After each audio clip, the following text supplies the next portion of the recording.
Well, a very good morning and welcome to the fifth and final day of competition at the Cadet World Championships here in Santiago, Chile. It's a very good morning to you and a very good morning to Gene Shin.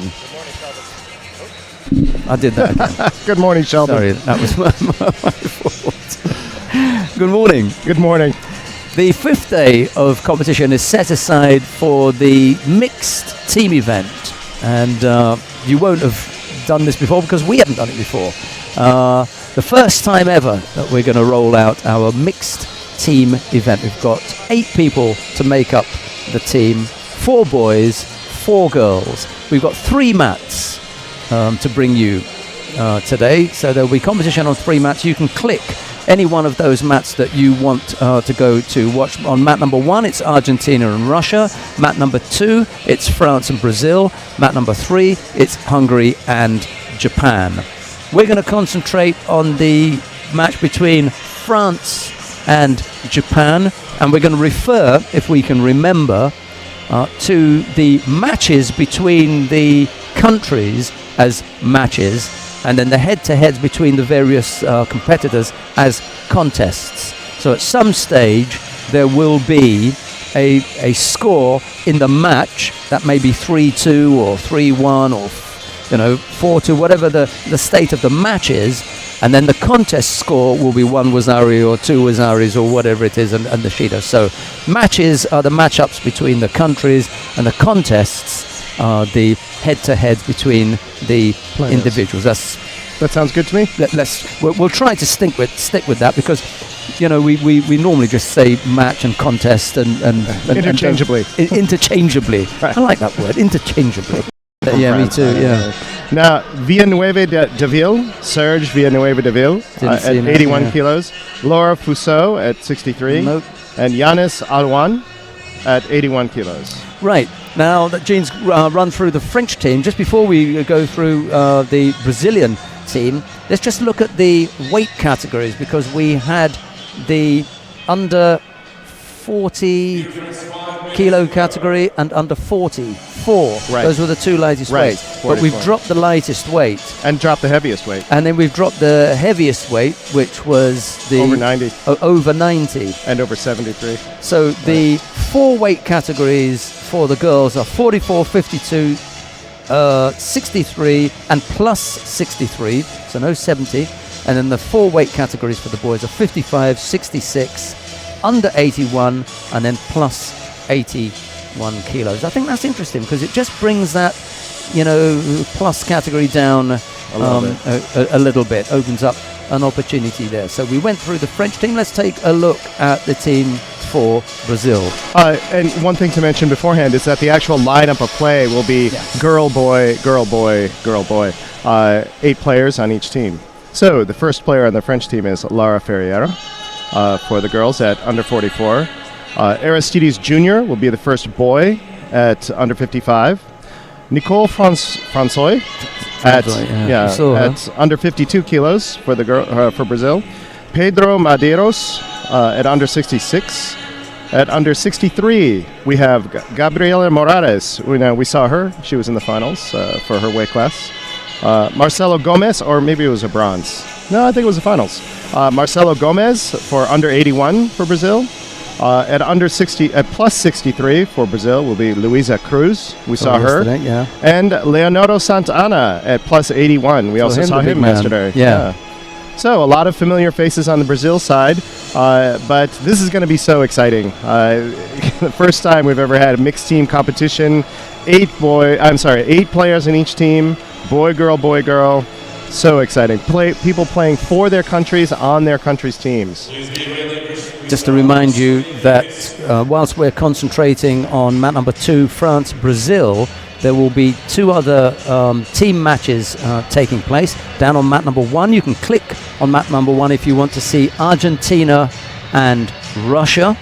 So that icon down the side there, just click on 1 and you can see Argentina and Russia. And if you want to see Hungary and Japan, that is on number 3. 2 is with us, or the little icon that looks like a microphone. If this match should end a little bit early, we may jump to another tatami to see something else. So if you click on the commentated channel, you'll get Jean, Shin, and myself. And wherever it is that we go, then you can go with us. I'll give you the rundown of the teams that are entered. Hungary and Japan, as I say, that's down on map number 3.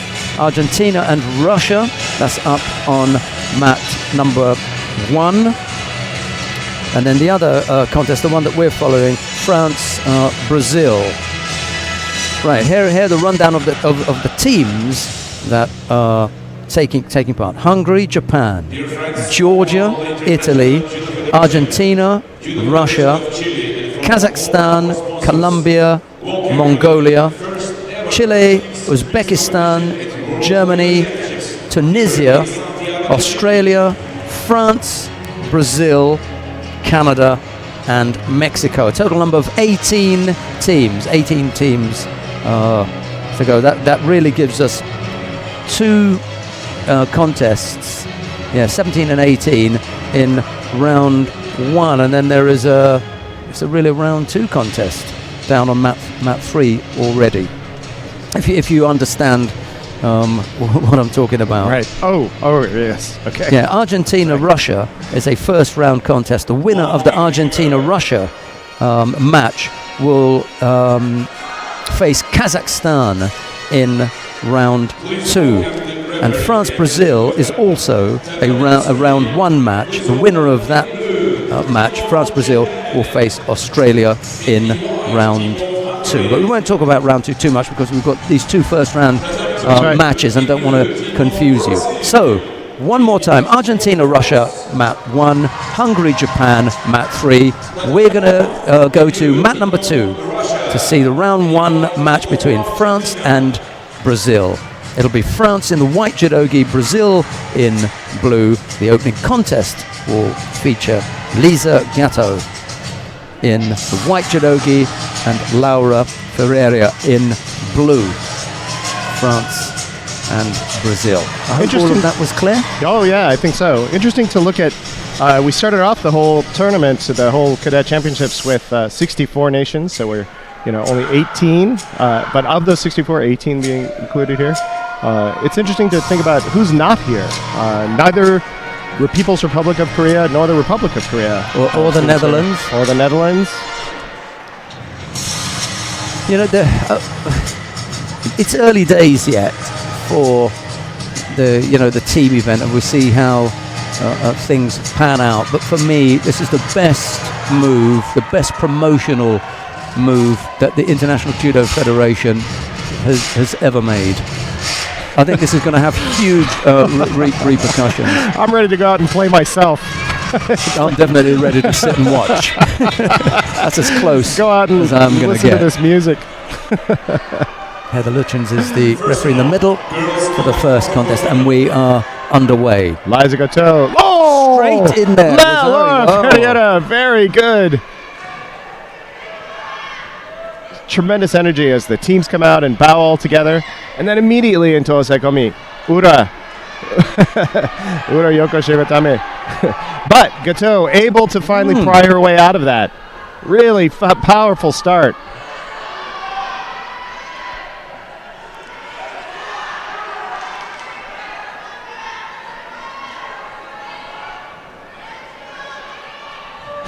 Heather motioning for the clock to keep going. All right.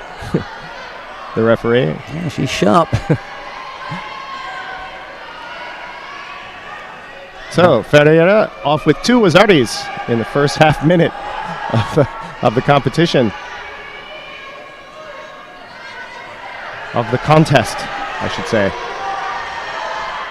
That's okay. We'll probably make that error a million times. Get that language out.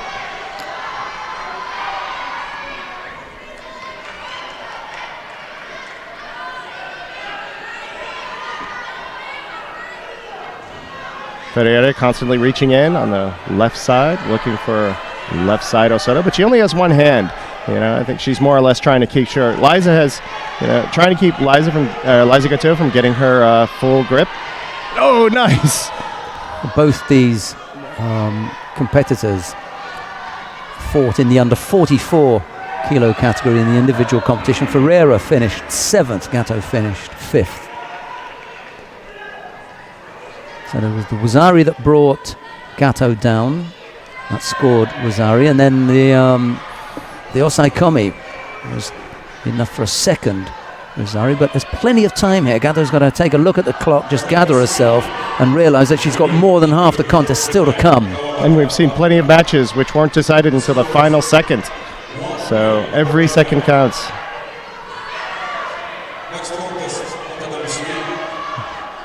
Gatto, of course, being having a bit of a scoring deficit, is really driving to come in. Trying to box Ferreira into the corner, but Ferreira steps out, steps around.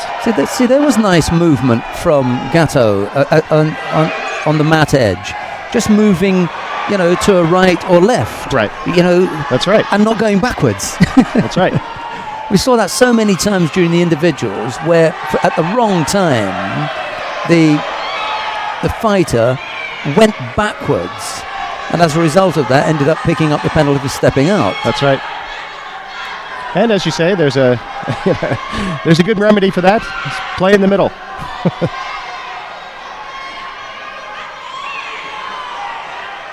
Now, did Ferreira just pick up a second penalty? It looks like it.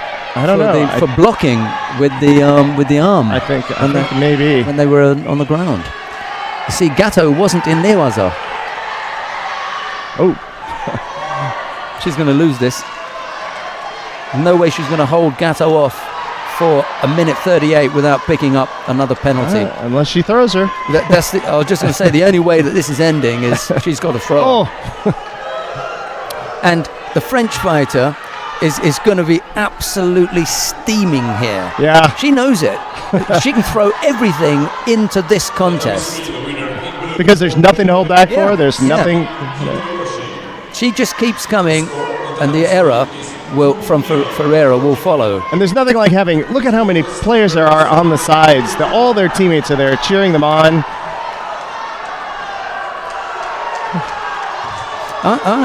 There's a case here for Ferreira picking up another penalty.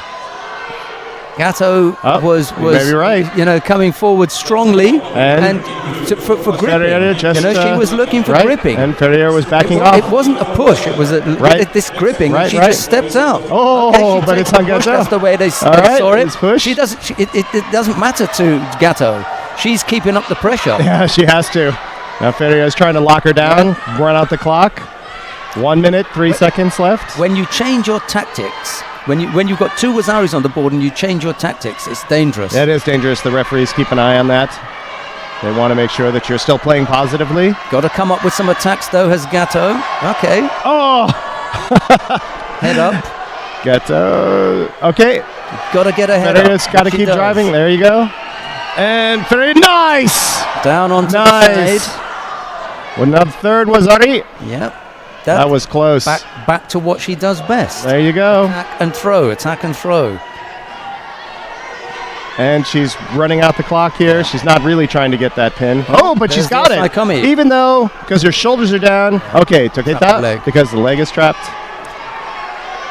The only time that Ferreira looked in danger was when she was backing off. That's when she's backing off, when she's not playing positively. Then she opens up the opportunity to be called for errors. But she got it back. The minute she switched back on. Okay, 10 seconds. It could still change. Not now. 5, 4. Oh, good contest. I think Ferreira is excited. Well, 3 scores and Gatto unable to come up. To make up for it. Yeah.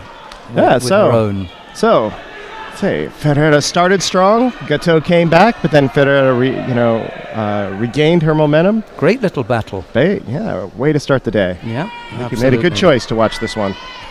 Well, what is it down on mat 3, 2-0 to Japan and 1-0 Russia. Our suspicions at present are being borne out. So, what have we got coming up now then? Yonis Gueffon of France to face Aristides Jr. of Brazil. We haven't seen Gueffon before. Nice tomonage! But Junior very acrobatically just spins out of it. Completely spins around to land on his knees. Clutching it in to make sure that Gueffon doesn't get any kind of newaza going. Interesting that the Brazilian didn't want to engage in newaza there. Oh!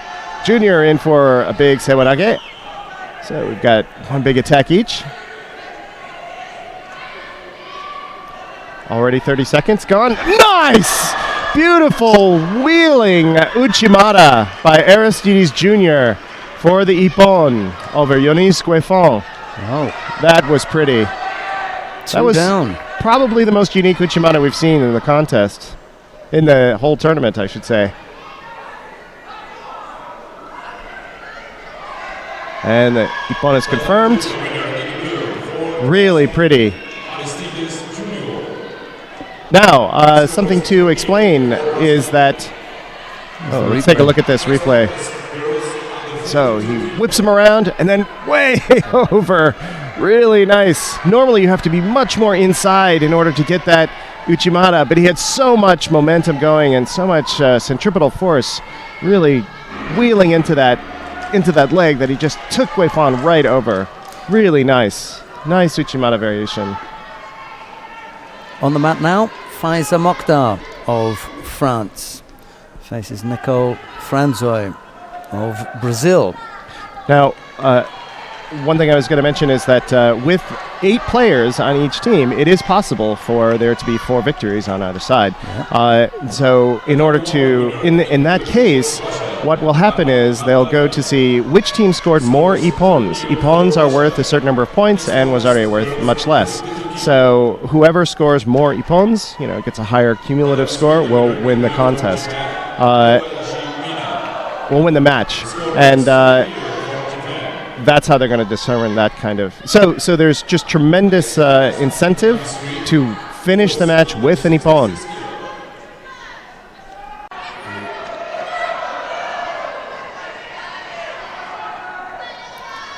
The French are going to be banking on Mokhtar. She's just taking her time to get into it a little bit. Oh, nice! There we go. Another Uchimata. Can Uchimata this time for the Wazari, I think? No? Oh. Franzoy turned out of it, I guess, just enough. I think it's more Mokhtar didn't have the control with the hands to finish her. Didn't have, not enough torque. Still, it was a nice elevation. She'll go there again. Not quite enough to claim a counter with the Tewaza. Nope. But the leg now is out. Oh, Osaikomi. That's the Osaikomi. There we go. Head down. Just needs to control the top half a little bit tighter, and that'll be it. And Franzoy is not really doing much to get out. This is a strong one. But there's a lot you can do from here, though. There's tremendous amount. There you go. Bridge, bridge, bridge. I would be yelling. And turn. It'd be so hard. Of course, coaches cannot say anything, although the teammates all off on the side are yelling like crazy. Okay. Faiza Mokhtar pulls one back for France. It's 2-1 now. Right, we've got one of the boys coming up next in the under 66 kilo category, Enzo Gibelli for France. He's faced Pedro Medeiros of Brazil. Let's have a look and see what Mr. Gibelli did. Not a great deal in the individuals, I'm afraid. Medeiros, same thing. Okay. 2-0, Russia over Argentina at the moment. 3-0, Japan over Hungary. Yeah, it's 2-1.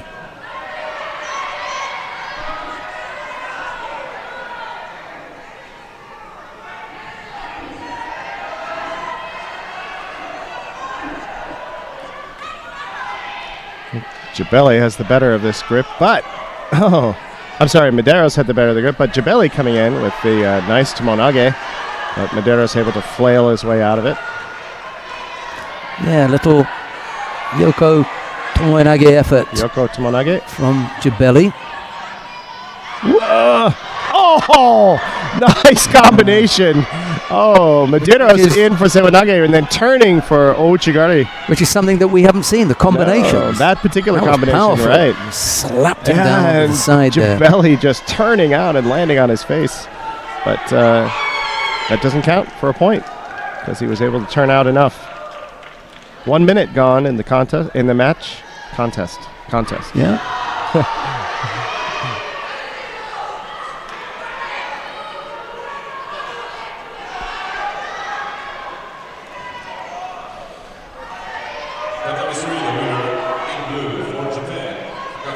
Oh! Jabelli trying that spinning entry, I think. Oh! Jabelli in for Ashiwaza, and Medeiros responding, almost catching Jabelli. Jabelli in for Sewonage. But his head was way back. Painful block, Yeah, that was. Really wrench your neck.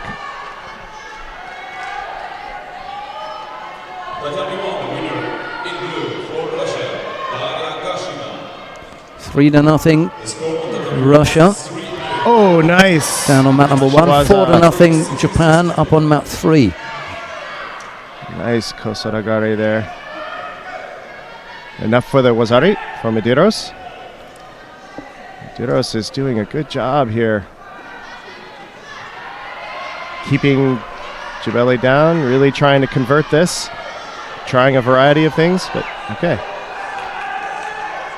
Under 2 minutes. Brazil up by 1. Brazil 2-1 over France. With going into this 4th contest.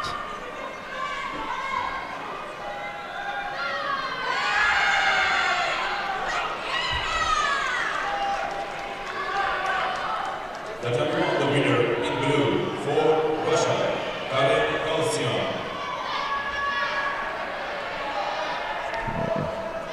Judo has to be careful. You can't guard. Oh, nice! Jabelli going around and getting out of position, and Medeiros is doing a really good job for the Sewonage. Big Sewonage getting for the Ippon. Nice job. And just the energy here.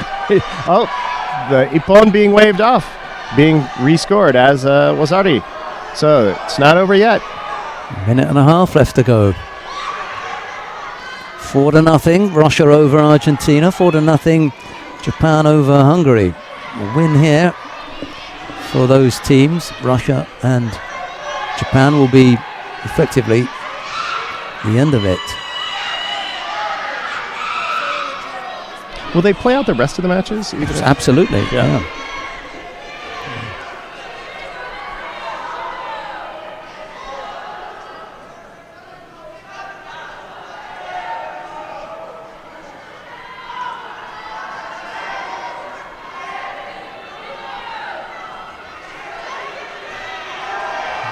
Too far with that lunge. Yeah, and 1 minute left to go. 5-0. Medeiros getting the Shimiwaza opportunity there, but Jabelli's able to draw his chin down far enough that it couldn't get it through. Sorry, 5-0, Russia over. Oh, Argentina. that's it. He really does plant him there. Ooh. That was really nice. Really powerful. We'll need to take a look at that one again.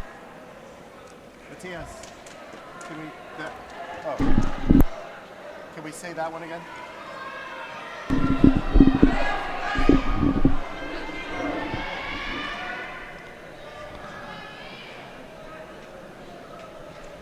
It was like a Sewonage entry, but with stepping to the outside finish. It was really interesting.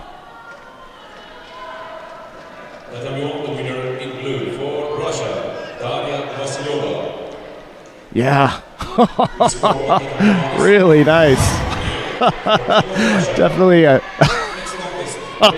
heavy landing there. man, so much bang. Definitely a fusion throw.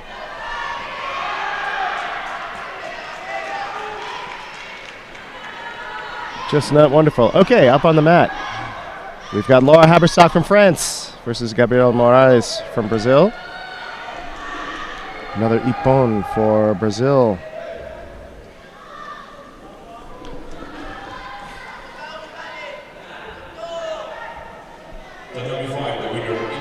Morales was the silver medalist. 5-0 Japan down against Hungary. Oh, beautiful for Morales. A nice makikomi, but I think it was off the mat, so it won't count. The action began off the mat, so it won't quite count. Haberstock gets a lucky break there.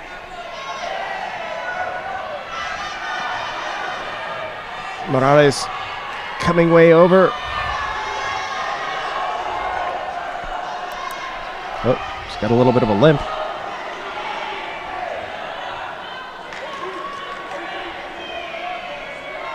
Non-combativeness on Haberstock. 3 minutes in the match, just under a minute play so far. Morales really driving his powerful left hand over. Trying to get a big surigoshi. Morales looking like she's holding her abdomen there a little bit. Yeah, she was struggling in the individuals. At the end, there was some issue. Surprised they decided to put her in here. Now there is Sore Tsurikomigoshi. Left side Sore Tsurikomigoshi. Mind you, she was the silver medalist in the under 63 kilo category. So that was one of their favorites. Haberstock just can't seem to get anything going. Even though Gabriela Morales is clearly struggling, there's something going on. That's not the best idea to have her out there with that kind of discomfort. I agree. See a big landing here. But Morales is constantly getting in. Yeah. She's not going to make it. 218. Something's going on there. Stomach. Yeah. Very uncomfortable. Oh, come on. She just attacked. Morales just tried to attack. But instead of calling a false attack, they called non-combativeness. That's an odd call. All right.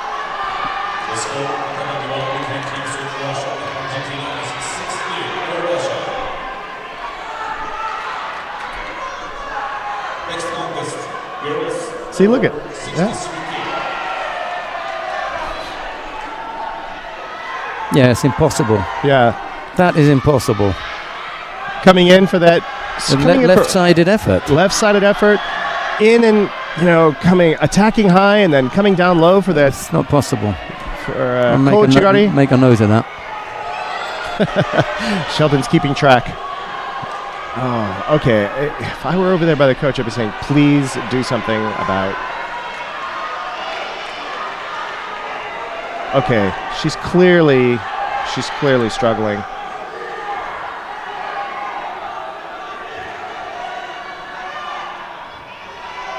And that might be a false attack there. She's just going down. Oh, Haberstock. Though, okay, Haberstock picked up that Shido now. So initially he pointed at Morales, but then he must have corrected it and pointed to Haberstock for that. Okay, so we don't need to make a note of that then. Okay. But he did point at Morales. Yeah, absolutely, he gave the penalty to the Brazilian, but wasn't a penalty at all. All right. 1:29 left. Looks like probably the longest match of Morales' life. But she's ahead by Wazari. The referee cautioning the Brazilian side. Is there any restriction on the teams on the side against yelling and cheering? No, it's the coach in the chair. I wonder how you can tell whose voice is what. Okay, Haberstock still pressing. Let's see. And getting the grip, but Morales immediately steps in. Now, if Haberstock has an opportunity to be taking things backwards, to be doing uranage or taniotoshi or things like that, but she's not doing anything like that. So either there's a gap in her technical box, or Oh, there she goes. There's a big Uchimata. It's going to be painful. Yeah. Still manages to get to her feet, digging deep here.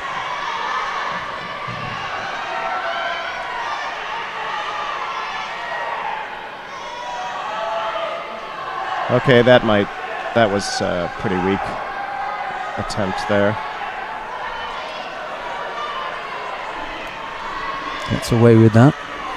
The winner in blue for Russia, Alexandra Nikolaeva. The score is Oh, another one. for Russia. Next one is 47 seconds left to 47 go. seconds. Long time when you're in pain. Yeah, and there's a lot of time for her to. I mean, she could pick up a couple Shidos in that time and still win. Yes. But Haberstock could catch her. Oh, stepping in. Nice. There's another. Well, no, not quite, because Not she quite. doesn't roll her. She needed to No. roll her to pick Right. up the Wazari. Right. She couldn't complete, didn't have the power to push. Nope. Didn't have that right hand pulling her around enough. She's stepping in really, 34 really well. seconds.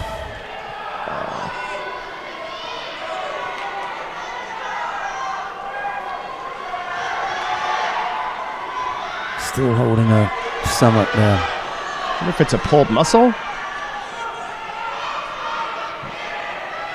Not doing the right thing, just going over on the left side, wandering off the tatami and taking another 9 seconds off the clock with that last action. Needs another 9 off the clock. Haberstock really needs to change up her strategy. She needs to change her attack, try something a little bit different, because she's been doing the same thing. The hand, she's going to get called for that. Yeah. Talking about Morales Yeah, hand on the leg. blocking Haberstock's Yeah. leg. There's the Yep. Shido. One Shido. 14 seconds left, though. Okay.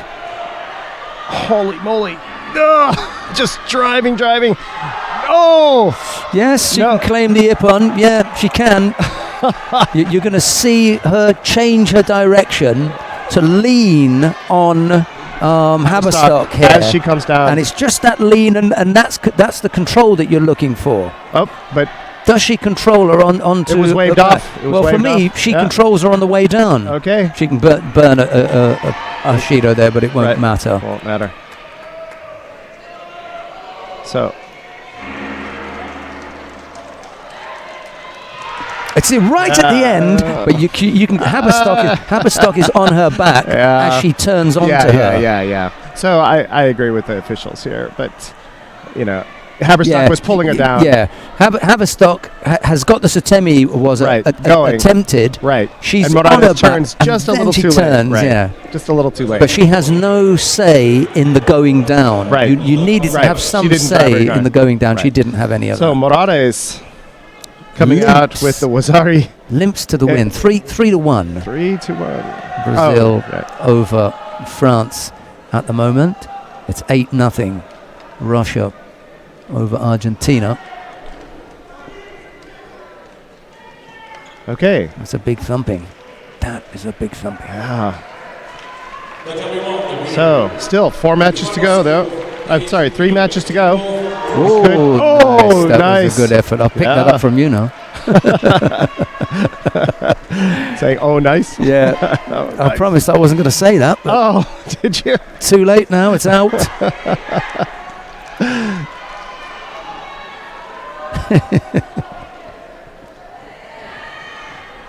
Gomez with a big diving. Oh, Soto. But with no hands at all, Villanueva able to step around it. I've got a cousin with that family name. Villanueva? Oh, he's really Mars. passing all over the place here. Wazari for Villanueva. I think Gomez might get called there. He posted off his head. I saw him post off his head there, which is illegal. That's what they're going to have a look at. Yeah. It's illegal to post off your head to try to avoid a throw because it's extremely dangerous.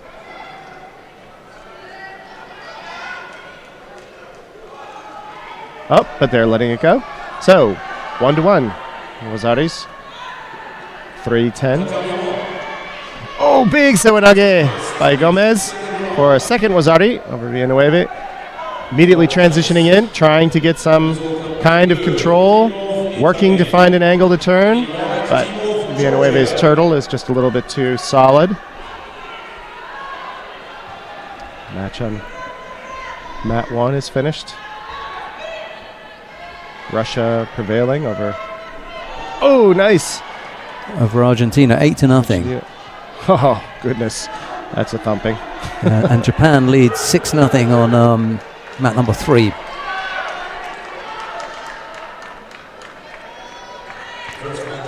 And the reason it wasn't Hans Sokomake, by the way, is On Gomez. Just now. Gomez was adjudged to have come off the side of the head. And in the final action, you can see that on the replay, but you'll need to see it on a replay. The first time it does look as though it should have been Hans Sokomake, but I can assure you that after seeing the replay, he doesn't go off the top of his head attempting to bridge. It's more like but that could shoulder have. He was careful. He had to be careful there. Yeah.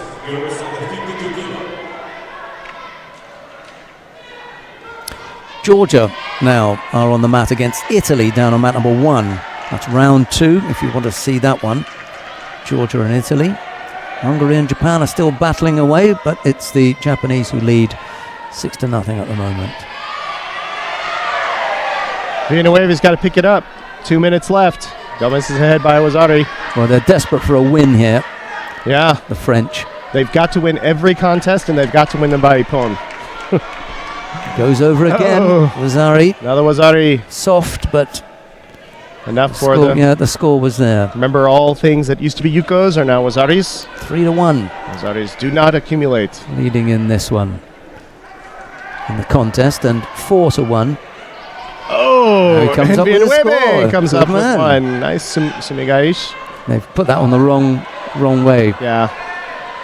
And if the referee's There we going to go. spot that, yeah, he does. Good man. Well done. 3-2. Referees from Nice. Australia. Nice little battle here. Oh, could be blocking. Yeah. Gomez blocking with his right arm on Villanueva's leg. And the rule now is first contact with the leg is only a Shido. But if it happens again, it's a Hansakomake. Nope, doesn't look like they're going to call that unless it's under review. Gomez in a few seconds. The Italians have taken a 2-1 lead over Georgia down on mat number 1. Wow, that was quick. They took a 2-1 lead in the while this match was going on. Yeah. Okay, Gomez Seals it. seals it for Brazil. For Brazil. Over France with a 5th win Boys under 66 kilograms. with 3 Wazaris over 2. Yeah, well, they were both going for it. They were both going for it. Gomez is clearly the stronger player in this match. Right, now we know that Brazil have got this one in the bag. It's 5-1. So the match, as far as, competitive Between the countries. between the two is done and dusted, dare I say. 5-1. So we're going to go down to mat number 1 because the match between Georgia and Italy is nicely poised. It is at the moment 2-1, the Italians leading. And who have we got on the mat for the Italians? Bakashvili from Georgia versus Giovanni Zaracca from Italy. Yeah, Mikhail Bakashvili, Giovanni Zaracca, and the Georgians didn't have anyone at 44 kilos, so that's why it was over and done very quickly. Oh. The Italians won that. The Italians didn't have anyone at 55 kilos, so the Georgians won that. So they went into the first head-to-head, Wonder why. 1-1, and it was a 52 kilo contest. Katerina Tatunashvili lost out to Federica Silva, so that gave the Italians a 2-1 lead, and that's where we are now. 2-1, the Italians leading. And we can just put the scores in if you want. There is a sheet here. You put your scores in there. wins and whatever. Here's the win column for Right. the Italians, win column for the Georgians. If you want to fill that out, make it tidy it up. Who won at 52? Was it Silveri? Yes, Italians won the first head-to-head. Here we are. Right. Okay, quite a battle here in Bakashvili. I ran into them, this player from Georgia, the other day, and I just reading the back of his gi. I was trying to sound it out, and his coach heard me, and he turned around and he made a little like a pistol with his hand. Bakashvili. Single Shido against the Italian at the moment, and Bakashvili threatening to go over on that right side, and then he goes Kosoto. Kosoto. Kosoto Gake, huge it was. Kosoto Gake. And that we've seen the Georgians really love. They love that throw. They've done it on several of their players have done it on several occasions.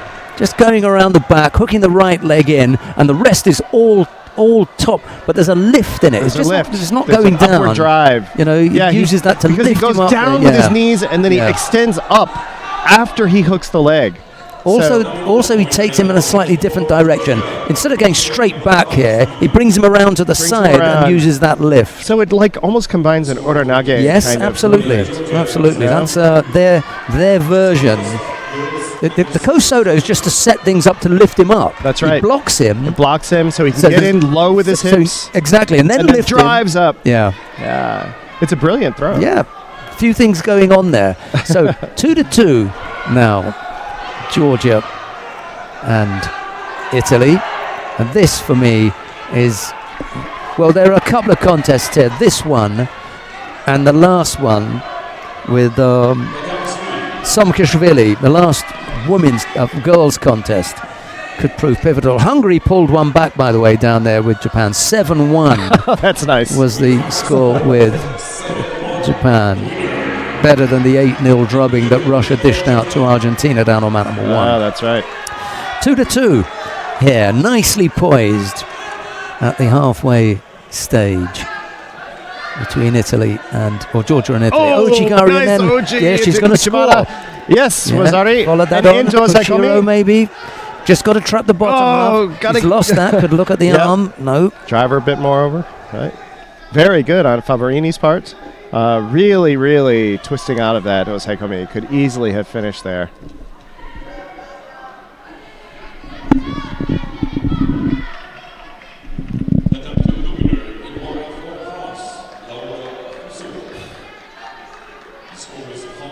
Chanturia getting just a powerful, powerful drawing grip over Favorini's shoulders. Favorini just doesn't have any room to really attack in there. Oh, and Chanturiri coming around with a big harai or ashiguruma.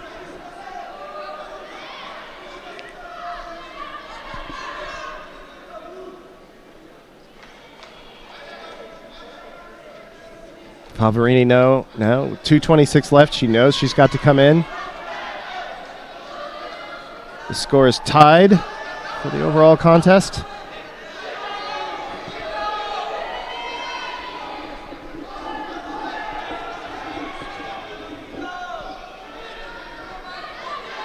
Georgia 2, Italy 2.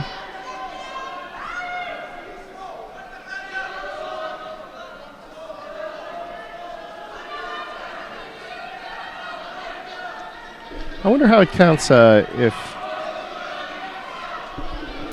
one country has this bye. One country doesn't have a player. I bet you that counts as an ippon. Okay. Kind of scrambling down. Chanturia has the osaikomi. Favorini really trying to get out, but with those Chanturia getting her hooks underneath like that, it's very difficult for Favorini to get any kind of real grip or traction. So she's not really trying to bridge. She's just trying to torque her way out of that. But Chanturia has a really good... Oh! Maybe just at the last moment, but not enough time. Chanturia gets the ippon for the osaikomi.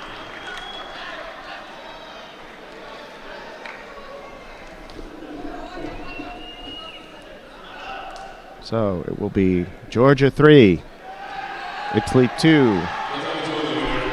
Going into match number 5 between Vladimir Acalcazzi versus Danielle Accogli from Italy. Well, that's terrific that the Georgian girls can put up a win on the board. That's essential because we know how strong the boys are. So to have the girls adding with the wins really gives them that little bit of a breathing space here. Yeah. They come up with a win now, the Georgians, and they'll go 4-2 ahead, and they'll just need the one more win. So, and there it is. Sode Tsurikomi Tsurikomi. really had him flying there, didn't he? Oh, but it looks like Accogli just turned out about. I think there's enough for the score. Well, he got enough for the score, but I meant turned out for the Ippon. Oh, Didn't have enough for the Ippon. No way. Yeah. No way. You're quite right. Yeah. So, Acalcazzi has Wazari. Oh, Accogli coming in for Kouchi Kosoro. Big, deep Kosoro Gake. But Acalcazzi turning it around. Almost getting a counter.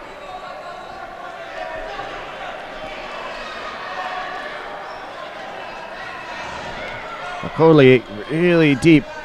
Trying to get this Tayatoshi, but Acalcazzi totally unmoved.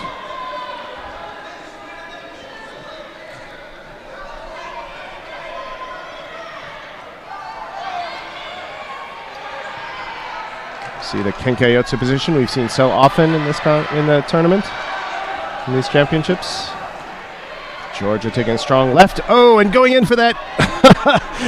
Going in for that. Very nice. Going in for that Kosoro Gake and pulling him around and getting a second Wazari. Accogli really trying to get converted into a Jujigatame, but Acalcazzi able to keep his arm free. So, Acalcazzi now up by 2 Wazari. He looks as though he wants to end this. Chigari. Doesn't quite come up with the control on the top half of his body. No, but he's still driving. Right, yeah. But still driving. I guess Accoli's tough. Accoli's, so he's not going to roll over. No, he's not. He's fighting to the very end, and we saw the benefit of that yesterday with the gold medal match between Serbia and Japan. Or Serban, not Serbia, Serban, winning at the last second with that last second counter. He's not doing anything there. No, he's not. He's just pulling down and looking to look busy, but the Georgian didn't get his head up. Acalcazzi is right, but he got penalized for defensive play. Yeah. Because he really wasn't trying to get out. No. He was just staying there. I'll take a breather here. Yeah. And he could. Oh, now I'm coming in for another big Sore Tsurikomi. Get a third Wazari? No. No?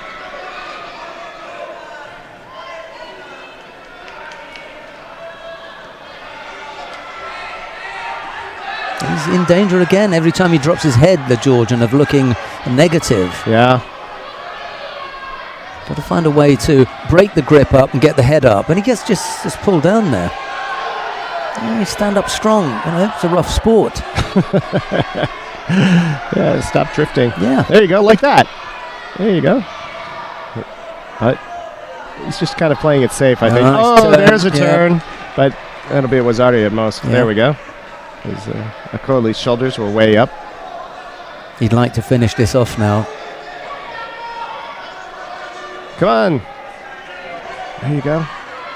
Acalcazzi has been on the mat long enough as far as he's concerned. One of those three he would have liked to have had an Ippon, but they were all worth only Wazari. He's got to come up with something a bit bigger here to finish this off. Oh, almost. Like that? He's still down on his side. That's still pretty close. He's really dropped him heavily there. Yeah, on his shoulder. That might have hurt. Yeah. Has he had to tap out? Right. Because the Osaikami was on, and I think he's had to tap out. Yeah, it looks like he did. Might have a shoulder separation there. He really came down very, very heavily. Right. Yeah. Yeah, he's hurt. You want to bow off first and then go straight to the medical.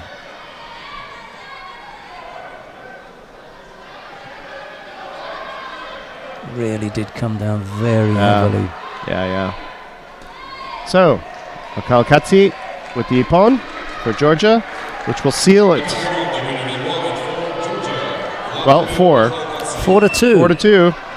It's must win if Italy, from here on in. If Italy wins both of these next matches, that's true. And the difficulty for the Italian is she now comes up against Sofia Somkishvili, the silver medalist from the plus 70 kilo category. This is plus 63. So we have to have a look and see who it is that they're putting out there. Martina Esposito of Italy. she's only tiny. I mean, look at the difference here. She probably actually weighs 63 kilos. So we're going to see quite an interesting differential here. Yeah, this is Davida and Golicia. Esposito has her.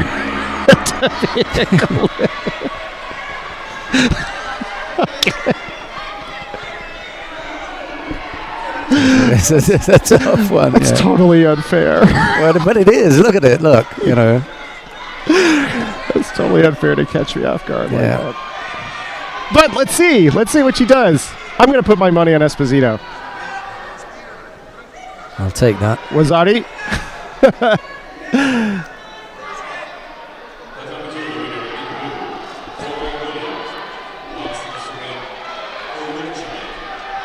Nice Wazari there for Somkishvili doing that nice big Koshiguruma Makikomi.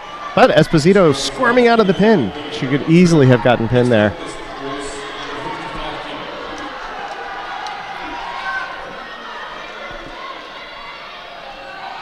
And Esposito doing a brilliant job of keeping the match moving. She cannot afford to let Somkishvili just stand still. The best hope she has is to get Somkishvili moving, as much taking as possible, one misstep and taking advantage of it. But Somkishvili knows her business. She knows how to use her mask. She knows how to get into position. She likes this strong right overhand grip. Esposito being now, I don't think Esposito's in a position of having to really work this up. It's not as though there are a lot of attacking opportunities there. Now there we go. She's in the right position. Okay, coming in a little bit. But of course, Esposito is going to be used to a totally different mass to move momentum. And so, she's not getting the physical feedback that she's used to.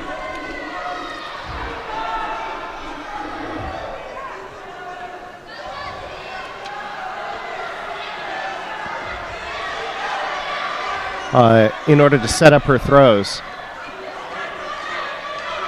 Still, she's doing a good job setting up the movement, trying to get the angle, trying to get Somkishvili in the right position. And this is something that used to be a common feature in Judo. Originally, there were no weight classes, so you could have, nice! Esposito coming in and getting in the Sewanage position and forcing Somkishvili to step around. Can't say she's not attacking now.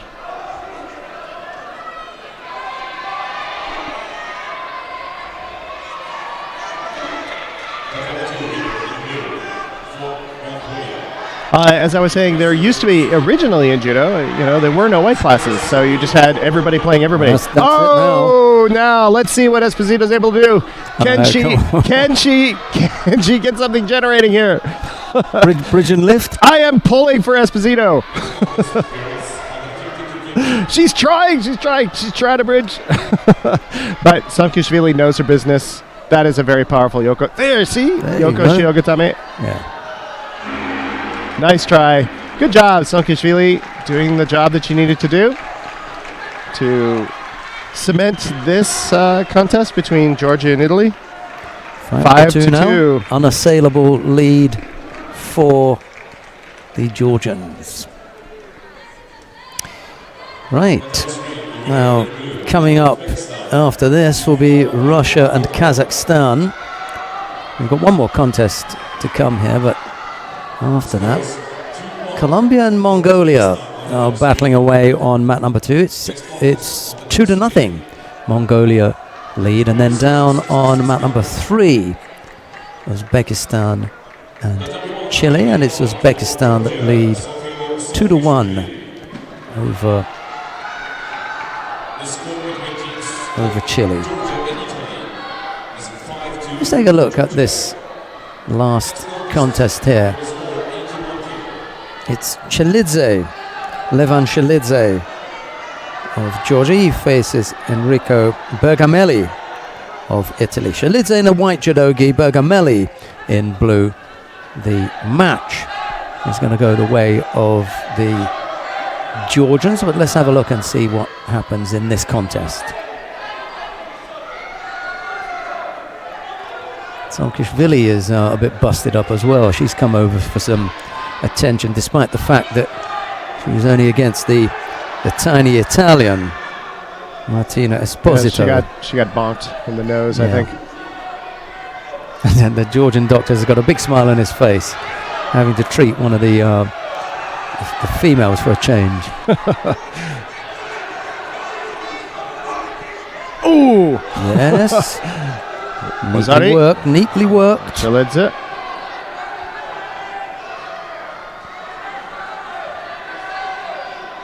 And Ungolo Sekomi, Enrico Bergamelli, but Bergamelli able to break the pin. I think under 10 seconds. Oh, he's signaling that the gi is across his chin. Refereeing his own contest. That's a pretty common thing, though, to show that it's across my chin, because they do want to stop it. They don't want to. They don't want people's faces to get ripped up.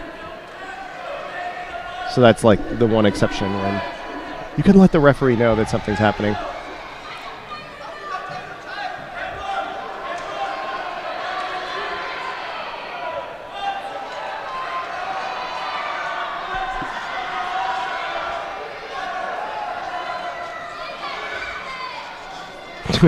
Bergamelli trying to get some movement out of Chelidze, but not having much luck. He's got to do a little more pulling. He can't just dance. Thought about going around the back there. Oh, nice! It's Chelidze who tries to employ that sit-down little Kosoto. That one was the combination with the more going lower. Yep. And sitting down. We don't really typically see that with the lighter weights, but we've seen a few heavyweights do it. Like Kim from Korea was doing lots of incredibly low underneath techniques for a heavyweight. Nice! Oh, really nice effort. And he comes up with a score. Yeah, Chelidze coming in with these little low-level Ashiwaza attacks, and Bergamelli taking the opportunity to really launch. Try to get inside and launch. He's got the advantage of speed over Chelidze. And reach, length of limb. Yeah, tall and leggy. And if he can get that elevation going and a little bit of acceleration, he could really throw Chelidze. He fancies his chances here now. You can see him bouncing up down on his... I can get it. Almost turned, but he's too much power. Too much power. See, Bergamelli would have turned a lighter player, but there's Chelidze is too powerful. Yeah, and he had a really tight grip. Used his mass to drive it down into the Osaikomi now, and Bergamelli's in trouble. He's not getting he's not going to be able to hook that leg, and he's not going to be able to drive Chelidze over. So, Georgia with a very commanding victory over Italy. 6-2. Yeah, that was good work. The Italians had a couple of shows there. There were a few that gave it a good effort. And Esposito is not the least among them. Yeah. And he's still receiving treatment in front of our commentary position here, because the medical table is very close to where we are. Yeah, that's Akoli. Who is probably going to be out for the day. Right, well, we are going to stay on mat number 1. That's the end of the first round. I can give you the complete and total second round lineup. Now we'll just watch the Georgian and Italian teams bow off. Round 2. it will be. Actually, Georgia already into the quarter-final with that win, because that was a second round win. They will face Japan. What a battle that will be. Right, so we've got Russia and Kazakhstan coming up next. Colombia and Mongolia are currently on mat 2, and the state of that match is 3-0 Mongolia over Colombia. Chile and Uzbekistan are going head-to-head down on mat number 3, and that is now 3-1 Uzbekistan, and we'll have Germany, Tunisia, Australia, Brazil, and Canada, Mexico. Those are the remaining round 2 matches, and we've already got our first quarterfinal. We know the first quarterfinal is going to be Japan and Georgia. So coming on to mat number 1 now, Russia and Kazakhstan. And I'll just have a look for the Russia-Kazakhstan lineup. Let me run through the Russian team first of all. Mariam Akhmadova, Arbek Nagoshev, Natalia Elkina, Karen Galstian, Tatiana Guzun, Mansur Losanov, Daria Vladimirova, and David Babanyan. That's the Russian team.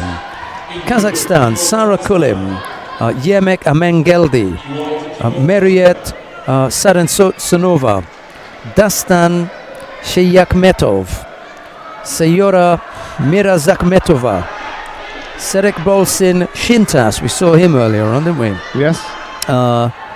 Gulvira Bisingalieva and Bekaris Saduakas of Kazakhstan. It's all yours, Gene Shin. Yeah, great. Okay, so that was quite impressive going through these names. So up we have Amkadova versus Kulim. Amkadova from Russia versus Kulim from Kazakhstan. You go have a nice lie down now. It's a nice Ashiwaza action on Amkadova's part.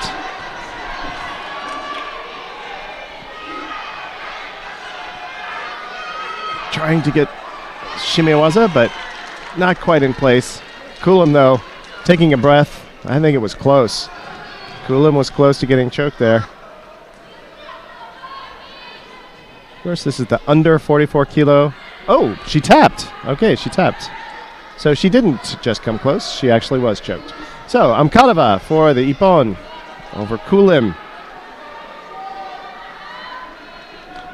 Up next, Abrek Naguchev for Russia versus Yermek Amingeldi from Kazakhstan. We saw both of these players in there on that first day, 55 kilos. I don't know that they fought each other. I can't remember. Nice. Nice attempt by Naguchev on the Uchimata, but Amingeldi posted out of that on his head. And I'm sure the referee commission is taking a close look at that. And if it was on the top of his head, that is a Hansakumake. It looked to me pretty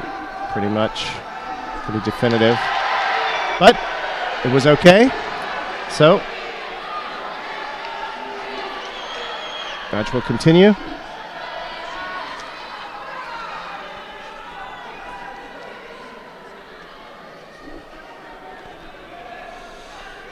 Naguchev in for Kataguruma. But Amingeldi sprawling out. Again, Kataguruma staying so low. He just got in low and then stayed there until he could try it again. This time, though, they break apart.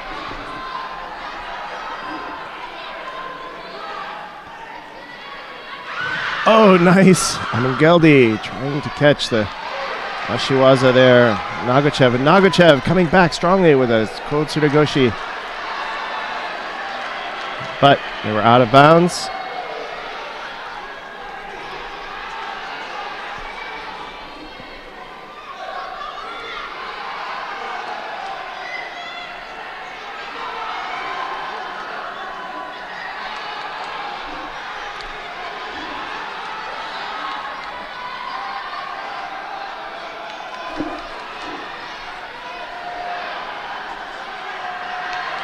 Nice Uchimata.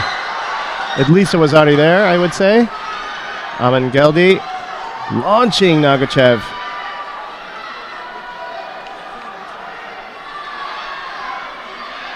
But the referee waiting to get the ruling from the commission. These throws can happen so quickly, it can be quite difficult to see them in real time.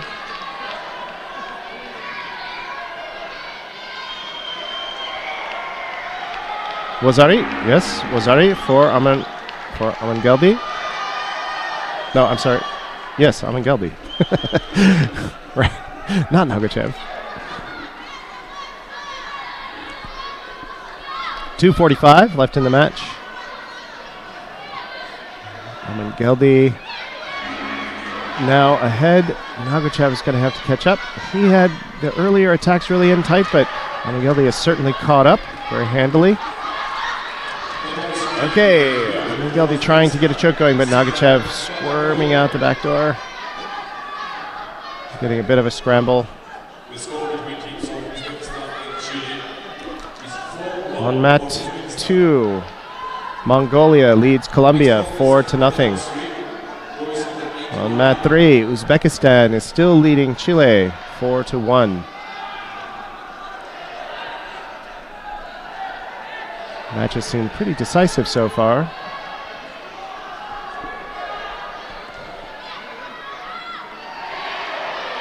.218 left. Players being a bit more deliberate as they go into this next exchange. Amangeldi, each one doing tentative little Ashiwaza touches. Oh, Nagachev likes to plant his foot in and then really launch for this Uchimata.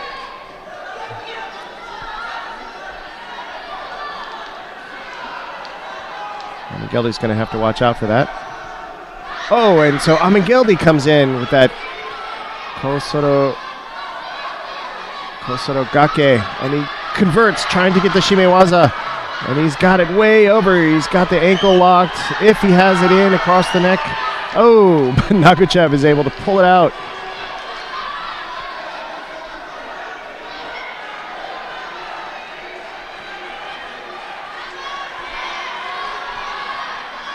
Begin to forget how young these players are.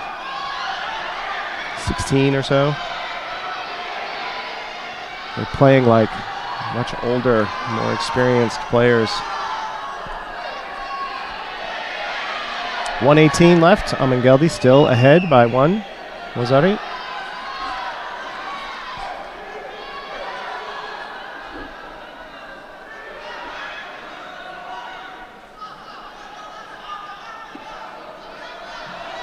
Nagachev is really coming in low. He likes this low position, and he's gotten a few nice attacks there, but Amangeldi seems to have read that pretty well. He's not allowing much to happen there. See, he's clearly across the chin.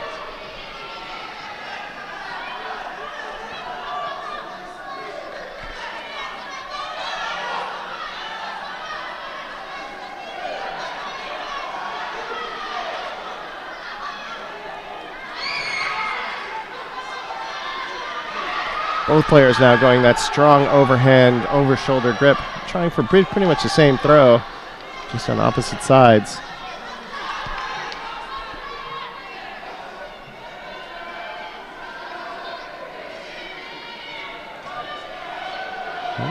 Something to review there, but nothing. No decision.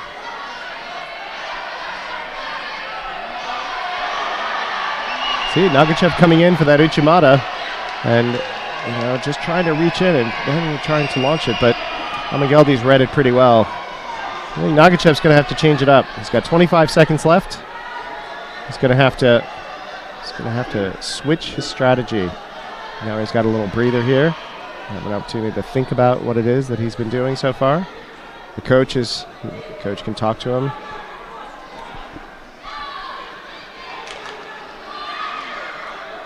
And things can change in an eye blink.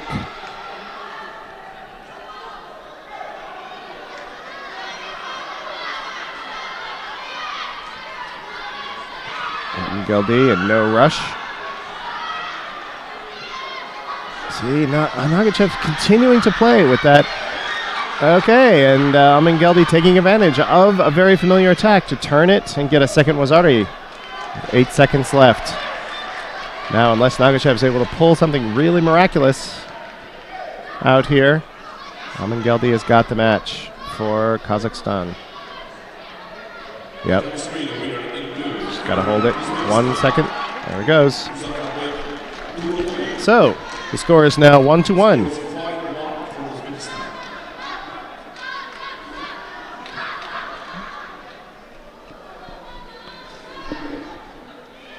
With Russia winning the first match by Ippon, and Amangeldi for Kazakhstan winning the second match with 2 Wazari. Up next, Natalia Elkina from Russia versus Meryut Sarsanova from Kazakhstan.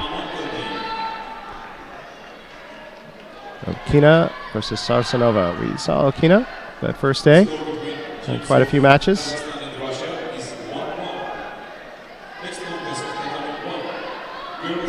This is under 52 kilos.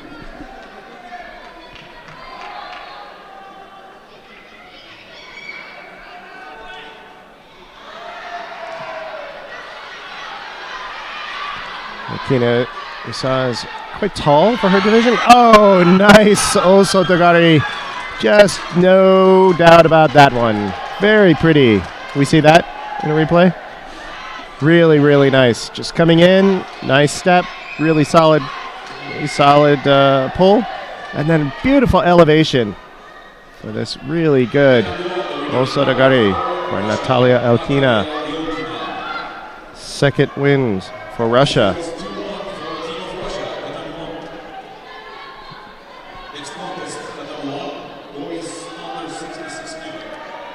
Coming in. Oh, nice. Sarsanova was just way out of position, leaned over, had no Kazushian, and Elkina took advantage of it and just drove it up. Good job. Okay, up now, Karen Galstyan from Russia versus Dastan Shayakhmetov.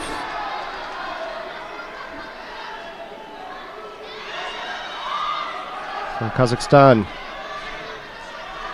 15 seconds in, no score.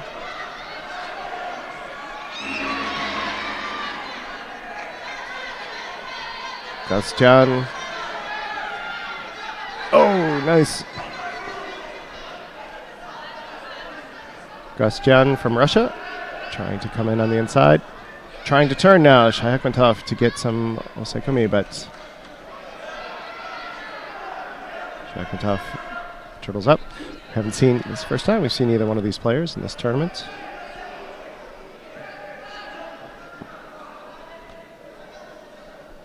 Galstyan likes the left side. Begins on the right, but then she switches to the left. Shayakhmetov also preferring left side. Oh, coming in for Uchimata. Oh, the Galstyan riding it out. Now, the question is that, nope, does not count as a counter because Galstyan had no control. Shayakhmetov was just driving his Uchimata and rolling through it. Oh, Galstyan in with a rather untidy technique, and Shayakhmetov driving him down. Not enough control, though, for any kind of score.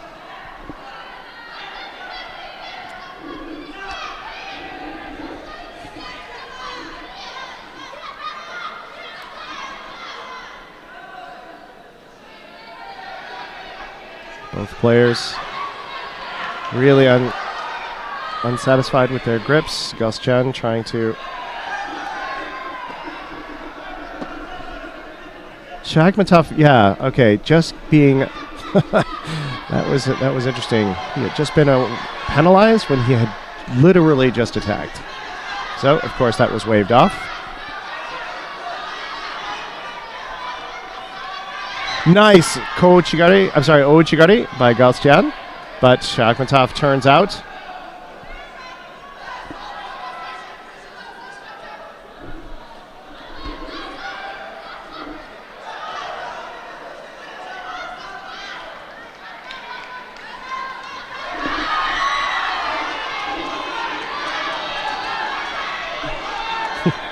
We have so many sheets here, I don't know what to do with them all.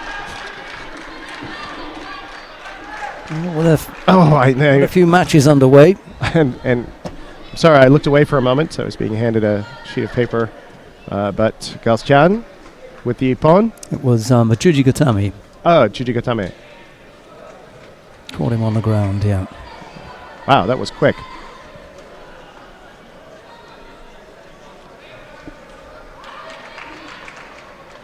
Oh, I see. Drove him down and then immediately into Jujigatame. Right. Nice. Very, very clean. Now I'm all self-conscious about using the word nice. That's okay.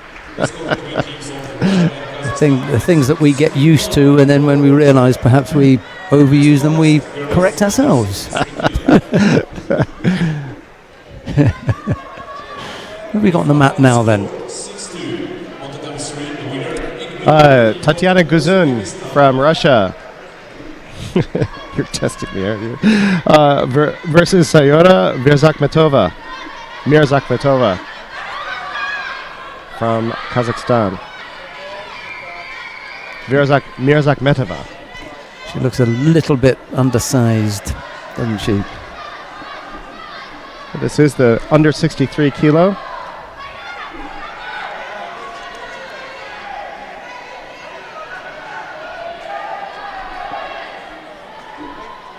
Russia now ahead, 3-1.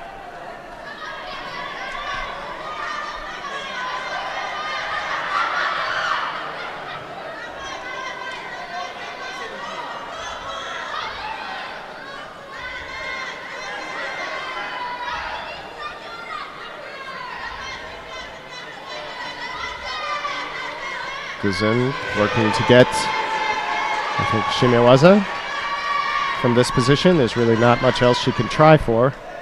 But Mirzakmetova holding her off. Mirzakmetova does look quite a bit shorter. But they have to be, they have to be the same weight. Well, I guess she doesn't have to be the same weight. She could be a little lighter. Guzin clearly has advantage in reach and coming over the top. Mirzakmetova working to hold her off and trying to get the turnaround. And then using that turn using that reach to come into a sewanage of her own.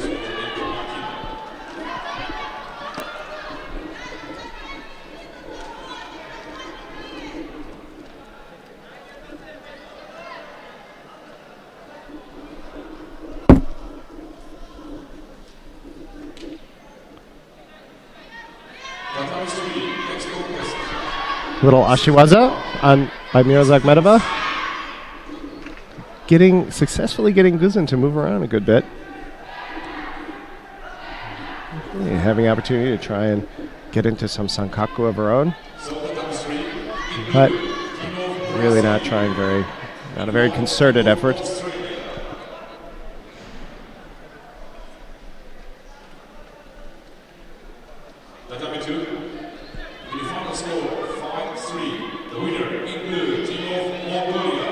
Guzin clearly favoring this strong overhand right side grip.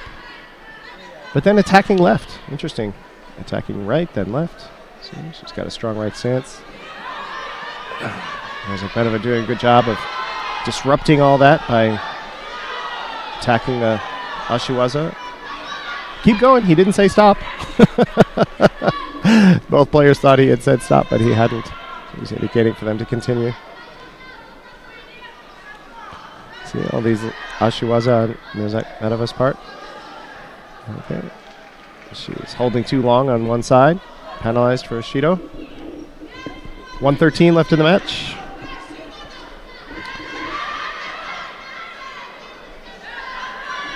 Guzin with the Uchimata. But no Kazushi. So, despite some fairly respectable elevation, there's just no turn there. Couldn't quite pop her over. Mirzakmetova keeping her balance with the remaining foot.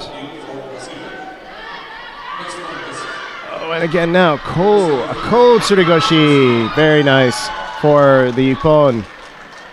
Guzin able to get under. So she waved off though, because Mirzakmetova turned out of it enough to keep keep it from being a full ippon.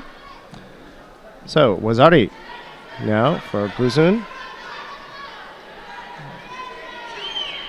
The scoreboard, I'm sure, will reflect that soon. Wazari.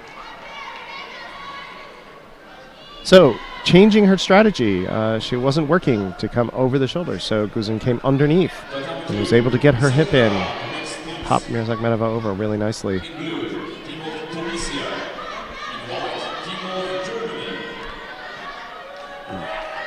Now, Mirzakmedova trying like crazy to attack from various angles, but Guzun able to hold her at a distance. Mirzakmedova is just never able to get quite in past those long arms. Guzun isn't quite holding her out, but she is doing a fairly good job of guiding her away, I would say. So, but Guzun is the one being called for defensive play. And that was waved off. Okay, I agree. Because Mirzakmedova's okay, good. Coming in for a second Uchimata, or really final Uchimata attempt just at the just at the bell for a second Wazari. Just at the bell. Brave match on Mirzakmedova's part, but Guzun Tatiana will come away with the victory, giving Russia a 4-1 lead now over Kazakhstan. Up next, Mansour Lorsanov from Russia versus Serikbolsin Shintas from Kazakhstan. As Sheldon mentioned, we saw Shintas earlier in the week. The score between teams of Russia and Kazakhstan is 4-1 for Russia. Next one is boys under 81 kg.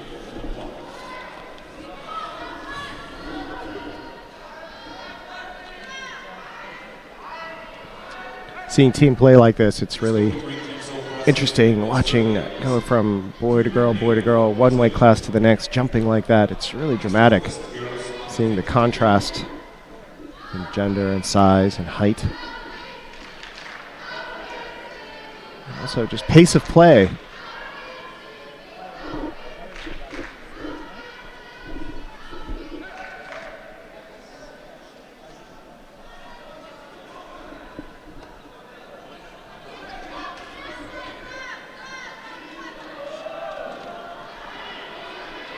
Strong Kenkayotsu position, with Russia taking the left, Shintas taking the right.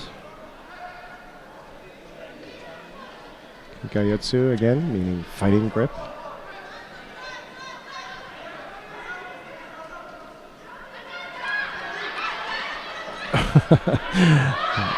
Lorsanov trying for that Kosoro Gake throw that we have noted that the Georgians say so much. Apparently is something the Russians also enjoy. But Shintas able to step out of it, keep it from getting that vertical drive that make him lose contact with the ground. Shintas with the right hand grip. Okay, probably non-combativeness. Both getting Shidos, but the referee didn't actually indicate why they got Shidos. So I don't know why they got Shidos.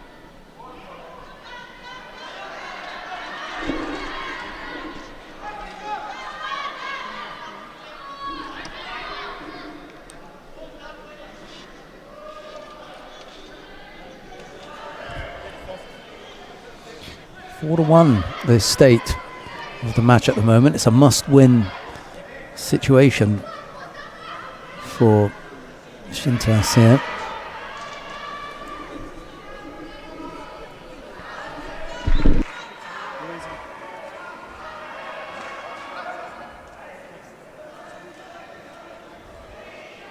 Minute 40 odd left to go. Both fighters have picked up a penalty apiece. Knife edge contest really for the Kazakh fighter here. Yeah, it was odd. The referee actually didn't indicate what the penalty was for. He just pointed at them and offered Cheetos. It's not the not the best for us when that happens. So guesswork. But both players just nodded and said, okay, and then went on playing, Take that, which is then. what they should do. So maybe they knew what they were doing.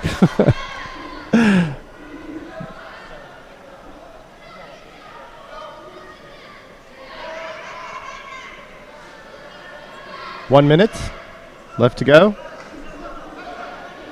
There's a lot riding on this for Shintas. If he doesn't win this match, the Russia will have sealed the contest. Sealed the match.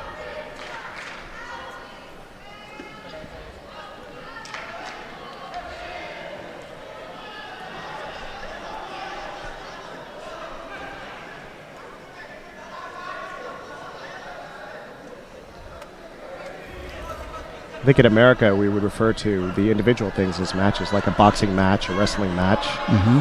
But the overall thing is the overall. So. And what would you refer to the overall thing as? The overall meeting would be the contest. So, but it's fine. So I'm trying to make this adjustment in my mind, you know, that the individual contest. Nice. This big Kosoto Gake, I have to call it, because it wasn't really a reap. It was a big hooking foot, bringing Shintas down for the Wazari, definitely for the Wazari.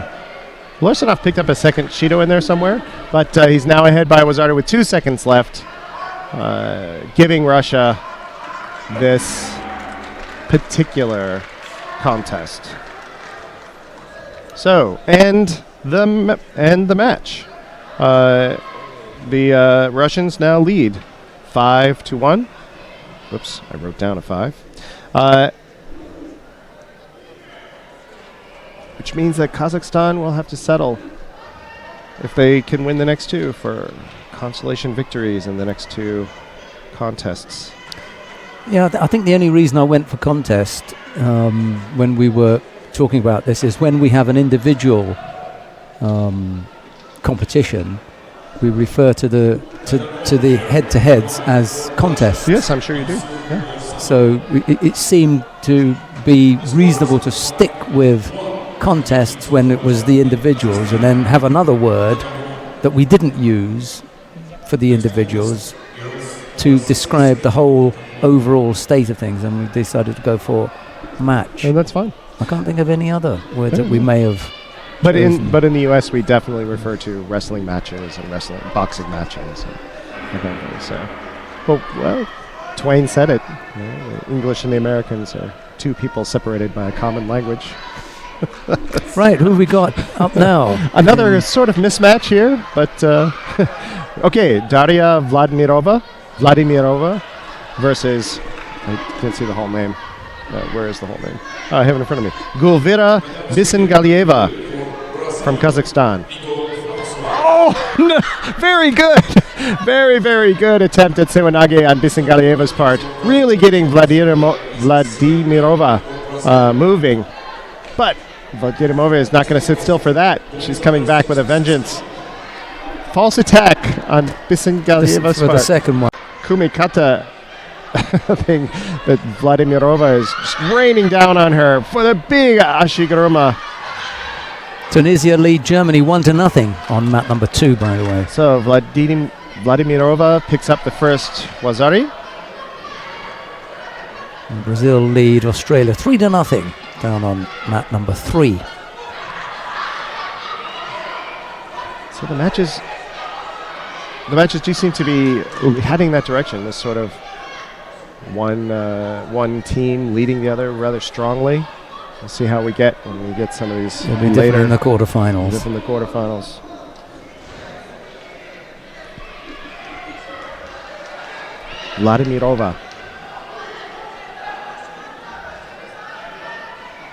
Vladimirova up by Wazari. Really working to get that grip. She does not want to stay on that Wazari. She's really trying to get her position for an Ippon, and Bisengalieva is just having none of it. doing everything she can to make sure that the much stronger and taller player can't get her grip. Because she knows as soon as it happens, Vladimirova is going to be coming in. So quite a challenge.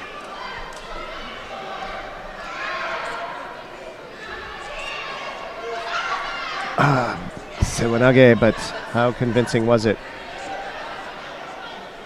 Yep, false attack for that one. Second Shido for Bisingalieva. In for a different kind of attack, but not able to retain her grip. Just kind of bouncing off Vladimirova.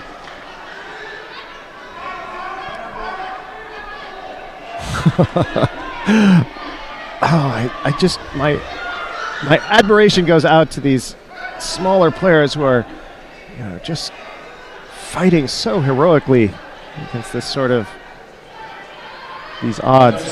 Second Vazari for Vladimirova, who wants this ippon, even though won't make any difference in the overall match.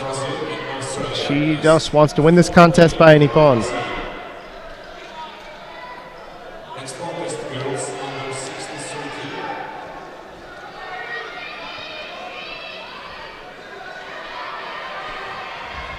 Referee, I think, getting some direction.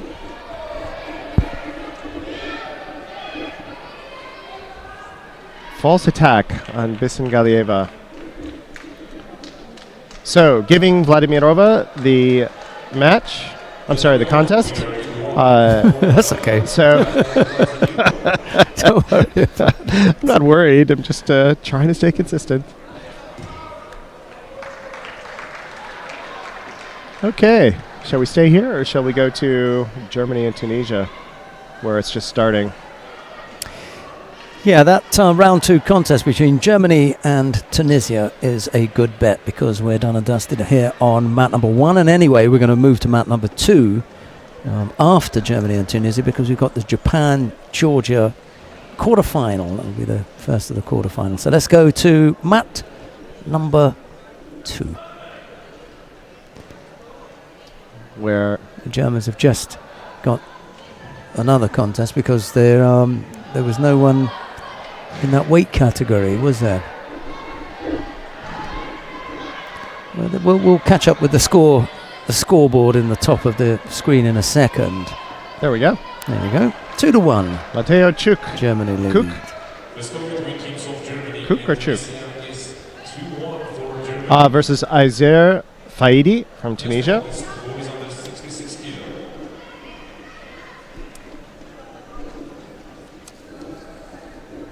Under 66 kilos. Fighter in for a Sewanage, but Chuk easily able to step out of it. Trying to come in. Very, very tight turn. Working to get some newaza. But Faidi putting up a very powerful defense. Chuk working as rapidly as he can. Make sure he's continually showing progress. Turning. He's got the turn. Now if he can get his leg out, he might be able to cement Osekomi. I think that's starting to stall out here a little bit. Yeah. Almost the first minute gone.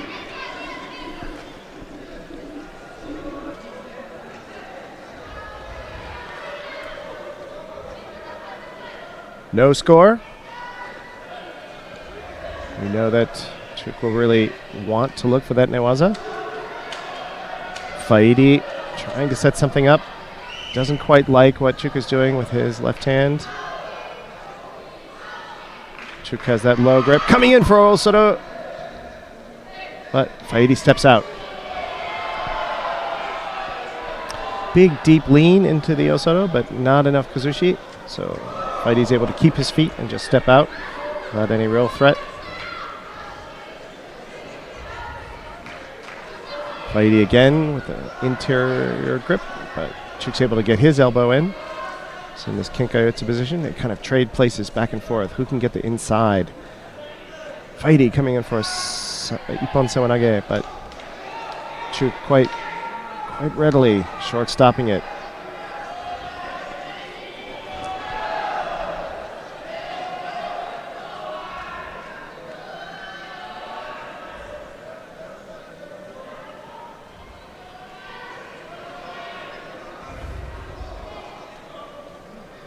Both players continually working for a position, for an attack. They're both trying to come in. Faidi picking up the Shido. I couldn't quite see what the judgment was, but Faidi having the first Shido. Referee was off camera. Oh, deep Sewanage. But not enough tension. Couldn't keep Chuk coming forward. Faidi having to pause there for a moment. Told to tie his belt up.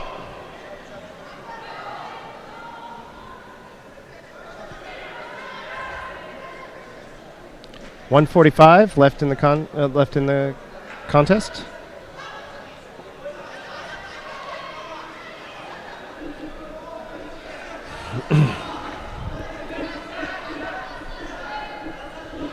Another Sewanage attempt by Faidi. Again, his belt has come undone. Tie your belt. You have to tie it tight. Don't let it come undone. Deep drop Sewanage. But with... Oh, and just bringing Chuk around. Not enough continuous action, though, I think, for the Wazari.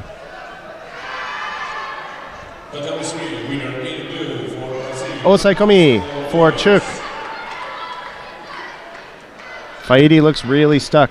Chuk has his upper quadrant really tied up with that arm across the head. Chuk trying to get his legs in to disrupt Chuk's position, but his feet are tucked up quite tight underneath. Okay. Matteo Chuk from Germany with the Ippon.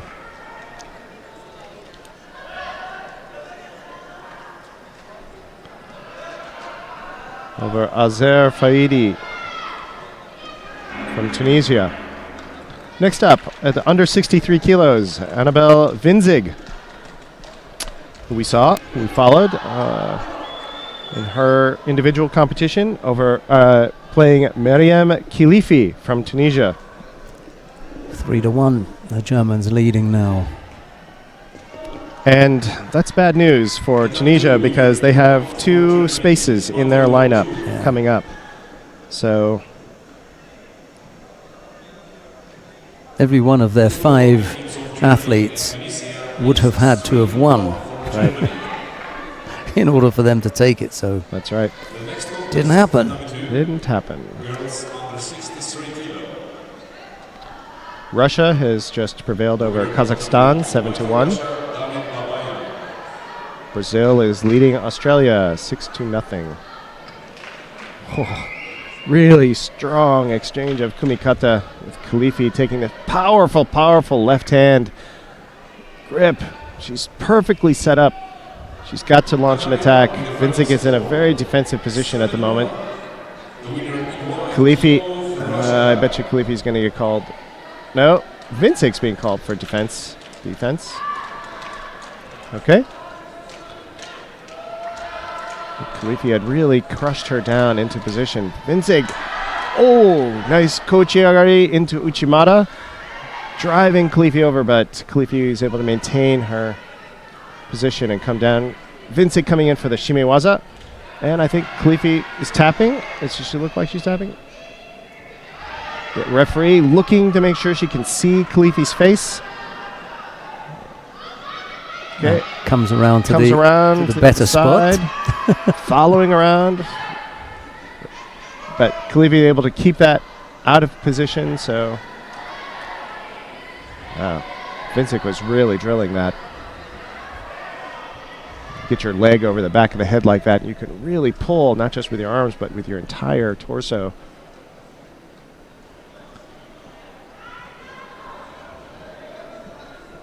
A lot of power in these 2 players. Khalifi with a big overhand. Makikomi Surigoshi for the Wazari. But it was awarded to Vinzig.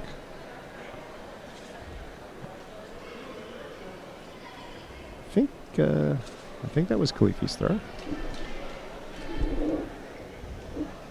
The next contest, Tatami 1. Second round. Teams. Okay. Mixed competition. In blue, Team of Mexico. Right. In white. Re-awarding the point to Khalifi. Been watching matches. You know, I know that I miss things, but I'm glad I didn't miss that one.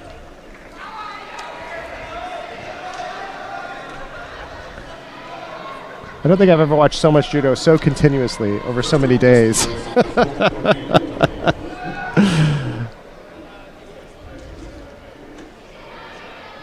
But it's been terrific.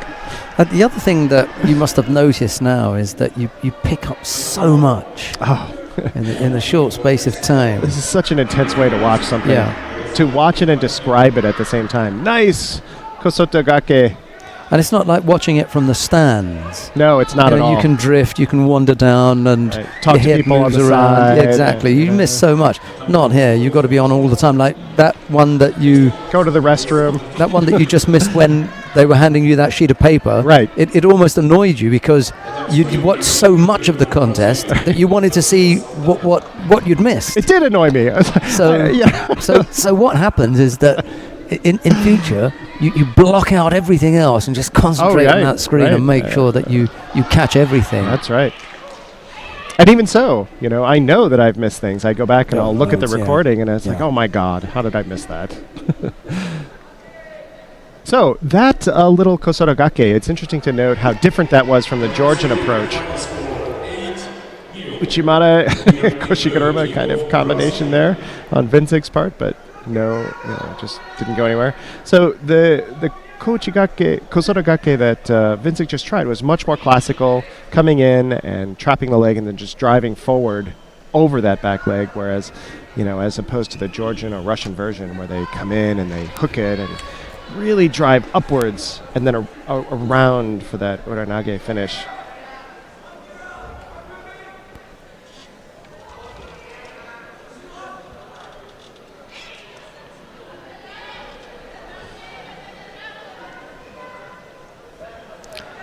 So this is a very tense match.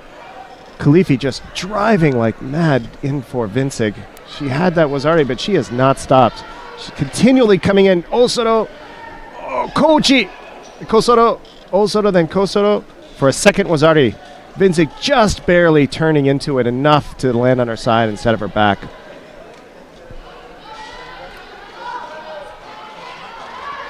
.42 left. And Khalifi knows that this is a very good example of a player knowing that if you start to play, as we saw in that earlier match, you start to play negatively, then you're just giving that other player an opportunity, a space to come in and fill it with their own technique, their own attack. And Khalifi is just not doing that. She is staying on Vincig.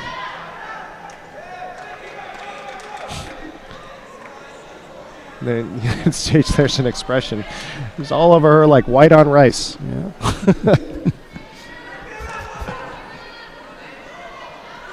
Although she's in blue.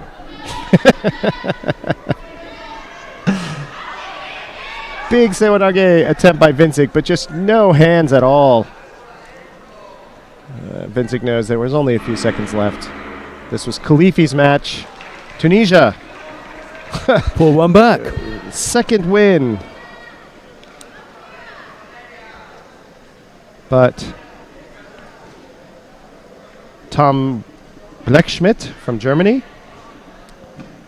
will be receiving a forfeit in the next match. And then it'll be Hannah Rolvaga versus Fatma Abidi at the plus 63 kilo match. But even so,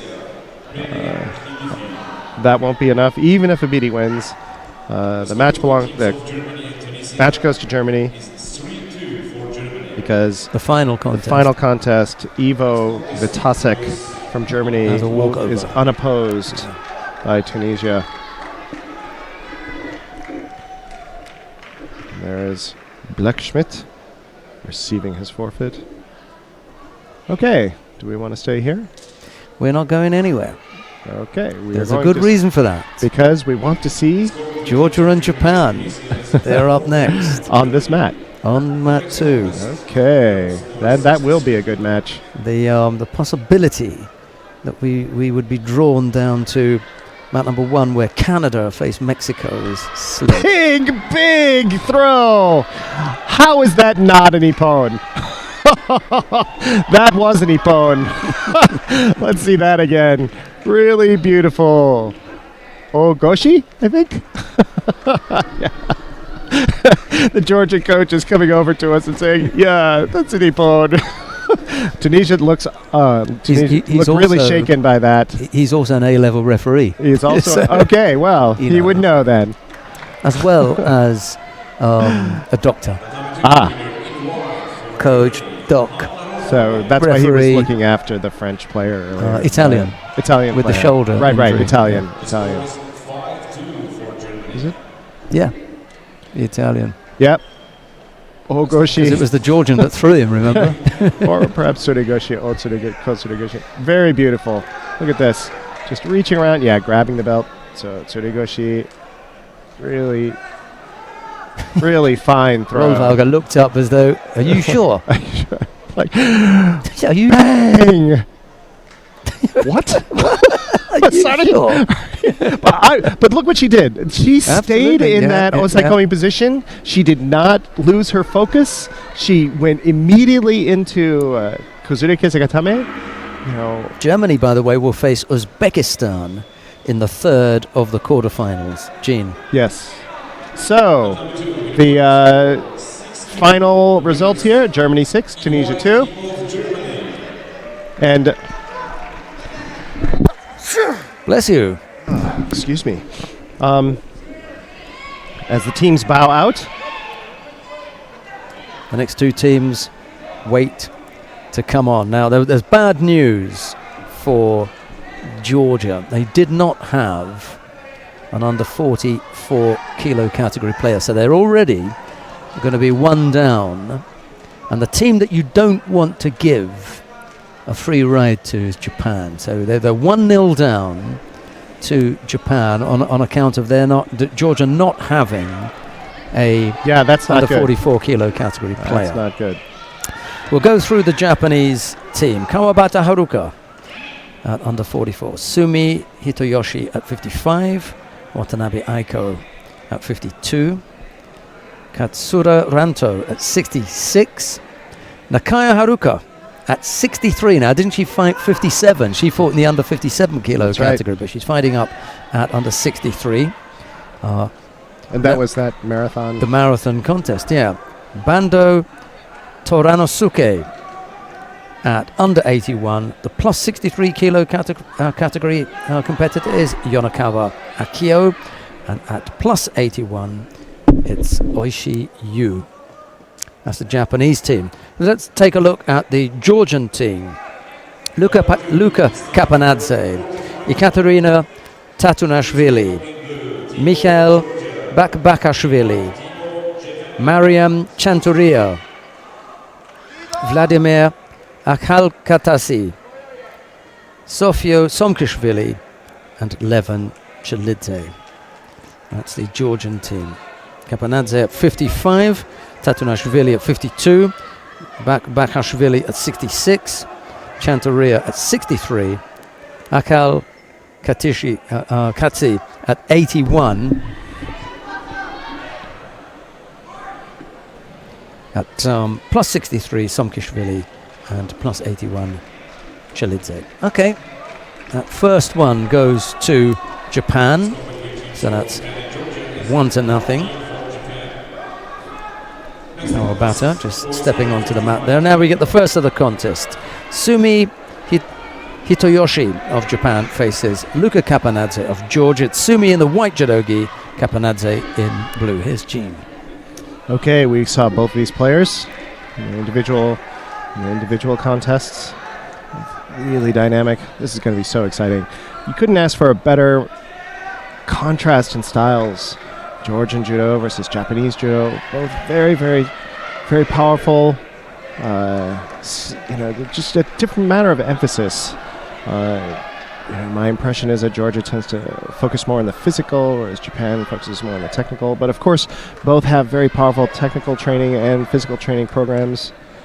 So, really interesting difference. Both players very wary about giving up a grip. Like it, but they have to engage. They have to. Nice. Sumi Hideyoshi getting a grip and instantly going for a tiny little Kochi Gari, which brings Kapanadze down, but not for a score, but enough to disrupt his position. Kapanadze knows he has to be very careful. So drawing Hideyoshi in, Sumi in. Sumi lost in the individuals. He came up with a bronze medal, and he lost in the individuals to Kapanadze. So a little bit of revenge here. A little bit of opportunity to make up for that. Kapanadze went on into the final. He was defeated in the final. Kapanadze.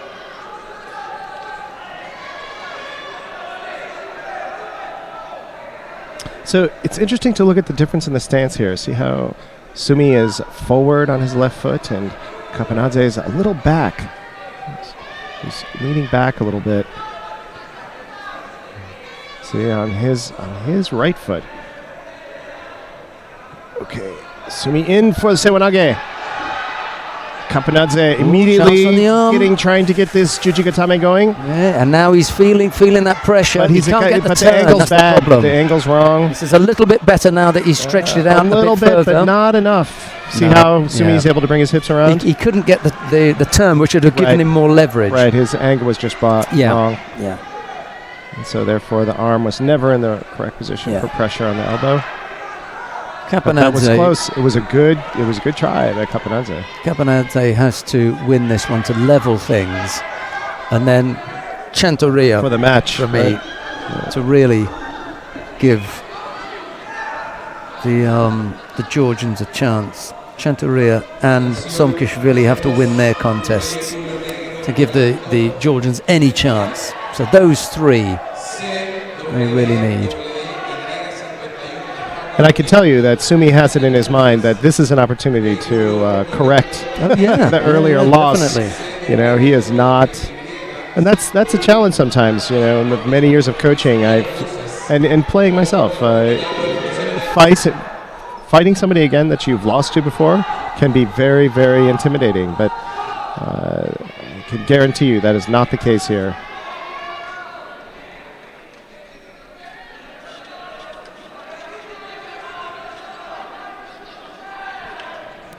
Both players, though, taking a very, very cautious approach to getting their grips.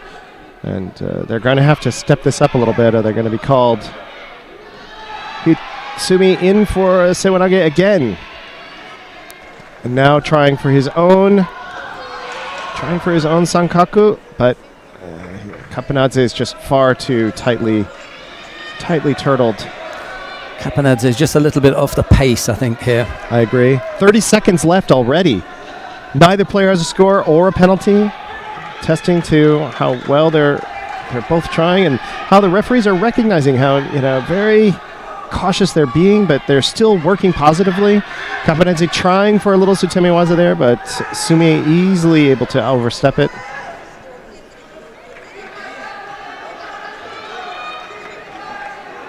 So these matches will go into golden score in the event of a tie, or is it Hikewake? No, we don't have that any longer. No Hikewake even in team. Golden score. Golden score. Okay, so this will be the first one we've seen. It used to be in team competitions you would have, if they were no score or if they were tied in the score, they would end in a tie, putting more emphasis on the team score overall. Kapanadze, Sumi in for the Sewanage. Kapanadze trying to capitalize on a Shimewaza.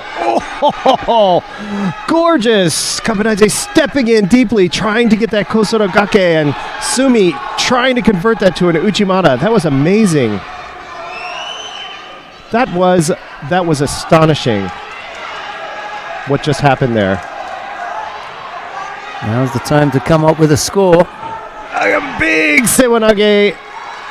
But not enough Kazushi. And Capanadze able to step around. Is it going to be counted as a counter? He did bring Sumi down.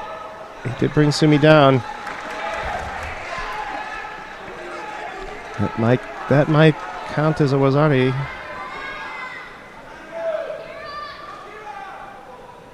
He did bring him around. Oh!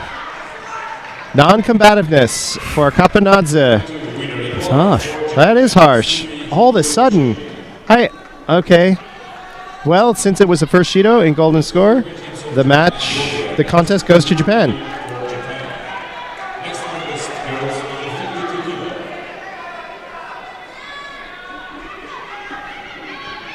Next up, Aiko Watanabe from Japan versus Ekaterine Tatunashvili from Georgia. We saw both of these players. Much more of Watanabe in the individual contest. pretty Uchimata. Both players launched up into the air. Watanabe not quite able to get the penetration that she needed. Yeah, I didn't think so. Tatunashvili turned out enough so that she landed on her front, so just for a Wazari.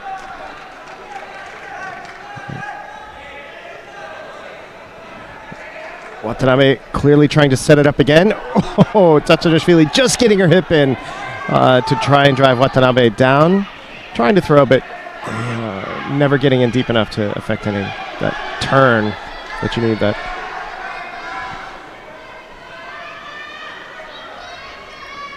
Watanabe with a strong left Kosoro. Kosoro attack by Watanabe. Tatunashvili, big deep Kosoro. Kosoro gake for a second Wazari. This is all Watanabe's match so far. Although Tatunashvili is giving a really strong battle in the gripping. But Watanabe is just dictating where it goes. See, she's getting Tatunashvili to, flinch backwards. Tatunashvili just can't get her own gripping going. She's got a really tight around the waist grip, though. That's good. Watanabe has to be careful. No complacency. We saw what happened last night.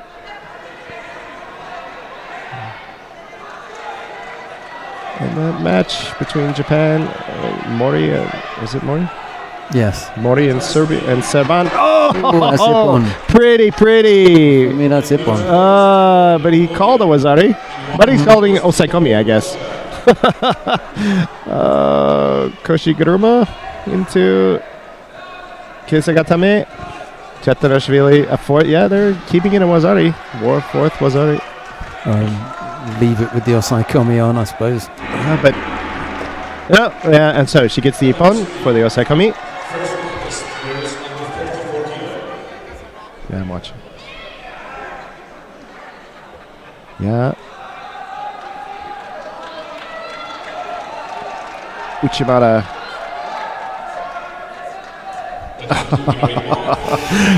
She doesn't land flat on her back. She doesn't land flat on her back. We're just looking at her That's little a good replay. call, and she's also rolling and off. She was rolling, and she over-rolled. She over-rotated. So there isn't the kind of control. That was quite brilliant on the Georgian part. It was also quite good on the referee's part. Oh, He called it. Saw it once.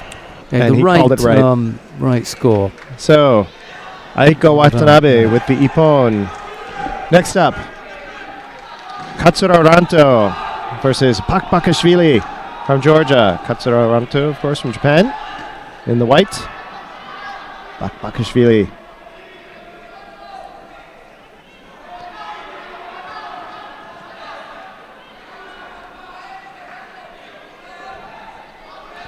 Pakpakashvili exhibiting that classic upright posture. Even when his defense here, he only stays there long enough to do what he needs to do, and then he comes back up. Georgia also very upright, very nice.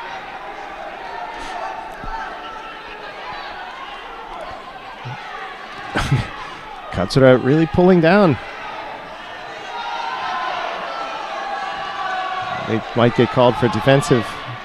Being defensive. Nope, not yet. 3:18 already. Ooh, a little bit of a reach there on Katsuro's part. Bakashvili getting tagged in the nose there. Saying, hold on, I want to make sure that my nose isn't bleeding. Okay. And Katsura, very gentlemanly, allowing him to make sure he's okay.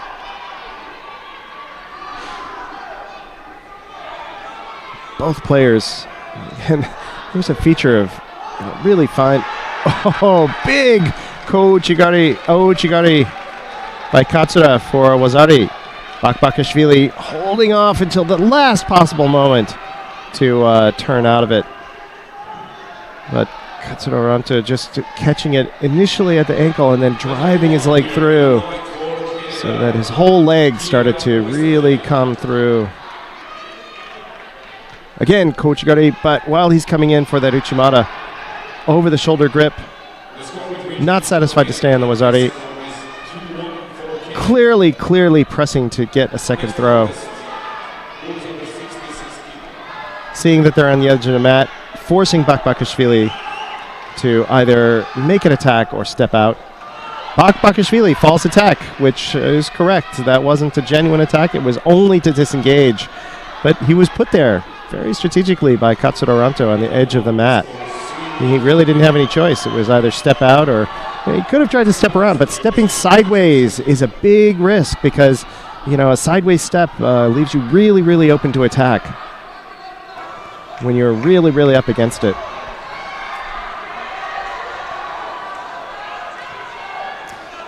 There is the odd danger here that this could get ugly, Why is that? Well, it's 3-0 Japan. That's true. They lose this one. And the one after this they're in trouble. Is one of the women. She's up against... There's a Wazari. Yeah, huge. That ties it up. Huge, wasn't it? What a lift. Yeah. What a lift. It is Wazari. It's not a Nippon. Georgian. It's clearly not a Nippon. Clearly not. Clearly not a Nippon. Katsura, with terrific acrobatic skill, was able to twist out of that in the air and made sure he landed on his front. Very different, not at all like bridging. Again, another lift, and this one's Nippon. And a half. Oh! He planted it there. Bakashvili with the same throw. Yep. Same throw. Katsura Ranto in that bent over posture. When he bent over, he gave Bakashvili the entry. See how he's bent over? Gave him the possibility. It wasn't quite the same grip as before, but same kind of idea. Big turn. And now here is a perfect example of a Georgian throw. There's good technique involved here, but it depends so much on just physical strength. That is all physical strength, bringing him up and turning him over. And that's a classic example of this different kind of technique. Nakaya Haruka is on the mat now. She is... and Chanteria plants! Oh! Nakaya! Oh my gosh! She hasn't moved. Oh. She looks really dazed. Yeah, I think she hit her head. Yeah, she's dazed. She's really... Can we take a look at that again? Wow.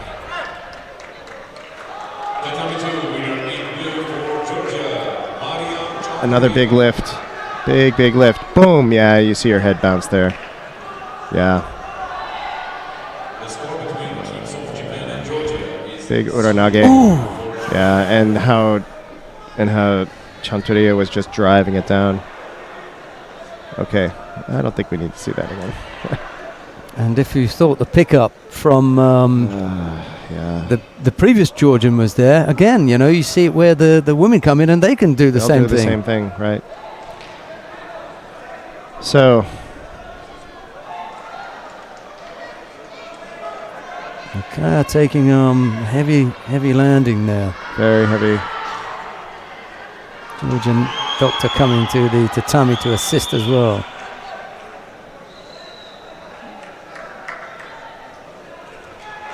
Okay.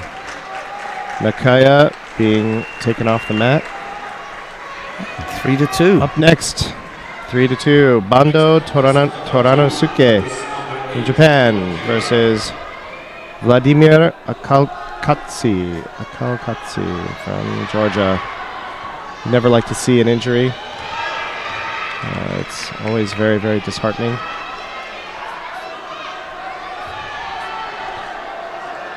Bando coming out very strongly.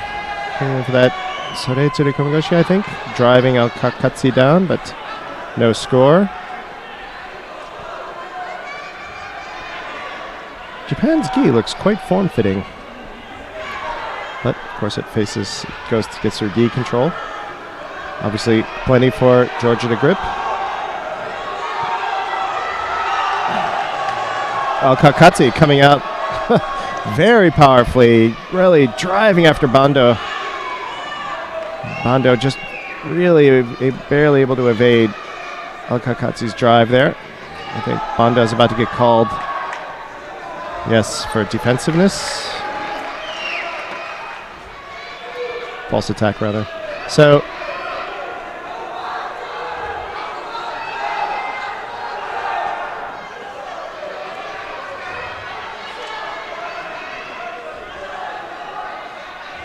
both players just really struggling to get their right grip. Bando coming in, left side Sewanage, right side Sewanage.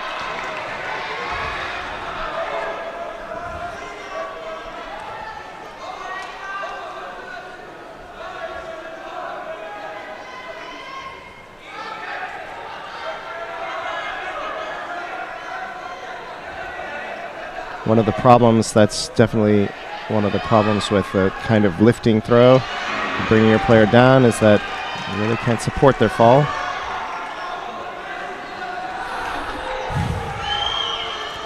Yeah, once you're up and on your way down, it's all about the landing, and every child who's taught judo, the first thing that you're taught when you're learning your ukemi is to tuck your chin in. Right.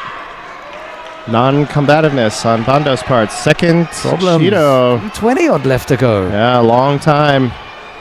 Akalkatsi is just driving in. Clearly the Georgian team is not taking those first two losses lying down. They are really trying to make up for lost. Well, one of them was a gimme as well. And one of them was a gimme, right? Right, those two. Right, that first bye. The score between teams of Canada and Mexico is 5-1 for Canada. Next one is Bando coming in with a lift of his own, but Akalkatsi easily turning out of it. He's been on the end of those a few times himself. You call that a lift? That is not a lift. Come on. Minute 53 left to go. 2 penalties picked up by Bando. That's an uncomfortable position to be in, because it really means that there's no room for error. Needs to keep everything neat and tidy here. No gripping infringements, no stepping out the area, no false attacks, and no passivity. There's a plethora of things that he could commit that would see him lose the contest. Okay. Both players taking strong right-hand grips. He's going to be on that count for a little bit too long. Yeah, he just is not in this match the way he needs to be. Akalkatsi is just really putting it into overdrive. And Bando's got to step up. Otherwise, Akalkatsi is just gonna drive him out. It's not even going to have to throw him. Sorry, the first time was you got to pass, but the second time, that one, you need to stand up stronger than that. Yeah. Nope. Yeah, he hasn't been dragged down there. He just hasn't stood up strong enough. No, he didn't. Of course, there's pressure. Of course, there's downward pressure as well. But there wasn't there. But, that's part of what happened. He just collapsed. Yeah, he didn't get forced to the mat there. He collapsed. Yep. False attack. You're out. So it is now 3-3. And if the under 44 kilo category girl for Georgia not turning up was a gimme, that Was sorry, a gimme. was a gimme. He just gave that one. I'm really sorry, but He's going to be running some extra laps. you got to stand up stronger than that. His coach is going to have some words for him. 31. But points-wise, it's 31 to the Georgians, 24 to Japan. It's 3-3 as far as the wins are So concerned. if it goes to a tie, the right? Georgians take it.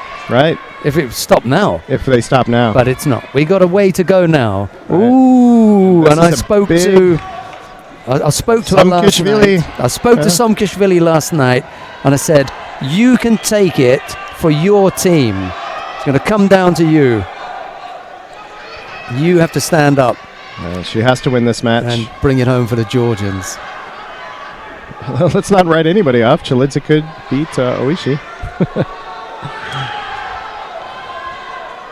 But what she does if she wins this is to put it in the hands, put it All right. in his hands. If Right. she loses it, Oh! it's all desperate. No, it's not But gonna that's not going to happen. That's at Uchimata least it was left already. handed. Yeah. Japanese coach thinks it's worth Ippon. Yeah, but it was rolling. Yeah. It wasn't flat on the back. I question his judgment on that one, and I don't normally. Well, he's excited. He's in the chair. He's Yeah, it's in a the different chair. situation. He's advocating. Yeah. So let's see if Samkishvili's going to do about that. Yeah. Yonakawa has got to. Okay, coming in. Plenty of time. Oh, where's the movement? Got to come in. Come on. No, this is also just Yeah, defending. defense Yeah, and yeah. right. Called it right away. And there's 3 minutes to go. You don't want to be giving up this kind of situation. No, she's got to keep moving. She's got to keep moving. I mean, all that Samkishvili has got to do is do Now the she same. has to attack. Samkishvili has to attack. You cannot just hang out in that collar, the cuff like that. You've got to attack, and she's not attacking. They both got the sleeve grip. now Yonakawa does too. But so Yonakawa in with the first attack. Oh, but Samkishvili was hanging out on that cuff, and they were calling like crazy yesterday. They were both settled there on that grip. Yeah. Yonakawa couldn't do anything else. She was like, she was stuck. Okay, this Yonakawa in with the left, Samkishvili in that right, into the same position again. But they both got better grips this time on the cuffs. Samkishvili's got the second collar grip. But the left hand from Yonakawa is clearly bracing. It's just bracing. Yeah, it's just bracing. Second. So I'll let him get away with that. You know, they've got 2 strong grips. They're both settling in. Yeah. Let's just let it go for a little bit.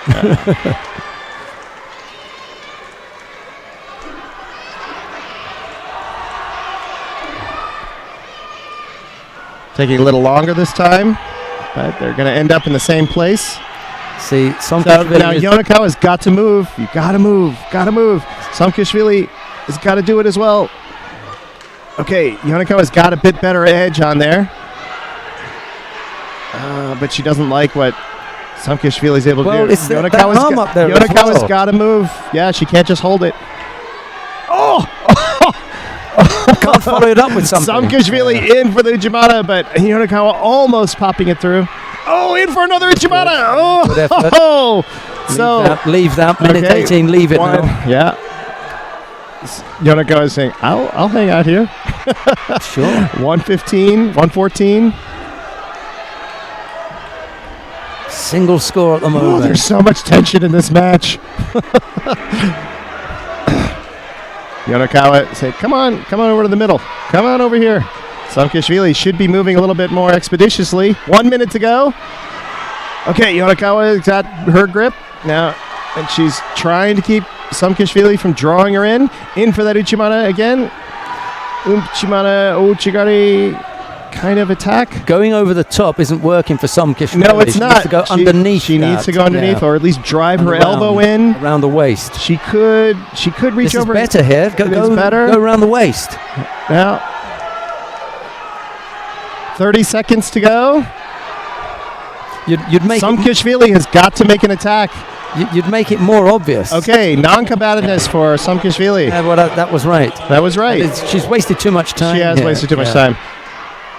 You know, if Yonakawa can... Okay, 15 seconds. Keep it moving. That's right. But she's got to engage. 9 seconds. She just managed to block her out that right side. right. The right side is the strong side for Somkishvili. She's had that right side blocked every time, Right. and she hasn't found a way past it. She hasn't tried another grip. Yeah. She clearly has, she's clearly a solo right side player. And in this case... In which case, the strong left hand of your opponent, you must find a way to negate that. Either Right. by and looking to grab that first and nullify that. Right. That's the first thing you want to do, is to make sure that you get that grip. And one thing that you can do is, even if they get that strong left, I know because as a left-hand player, you come over with your elbow and drive it on the down. inside. Yeah. But she didn't even try that. Okay, so Oh, maybe she didn't. Yonakawa She didn't have maintains that the kind of, lead for Japan, 4-3. She didn't have that kind of information. Right, there we are then. Okay, and it comes down to this Oishi and this Chalidze. match. Chalidze has got to come back. If Chalidze wins, Georgia with wins. points. Yeah, If Japan wins, Japan wins. So it really does come down to this match. easy.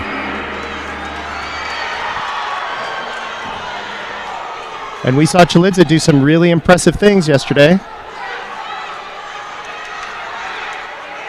Yeah, the winner could take it. Must-win situation for Chalidze, however.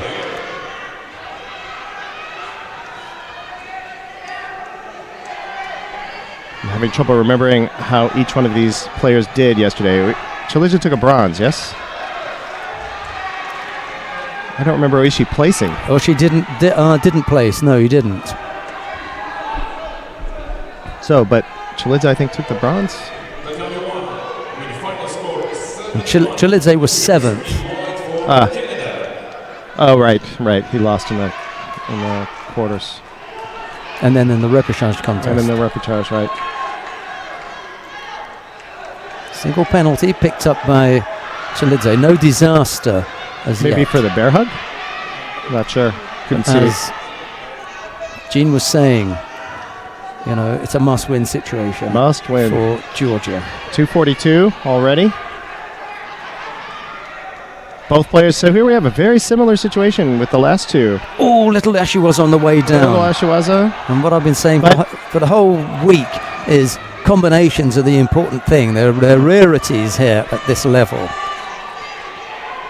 But so same situation that we saw before. Let's see which one of them is able to. Uchimatad Kouchi this a time little on the bit. way down, and now Oishi looked Oishi's as gonna though be. he could have been off the end of the attack that he stumbled out. Yeah, he did. 2 minutes. Oishi hasn't really launched a positive attack so far. Mongolia lead Russia 2-1 down on mat number 3. Wow, that's something. Mongolia has really become a judo powerhouse. So big reach. They've just tied it up. Russia's just tied it up. 2-2. Yeah, 2-2. Galstian. Galstian, Karen Galstian. Getting the score over Bayern Munch. That looked like a runner there. He was on his way, wasn't he? He didn't fancy that. No. He took the bear hug, dive. though. Bear hug, I think. I'm not sure you can get a behind bear hug. The guy's running from you. You're trying to grab him. He ran for the bear hug and then he turned out. Well, let's see if he ran from it. The score between teams of Russia and Mongolia is 2-2. Next contest, girls under 63 kilo.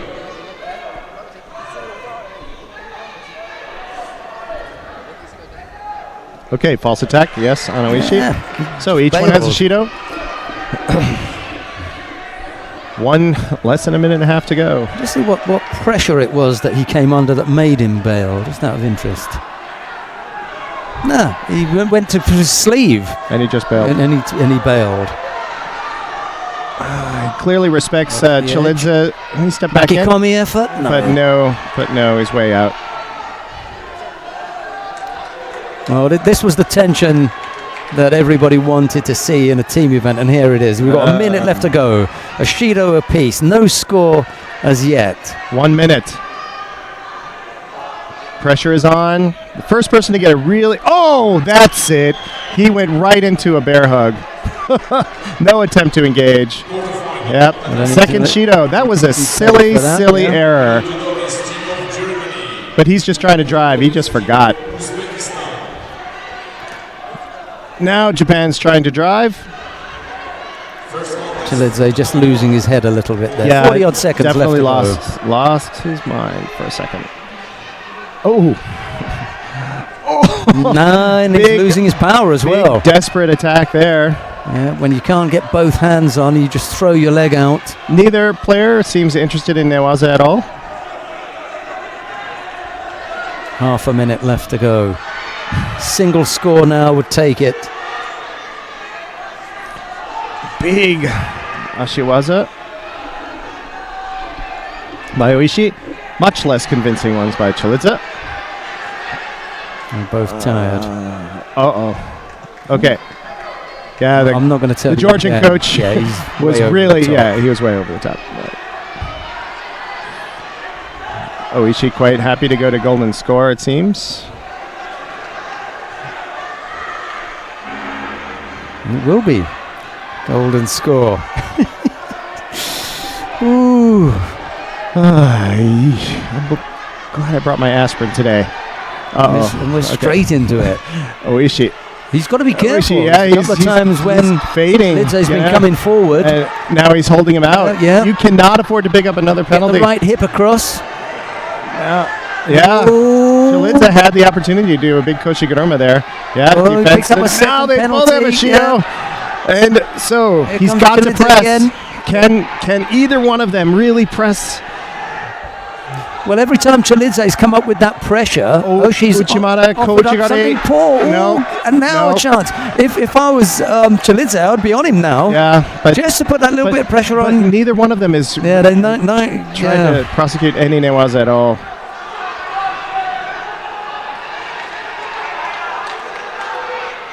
Okay. Japan.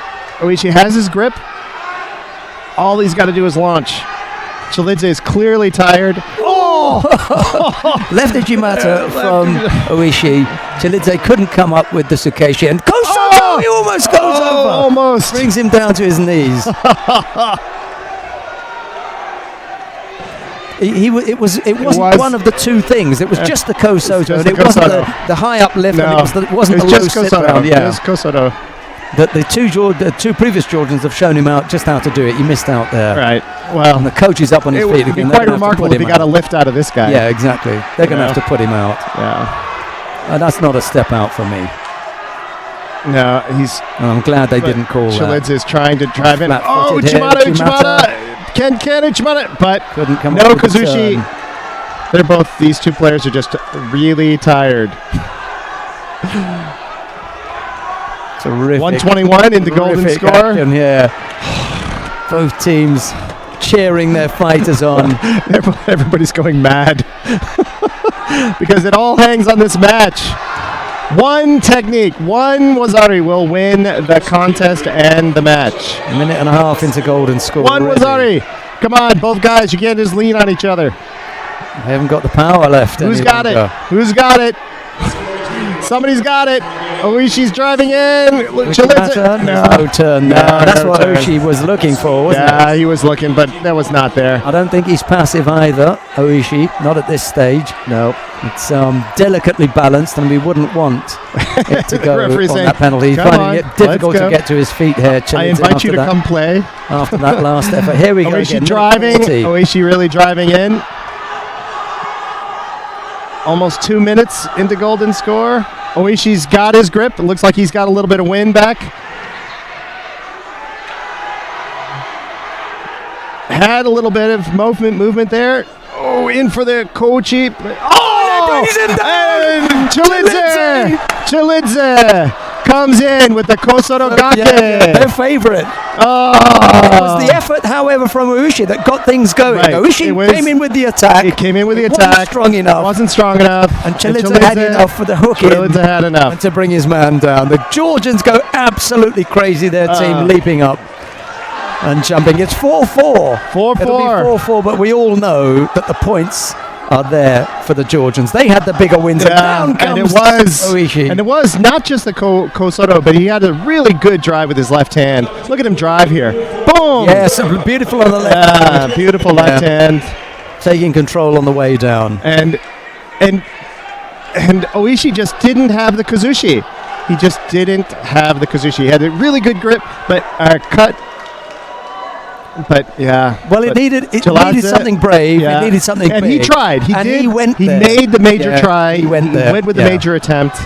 And I give Oishi absolute credit for giving it the go. He's thinking, I'm going for this. I'm going for this. It didn't come off.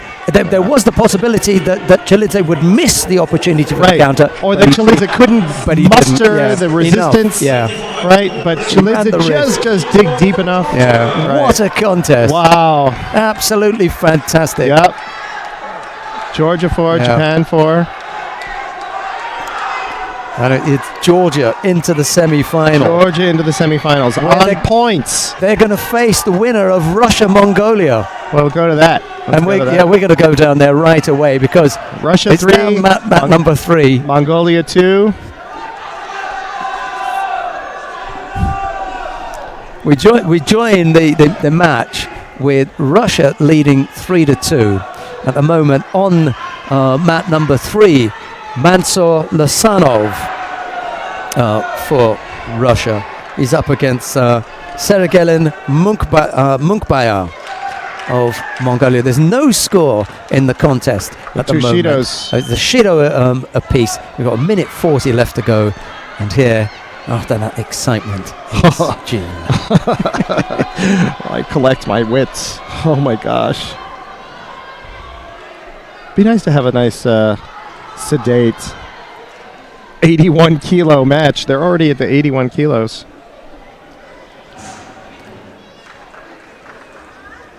Okay, we're having a little medical break. Thank you. Because I really don't know. Give us a chance to catch our breath. Yeah. Georgia, Japan. We could see that one coming, couldn't we? Yeah. What on mat 1, we've got Ermangedova versus Bauhaus, one of the Bauhaus sisters. Uzbekistan leads Germany by 1. Sorry, you were saying? No, just wondering what happened with the women in the contest. You know, where did we go to for them? They didn't have a 44, so they lost that one. They lost Tatunashvili and they lost Somkishvili. So all 4 of the women,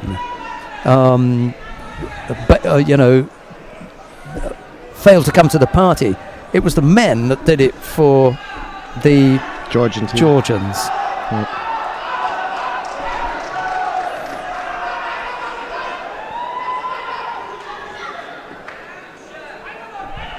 No, it was Chantaria who did it here. She threw Nakaya. She absolutely smashed Nakaya. That was the one that gave it to them.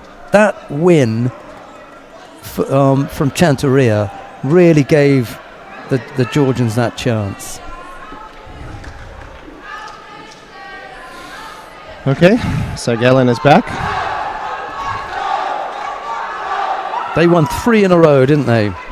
At the end. The Georgians. Right in the middle. Yonakawa came up to be Somkishvili.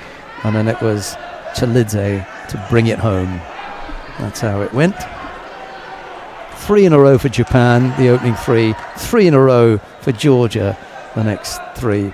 Yonakawa made it 4-3 to Japan, and then it tied it up 4-4 when Oishi went down to Chilidze, but on points, the Georgians took it. That's how it happened. It's 3-2 as far as the match is concerned for Russia. Still scoreless in this contest between Mongolia and Russia. Less than a minute to go.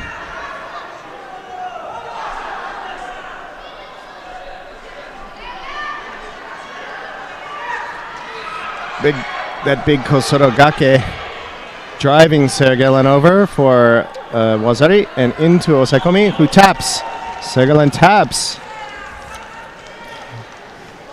Hey. giving Russia 4-2 lead. So we know what that means.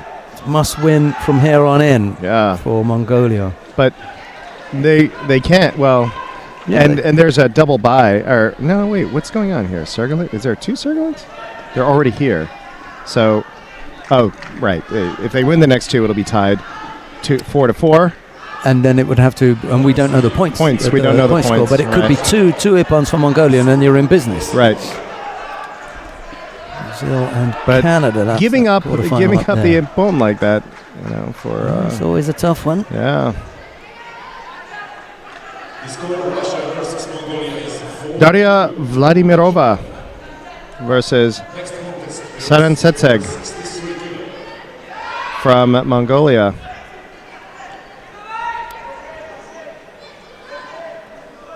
It's a big ask for the Yeah, Mongolian Sarantsetseg. cadet girls to Yeah. battle it out with the Russian cadet girls. They appear to have been well prepared, the Russian cadet girls. Well, we'll see. Plus, they're just bigger. They're coming in with their plus 73 players. Yeah. Wazari for Vladimirova.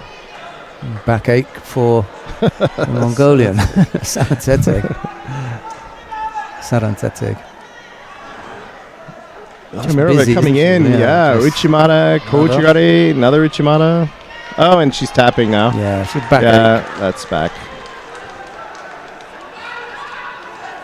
Come, let me help you out. Shows a nice spirit. Nice. Yeah. Nobody wants So, to go out there and ippon bash for anybody. Vladimirova, giving the match to the Russians. Yeah, both. So it'll be Russia Versus face Georgia, not for the first time. not for the first time, as a team. Yeah. The score of Russia versus Mongolia is 5-2 for Team of Russia. So, why don't we go to mat 1, where we can see Uzbekistan facing off against Germany. That's still early days in the competition there. Uzbekistan only leading by 1 at the moment. So, if we could go to mat 1. Right. The quarterfinal between Russia and Mongolia is pretty much done and dusted. 5-2. Russia lead Mongolia. But down on mat number 1, Uzbekistan face Germany. Let's go down to mat number 1 and see what we do there. Okay? That's how to do it. Okay.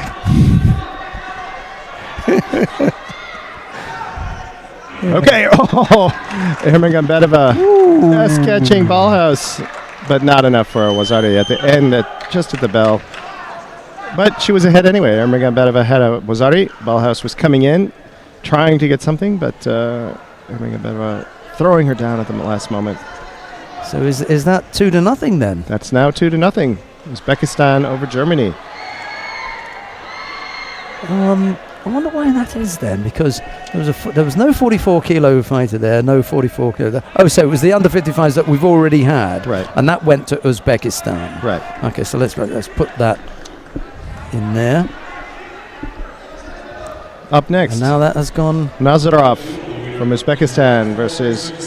Okay, is this Chuk or Kuk? Chuk, I Chuk. think. Chuk, I think he's Turkish. Chuk. Turkish Mateo background. Chuk There you from go. Germany. That's that one. Mongolia and Russia done and dusted. They're off. Who is under 66 kilo.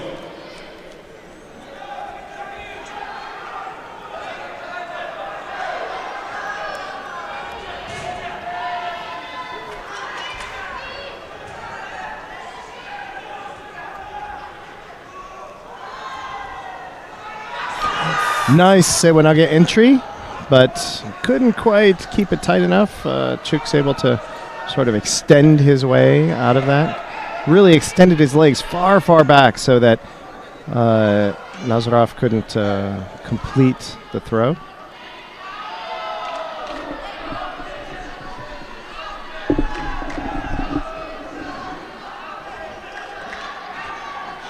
Chuk putting up quite a spirited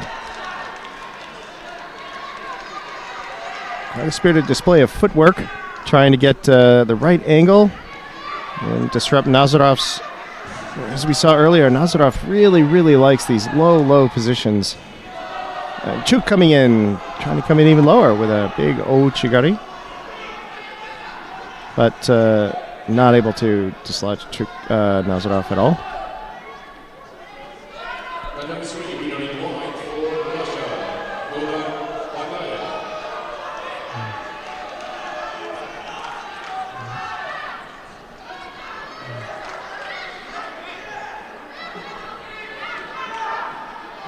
Sewanage attempt by Chuk, but Nazarov is getting a really powerful grip and then grinding it down so that it's really hard to move. It puts the onus on him to make some movement. Oh, looks like he just poked Chuk a bit.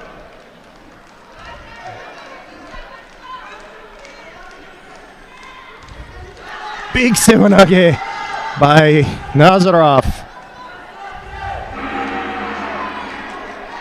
But one thing that's happening there is that even though it's a really deep, tight Sewanage, he's just then curling through it. He's not driving up, and that allows Chuk this time and Nazarov last time to extend their legs back and really offset the action of the throw, the momentum, so that they're using, it's a really interesting display of physics actually to keep the entire energy of the throw from translating into uke in a way that would allow them to be whipped around. They're using the inertia of their lower bodies to cancel out the energy being transmitted into the upper body. So if they, instead of just dropping to the knees and curling, they kept their toes live and then drove up after dropping down, that would then redirect the energies to allow them to really complete that technique. See, there is dropping, but he just stays down. And this time he didn't even get Chuk off his feet. Didn't even break his balance.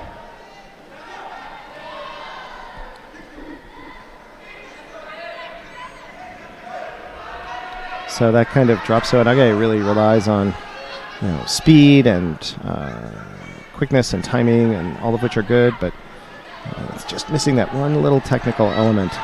Oh, there, see? Now, again, he dropped and he stayed down, and Chuk is able to, Chuk's being called for non-combativeness. Chuk was able to, torque his way out of it. See, again, these deep Sewanages, again. But actually, those last couple were kind of shallow. Chuk never had any trouble sidestepping them at all. They were never really threatening his balance. They were sharp and they were popping, but never a real threat.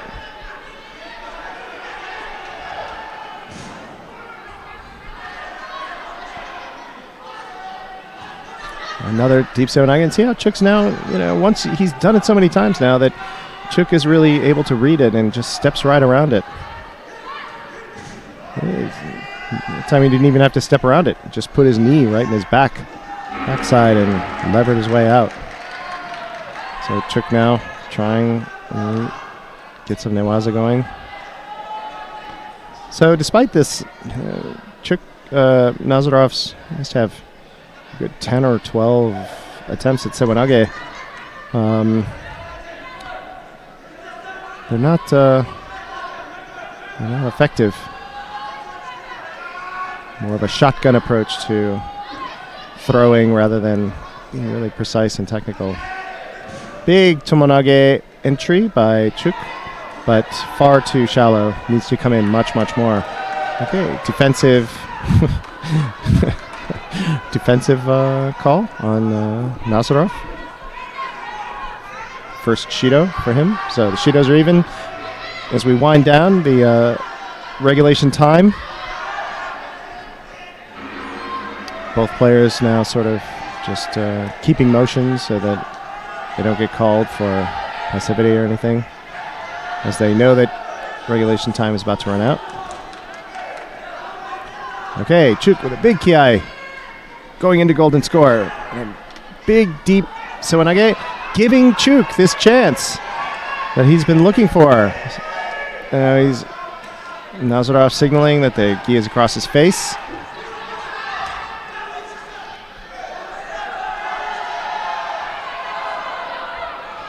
So Chuk really knows that Sewanage is coming. He's able to see it.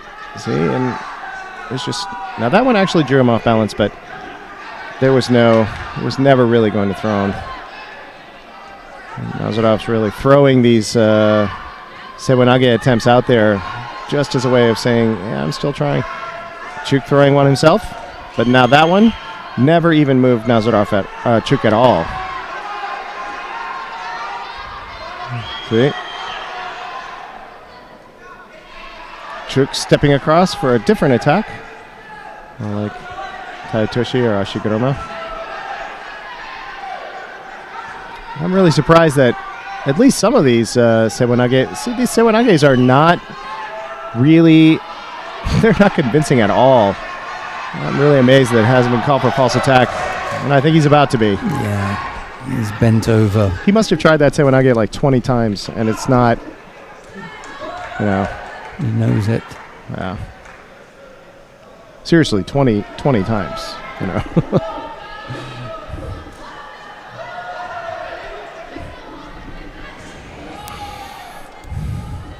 So as we have seen, it's never a good sign when in the middle of the action the referee tells you to stop and tie your gi. Bad news is coming to somebody. And Nazarov is just exhausted.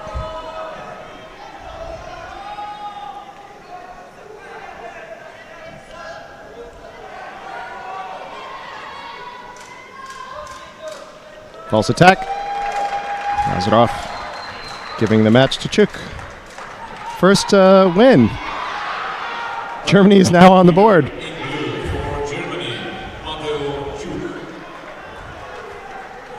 Up next, Sita Kadambeva from Uzbekistan, under 63 versus Annabelle Vinzig. Annabelle Vinzig, who we've seen. And we also saw Kadambeva earlier in her individual competition.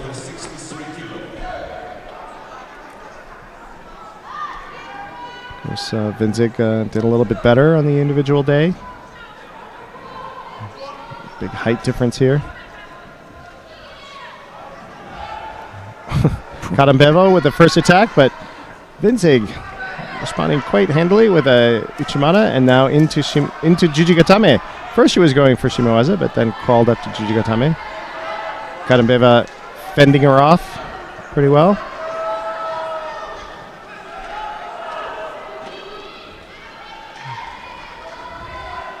Both players settling into a place where they can start going for their grip. Vinzig taking advantage of her reach, getting into that first grip, but Kadambeva locking down the other hand. Both players now locked at the ends of the sleeves. It's very difficult to throw from that position. Kadambeva, though, a little vulnerable there to that Ouchigake.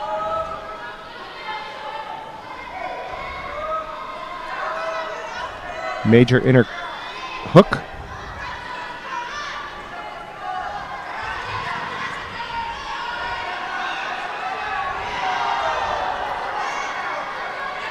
Vinzig with the strong left grip. Osoto entry. A little bit of Ashiwaza. In for Uchimata, but no Kazushi.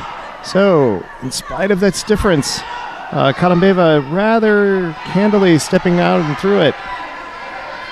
Now coming in for another Shimewaza, trying to get it, but not able to get the correct hand in. Okay, non-combativeness on Kadambeva's part. She's definitely been on the defensive this whole time. Just got to find a way past those long arms. Oh, and that was a nice attempt. First a Kouchigari, and then a Sewanage, and then another Kouchigari. So she clearly has some attacks in there, getting Vinzig to move around a bit.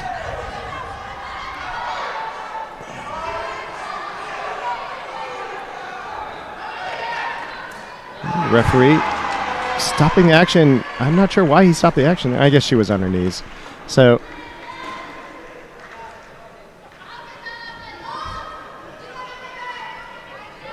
Vinzig really reaching over that strong left, coming in for that Ochigake again. Then Suri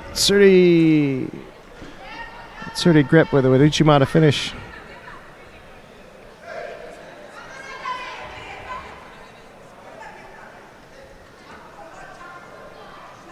The number 2 winner in white for Brazil. 140 left in the match. Kadambeva with the only Shido, no score otherwise. Score Brazil versus Cadets, 4-0 for Brazil. Next contest. This is a big match for Germany. Germany, if they are able to score here, they'll tie it up. I think they have a really, really good chance, but Vincik has got to finish. She's had most of the attacks. Kadambeva really just hasn't been able to press her any kind of real serious threat. Second false attack on Kadambeva's part.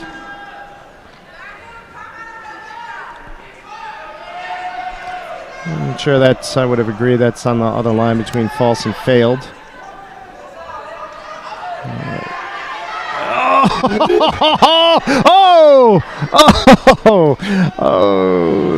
Brave attempt by Kadambeva, deep inside Vincik, who now has a real chance to get this shimewaza.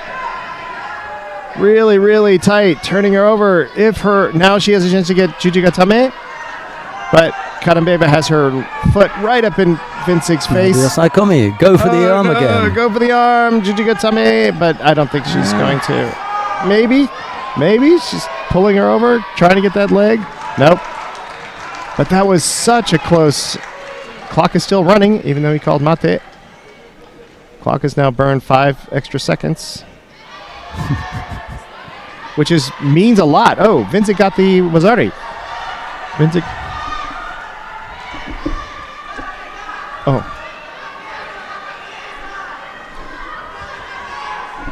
Okay.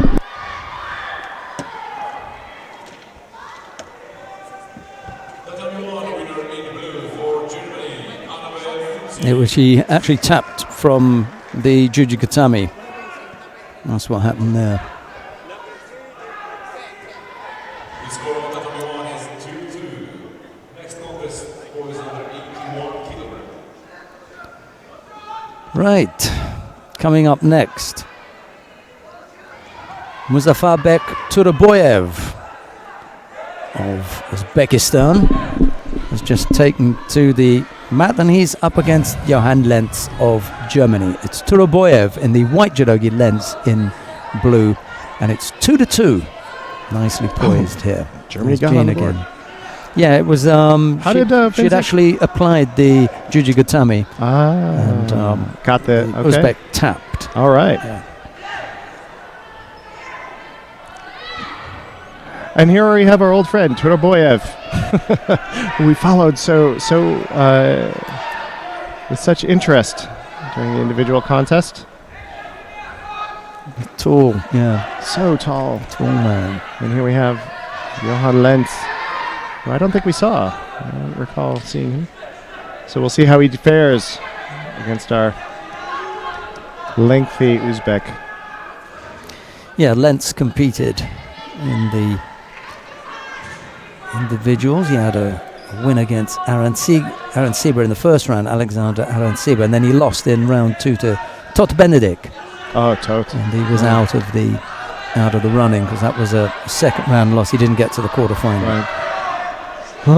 And as we saw in the individual competition, Turaboyev just knows very well how to use his length and his height to his advantage, and he gets these really long reaching grips, and then really reaches also with his right leg. Looks like Lenz is trying to get this shimewaza though, or maybe a Jujigatame on that arm, but not quite able to. I think Turaboyev had a grip on his own leg, anchored it sufficiently to resist the Jujigatame attempt.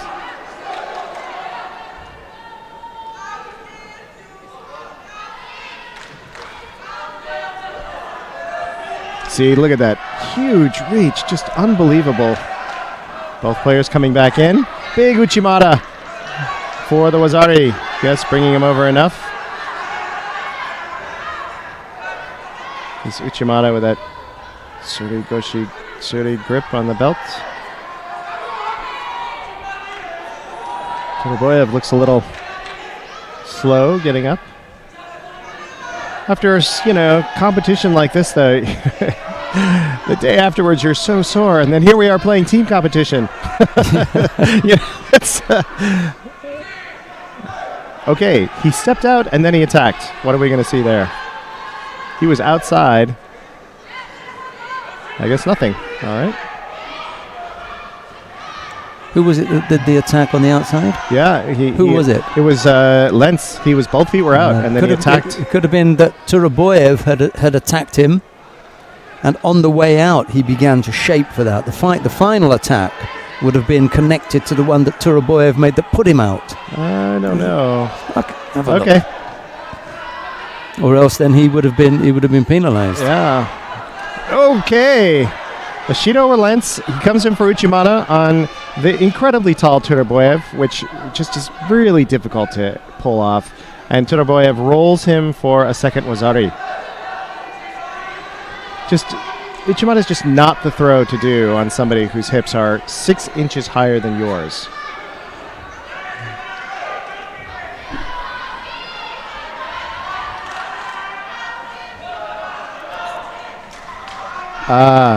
But he was out initially. Yeah. I see. He went back in.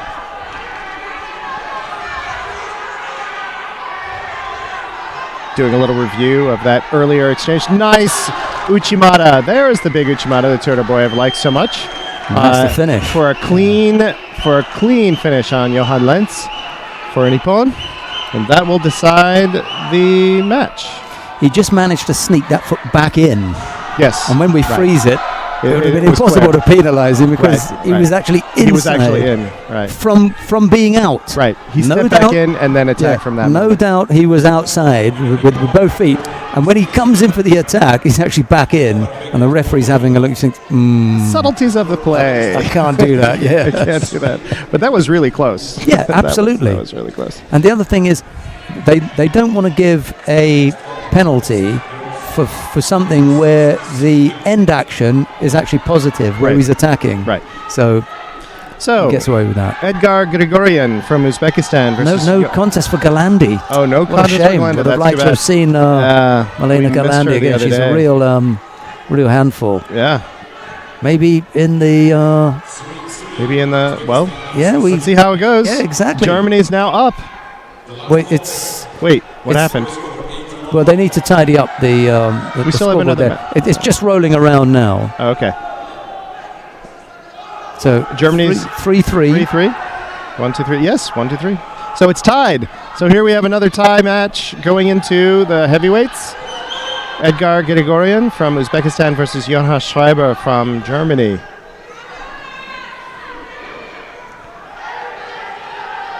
Going to check points. How are we on points?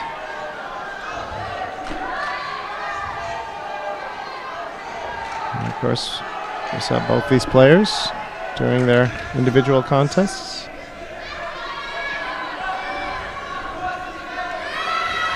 Oh, Uchimata, Kouchigari, Yashirai. Schreiber doing an impressive... Edgar Grigorian rushing Jonas Schreiber, who responds with a bear hug. I wonder if he'll get penalized for that. Yeah, he might. Yeah, he might get penalized because Grigorian just charged him and Schreiber just reflexively bear hugged him. Wazari for Grigorian.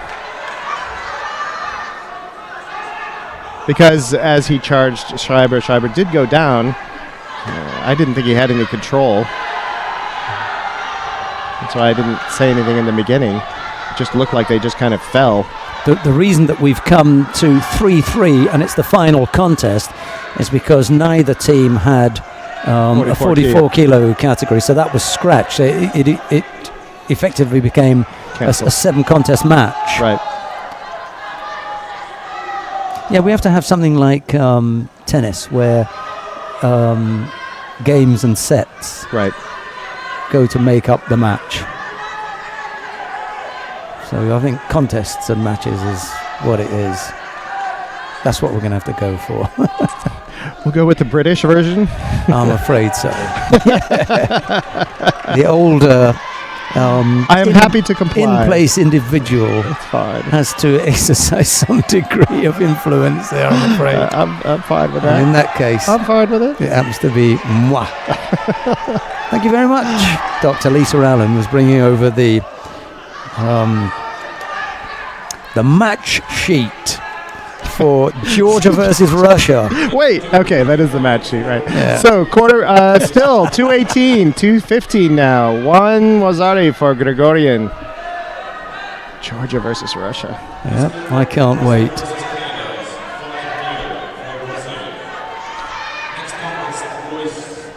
Big makikomi for Schreiber. And Gregorian coming in and doing that double drive, trying to get a choke in, but it's not going anywhere. Under 2 minutes now, 1:56 in this heavyweight match, which will decide.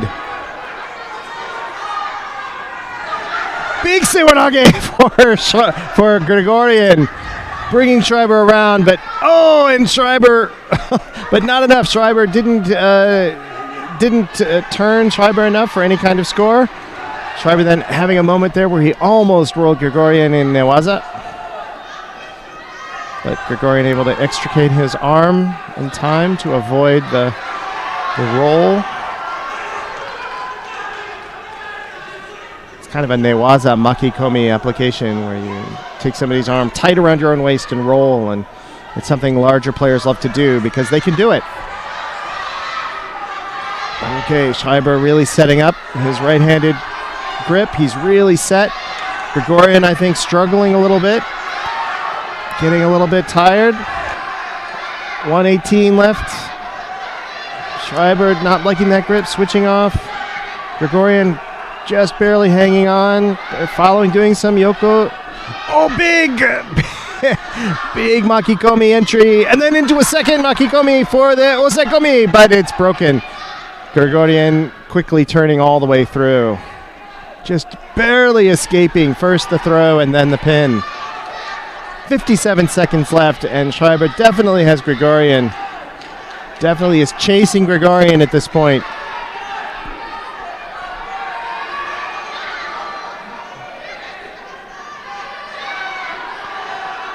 Schreiber really pressing Gregorian, clearly holding him out. Doing a little bit of dancing, trying to get a little, Gregorian being forced to the edge. Schreiber really driving. We might have a step out by Edgar Gregorian, which would be a third Cheeto. He was briefly out.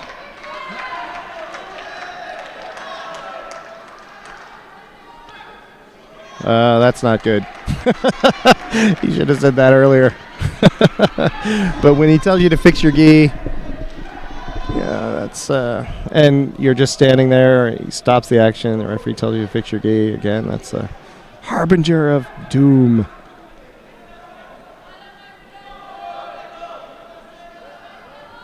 Tuck your gi in. Can't just tie your belt. Oh man, he's going to try and tuck his gi in while it's tied.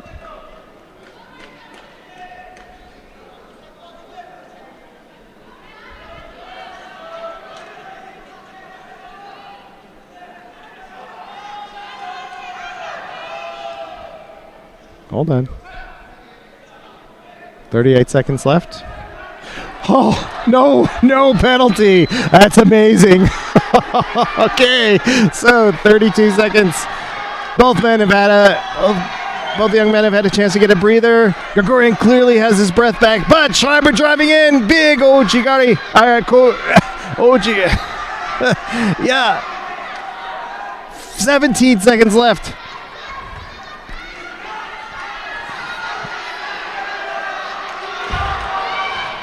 Schreiber driving in. Gregorian in with a Sewanage. Barely taking advantage. Really nice. Big Wazari for Gregorian. Schreiber driving with really having no other option, but having to drive. Oh, and a last final attempt. Oh, with 7 seconds, he really made a really brave attempt at it. But Uzbekistan edging out Germany 4-3.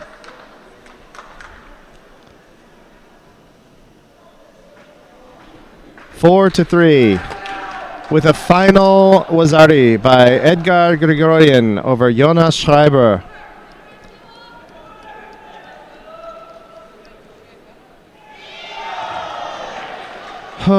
So,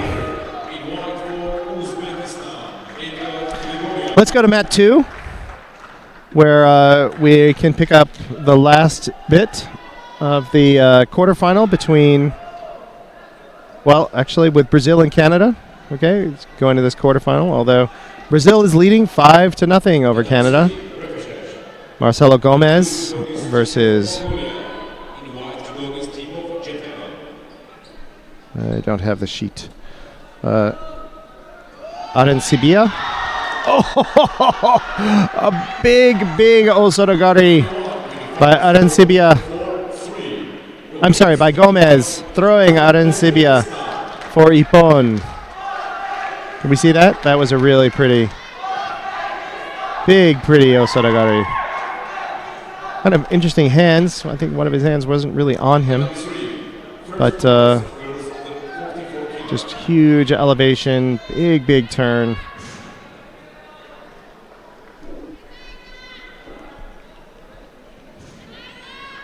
Here we go. Yeah. He actually had his head under Canada's arm. It was on the outside.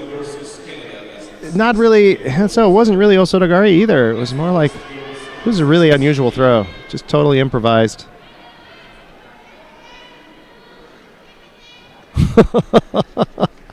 I would call it Surigoshi the way he's positioned, but he doesn't have the sleeve. And it wasn't.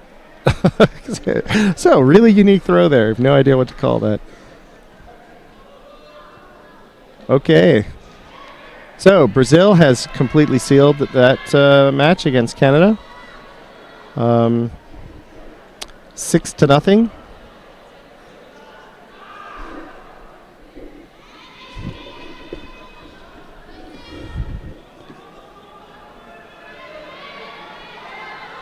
And here we have. Actually, can we go to mat 3? Let's pick up Japan versus Mongolia. We didn't get to see Kawabata Haruka earlier today. And here we have a chance to see her play, because she had a bye earlier in that earlier match.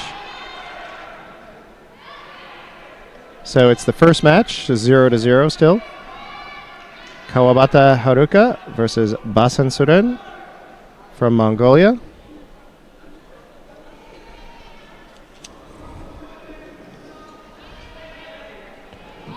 Oydavchimet. Basan Suren Oydavchimet. Okay, holding Europe on the same side. 2 Shidos for Basan Suren versus Kawabuta, who only has 1 Shido.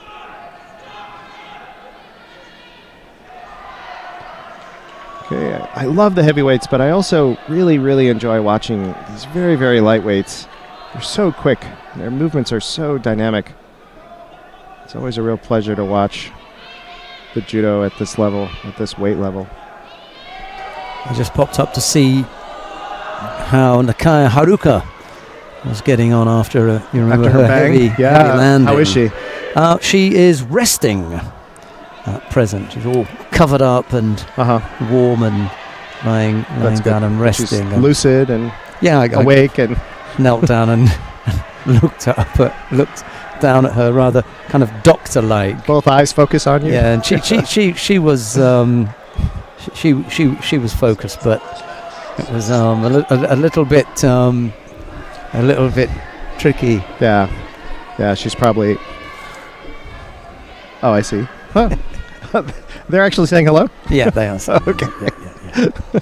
It's one of those times when Skype comes in and catches you unaware. We're saying hi to Sheldon's family on Skype. They've gone now.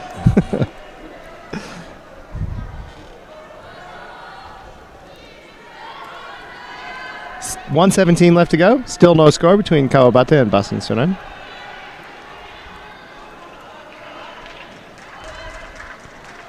It's really interesting to see the difference in how the two players approach, the entry into kumikata.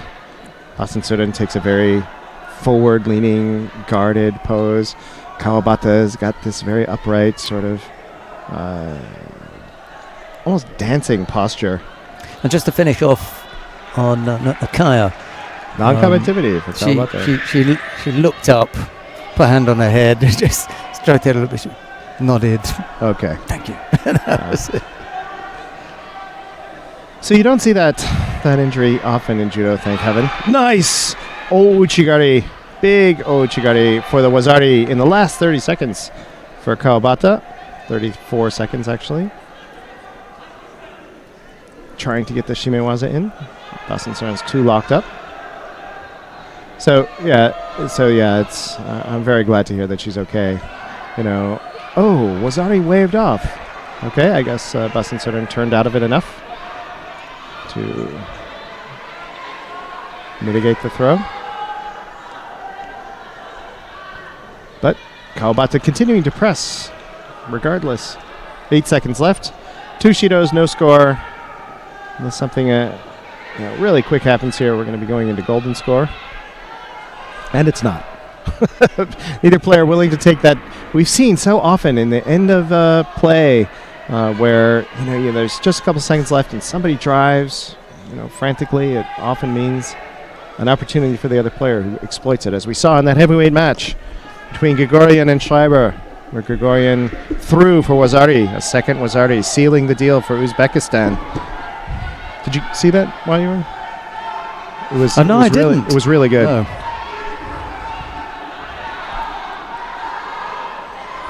Visiting Nakaya.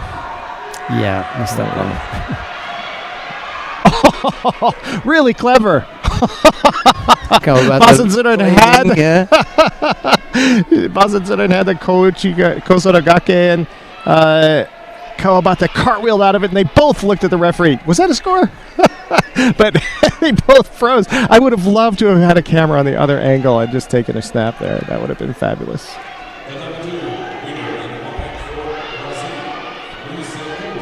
Kawabata trying to get Osaikomi here. Oh, and she's got it!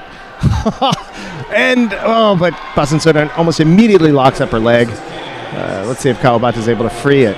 She's trying to extricate her leg, trying to get it out. Almost. And she's got it out. But Basen Suren regains it.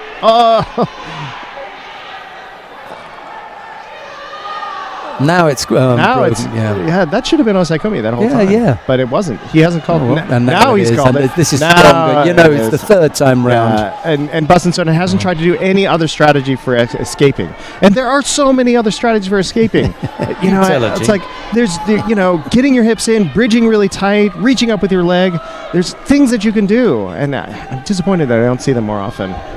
But Basen Suren clearly is going to concede this Osaikomi to Kawabata for the Ippon.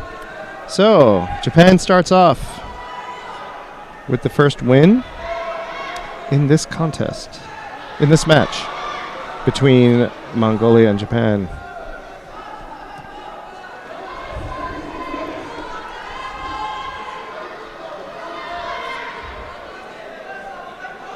Yeah, in tennis, I guess it does go game, set, match, right? Because the overall thing is the match? The overall thing is the match. Right. A match is divided into 3 sets for women and 5 sets for men. And then there's the individual game, and then there's the set, and there's the match. And then the points. Then there are points. So right. if 15 love. Yeah, 15, right. 15, 30. Right. That is a description of the number of points. Points within the game. Within the game. Right. And then within the game, there's a games. number of sets. Right. Yeah. And they go to make up the match. So it's just a question of what we choose. Of course, we can choose it to go the other way around, the contest is between Japan and Mongolia, and then the matches. This is your show. Yeah. You clearly decide. Yeah, I go for contest and match. Oh, good. At the risk of boring people. at home. Basuren getting the Wazari. Sort of wheeling Sumi Hitoyoshi around. Japan is having a rough day today.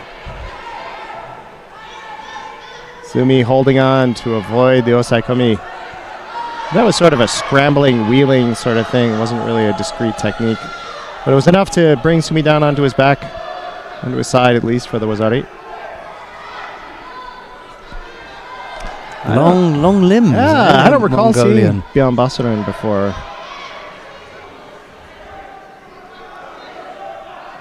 Got his fingertips all taped up. He finished 5th in the under 55 kilo category. Whereas Basuren Sumi was in the semis or the quarters? Yeah, semis. Sumi, it was, who ended up with, didn't he get a bronze? I think so.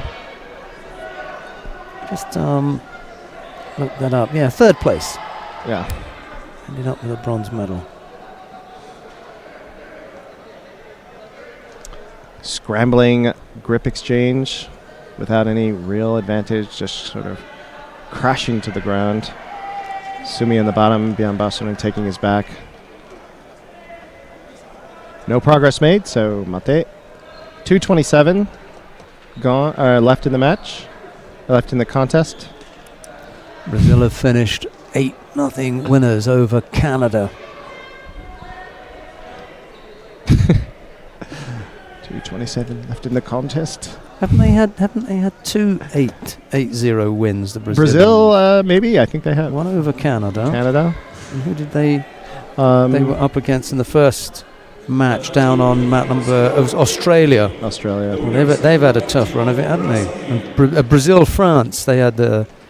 Holy moly! Well. Bjorn Basuren are about to get called. Oh, well, they're both being called. Yeah. Okay. Avoiding to take a grip. I thought Bjorn Basuren might get called for whacking the Japanese in the face. No, waving it off, Bjorn Basuren. Okay.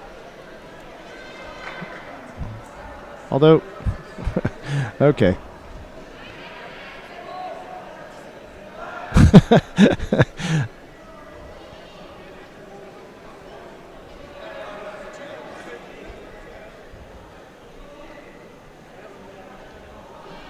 A lot of really quick low-level ashiwaza, but just to try and get things moving.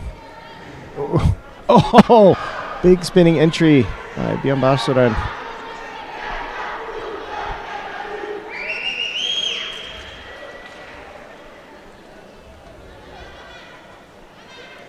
So, have you heard a specific name for that particular entry? That throw? No.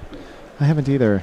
They must call it something. I mean, enough people do it. Well, when I spoke to the Kodokan experts that we have who identified the waza at the Tokyo Grand Slam each year, there are 5 of them. They're on a table, and they all work together to identify each of the wazas that they see. They don't have this broad and extensive naming culture. They don't. For me, they don't waste time in trying to name every single pinpoint thing. Exactly. Right. They have the base waza, Right. which may have some kind of minor extension to it, and then that's it. Right. They don't add No. all kind of new names. No, or whatever, they don't. you For know? every single variation of everything. And if and Which when, is fine, because there are a lot of throws to begin sure. with. And if and when they find it particularly tricky to identify waza, then they just give it the generic thing, like Yoko Sutemi waza. That's it. Side sacrifice, right? Right, now, if you want to continue watching this match, just click on mat 3 and you'll do that. But we're going to see the first of the semi-finals. We're going to move over to mat number 2. It is Georgia versus Russia. We're just about to get underway. Russia have taken the lead on account of there being no Georgian at under 44 kilos. But Nagushev has just scored on Kapanadze there, so he leads the contest by 1 Wazari, and the Russians already lead the match 1-0. No under 44 kilo category fighter for the Georgians, so they've given up 1 already. They were starting 1 down. They still came back and beat Japan. That's right. Amazing, really. And rather decisively, actually. Nice, Kojigari. Yep. Did he bring him down to any scoring part of the body? We'll find Coach out sure in a thinks minute. so. Yeah. He's not going to last long with this referee. I'll tell you, the Georgian coach is going to be off. He's not going to put up with a great deal. Well, maybe he'll settle down.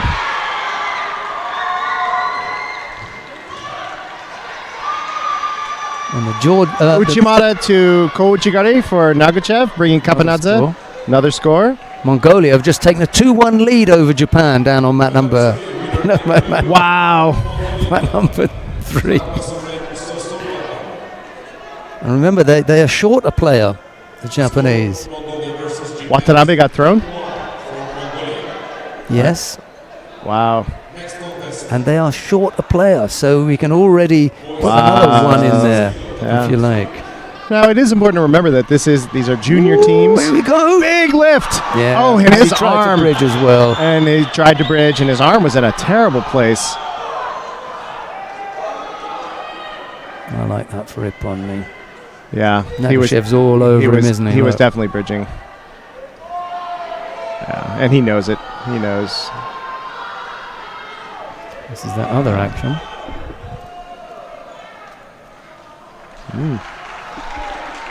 Okay, and it was bridging. Yeah. So Russia has the second. Ippon. There was no score in that other one. Well, it doesn't matter now. But now Russia are putting Georgia in some serious trouble here. 2-0. Elkina is a really, really tough cookie. Really. Mind you, Georgia were 3-0 down the last time round, if you remember. That's right. And they came back to win it. Oh, that's a big breeze coming in here. Someone has moved the... Oh, my goodness. That's impossible. That's impossible, yeah. Holy moly. We're getting blown off our table. Big Ippon for Elkina. Big Uchimata over Tatunashvili for Elkina.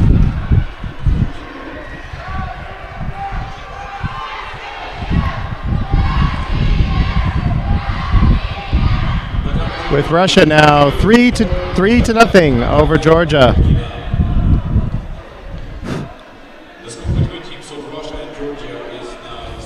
Okay, now we're not being blown off our table. Blowing a gale here a moment ago. That was ridiculous. Okay, Elkina just threw Tatunashvili, Uchimata. Yeah. For Ippon. So up next, tough cookie.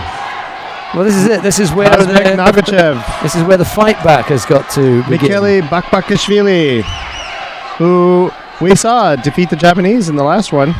That's right. He could pull it out again with that big lift. Here's the other Nagushev. Did it twice. Yes, the other Nagachev. Oh, right. And this is the... Abrek and Kazbek. And this is the gold medal winner, Nagushev. Kazbek and Abrek. That sounds like a story. I think the Georgians are really up against it here. Wow.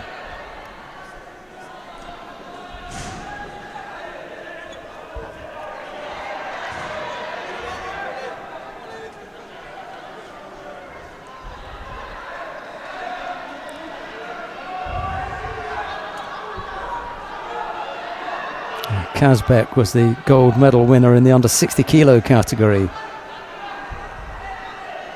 Big ask now. Nagachev. Yes, this Nagachev, you mean. Yeah. Right? Come and having to face the current cadet world champion. That's your task.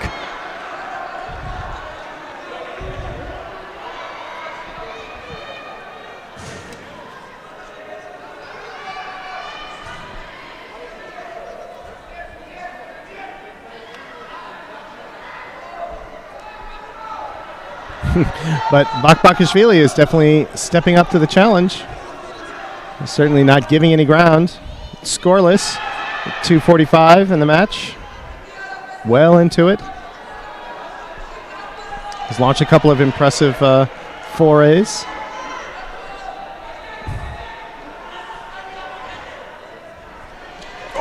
Oh, that was interesting. Oh, a little Yoko Tsugashi into Sutemi Waza attempt by Bakbakashvili. Nagachev very quickly responding, but not really countering. Just sort of short-stopping Bakbakashvili's attempt. So that's why it's not a throw, not a score. Even though Bakbakashvili went down really hard. It was just him trying to get that sacrifice technique moving.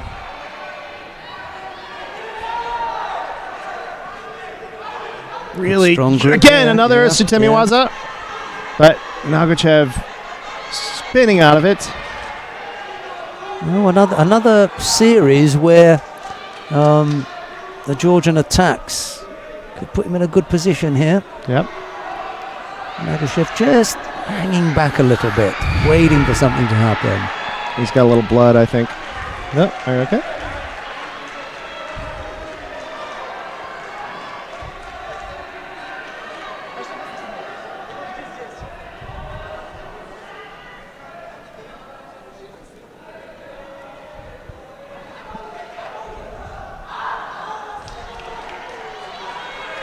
Oh.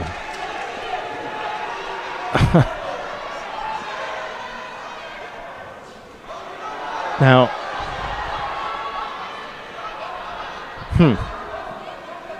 They weren't in Newaza.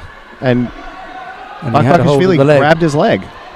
Why isn't that a penalty?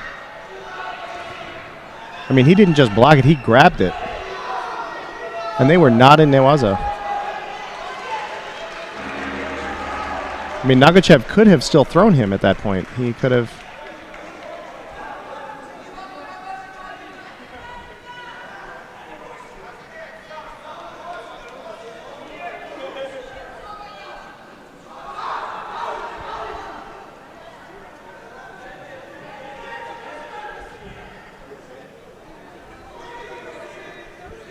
Okay, so both players still really struggling to find this decisive grip from which to launch. Neither one really able to get that kind of commanding position. Both really canceling each other out. Bakbakashvili changing it up a little bit, standing a little bit more upright. 26 seconds left. Nagachev drawing the first Shido. He's not happy with that. But I would have said it more non-combativeness. But anyway, Bakbakashvili's had the majority of the attacks. But Nagachev's been working pretty well too. See, like that. And Nagachev gets this. He does this really effective, but way of cartwheeling out on his shoulder and side of his head.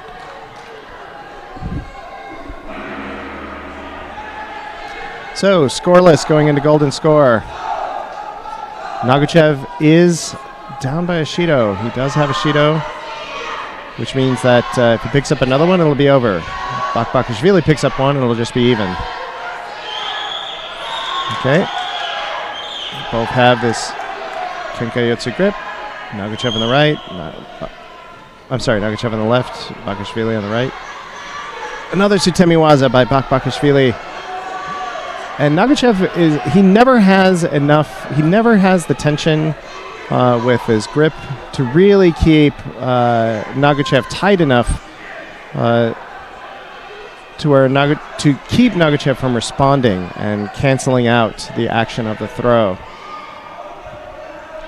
It's not a bad thing to do when your opponent is bent over that far, but he's just pulling him in too close. He's allowing to okay, good Sewanage on Bakbakashvili's part. Really requiring Nagachev to cartwheel his way out of that one. He's not careful. Nagachev is going to pick up another Shido. Yeah. Yeah, He he's really got to stay hasn't- penalty free, the Georgian. 1 minute into golden score. 3-3 now, Mongolia, Japan. Oh, wow. But I think, if I'm not mistaken, Uchimata by Bakbakashvili. And if Nagachev doesn't pick up a non-combativeness penalty here, I'm going to be very surprised. 31-31, 3-3. And Bakbakashvili gesturing to the ref. Like,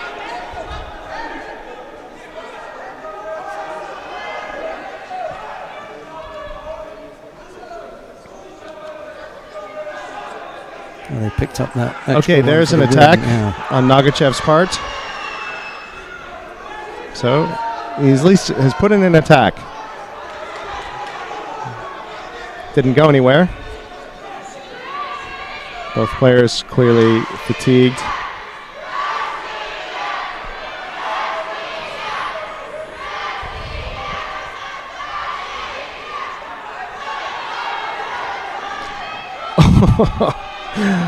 Really strange attack by Bakbakashvili. That wasn't... There was no way he was going to throw from that. I don't know what he was trying to do. False attack. I bet you it's going to be a false attack. Because there was no way that that was going to be a throw. He just jumped up in the air and wrapped his legs around Nagachev.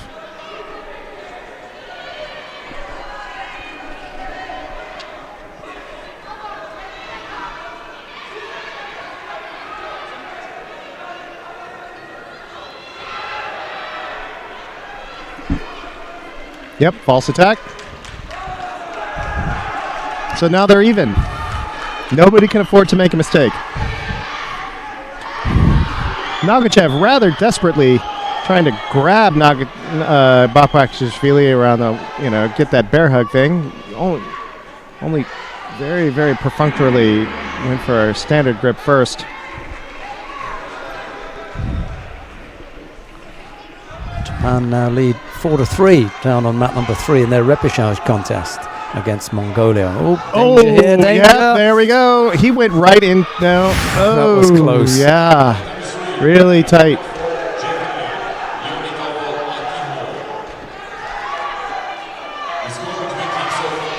Okay. All Bakbakashvili has to do is continue to press really good, significant attacks, and Nagachev's going to draw the penalty. Not like that. Look for the little Yoko Sutemi waza, but it was ineffective. That was And you, perfunctory. Nagachev's also drawing deep. Yeah, they're both tired. 2:30 into golden score.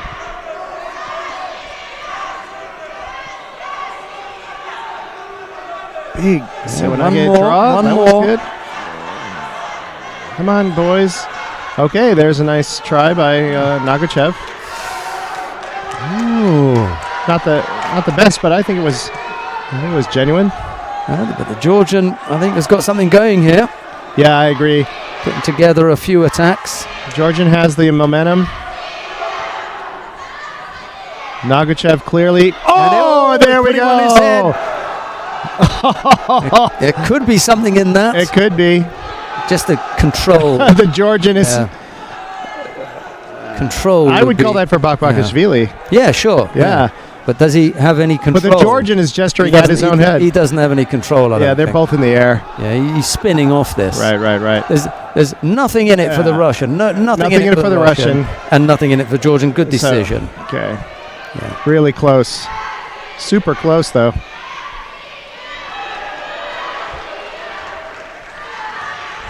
There's a Sutemiwaza. I think that woke Nagachev up a little bit. 3 minutes into golden score. Gave him a little adrenaline shot.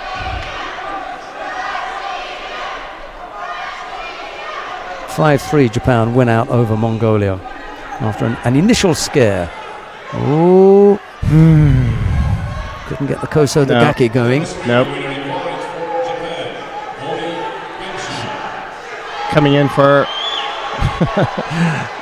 quick Ochi or Kochi and then into some Sutemiwaza. I'm trying to pull things out, trying to get the shimiwaza, but not really. I'm tired. These athletes are really in amazing shape, though. You know, remember they're coming off of, these are young athletes, 16, coming off of a full day of competition. Yeah, big Sewanage, or big Uchimata. He Into wriggled out of Jujikatame. that. Oh, Oh, will he get it? What has Will he got? get it? He's got the wrong. He's got the wrong arm. Wrong arm. Was trying to get that Jujikatame almost. He's got to rush him here. Bakashvili. 4 minutes. Oh, and just what you didn't want. Blood. Yeah, got a there's little a bit of blood blood. injury. Nagoshev gets to tidy up now. So all that pressure is released. Because Bakashvili can't continue rushing forward.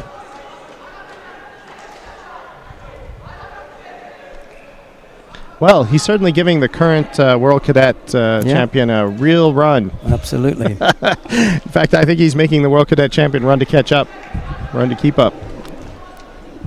Absolutely essential that they take this contest. 3:59. It's going to be double golden score now. Oh, man. Oh, not another one of these. Uzbekistan and Germany, we've had that one. Uzbekistan and Brazil in the second semi-final. It's coming up. We've got Germany and Canada in the repechage contest. That will be down on mat number 1. And then Japan and Mongolia, or Japan overcame Mongolia. Oh, they came back? Because they were down. That's right. Okay.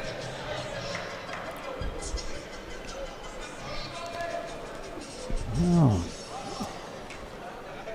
Which way is it going to go after the break? Is Georgian going to be fortified from being able to stand still and not having to move around and not concentrate on anything else except just listen to his coach, catch his breath?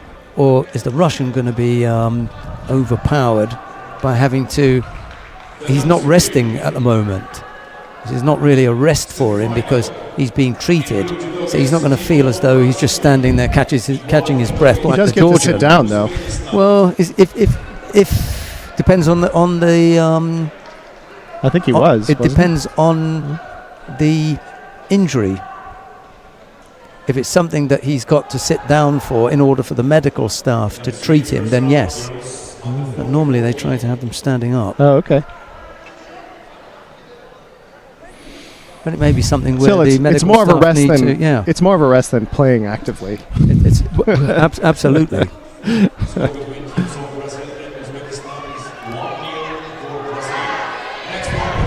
Uzbekistan and Brazil get their match underway. Uzbekistan, no under 44 kilo category fighters, so they give up one already. That's the key, I think. Make sure you have a full team. Okay, Nagachev is back. Oh! And they penalize him. Penalize Bakashvili for... I didn't see what the signal was. It was this. It was this crossed wrist. Okay, well, we'll see. The score between teams of Russia and Georgia is 4-0 for Russia. Next contest. The referee had already had the signal what to do. So he had that all along. He had to wait until Nagoshev got back to the tatami in order to give the signal. We're already underway with the Chanturia versus contest Vasileva. I don't think anybody saw that coming. Did you? I didn't. Rather unfortunate way to end as well. Chanturia clearly has the advantage here in this grip. She's just looking to anchor her left hand. But she's going to have to do it better than that to overcome Vasileva. Vasileva coming down on trying to get Jijigatame. Okay. But it's the wrong angle. First round goes under 55 kilo.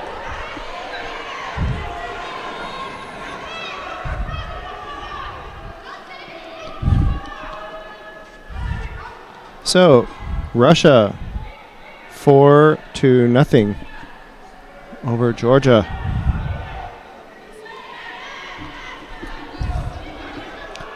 Vasileva with a strong right grip. Chanchuria with a strong right grip. Vasileva with a strong left.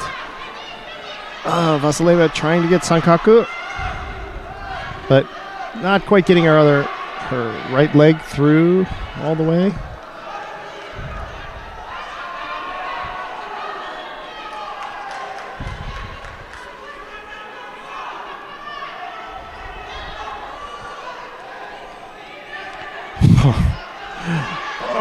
Chanchuria really trying to reach through and get this Osoto. I would sort of call it an Osoto Otoshi, but not. But Vasileva is clearly far too strong to just step in without any kind of Kazushi. Chanchuria is really trying to force a technique. She doesn't have to here. She can take her time. She's the stronger of the two players. Vasilina is the one who is going to find it more difficult. Chanchuria is and that's been the case, but Chanchuria is coming in with these really. And again, a second. Yeah, second. She knows, you know. And why would you want to do that? Oh, she just went into a bear hug without. There is a minute and a half left to go. Your opponent has already committed 2 errors. They're stepping back on every occasion that you grip up. Oh, but it's not being called. I thought that was right into a bear hug. Okay. Take your time. And she is now. See that really, just really awkward entry into a throw instead of stepping and doing it right. She rushes her attack. She's just trying to overpower. They're not properly prepared. No.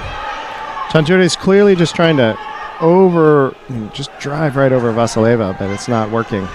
Vasileva with that Tsurekomigoshi, but very shallow. Okay. Well, we can see what's happening here. She's just trying to get her penalised out of the contest now. Yeah. I mean, you could say that Vasileva was passive. Go on, Jim. Just under a minute to go. Vasileva trying to play more of a judo match. And Chanchuria just insisting on, I'm going to get this. Yeah, the uranage, but without bothering to set it up. She didn't play like that earlier. I wonder why she's doing it now.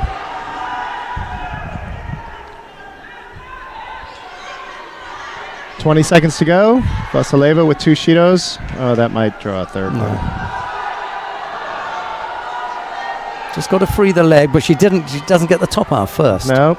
Wrong way round. No, it's like she's, rushed. Yeah, well, I would say she's not bothering, because there's nothing pressuring her except,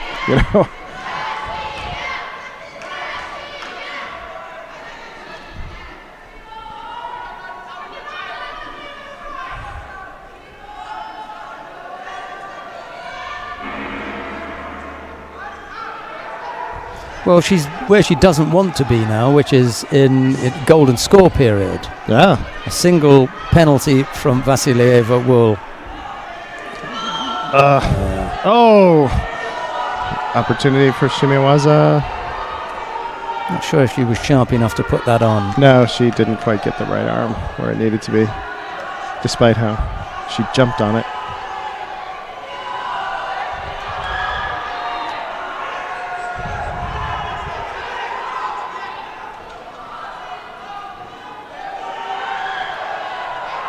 Bear hug.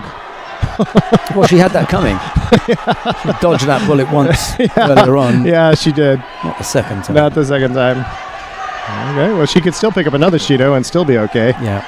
Just needs to settle, think carefully about it. And just launch properly. Just do some judo. Yeah. Okay, Vasileva driving her down, but that. I think she thinks she has a choke, but nope. Just across the mouth. She had to feel that too. It was her wrist across her mouth.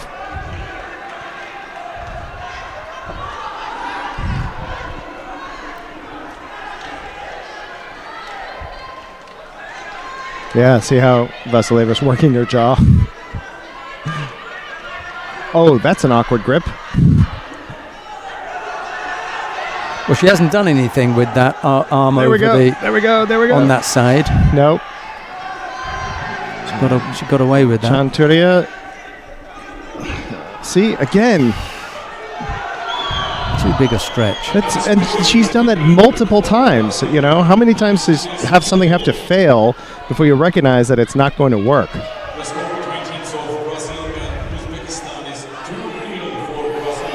I mean, it's not even close to working.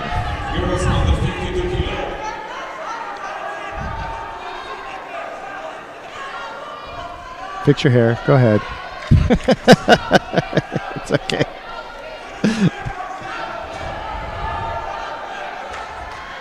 One minute into golden score. Vasileva still has 2 Shidos. Chanturia has the 1. Oh, Uchimata Koji, big lift, no control. Lost her control. Grabbing around the back and jamming her hand into her face. She threw her away. Yeah. I honestly don't understand what Chanturia is doing. I mean, she just... Okay, that was a dive. That was... That's too bad. Yeah, she only tries to grab her with one arm. Yeah. Fixing your gi. The gi fix of death.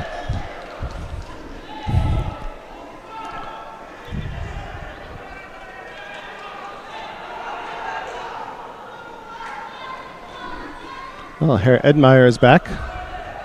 Germany versus Canada. And mat 1. Erman Getova from Uzbekistan versus Francois of Brazil on mat 3. Yeah, it was. False attack on Chanturia. No complaints from the Russian side there. Yeah, on Vasileva, I mean. Yeah. So Chanturia gets the... That was not the loveliest match we've seen. Unfortunately. What it does is it keeps the Georgians in it 4-1, but they must win every one here. Right. They're just non-stop. Akalkatsi from Georgia versus Losonov from Russia. Akalkatsi.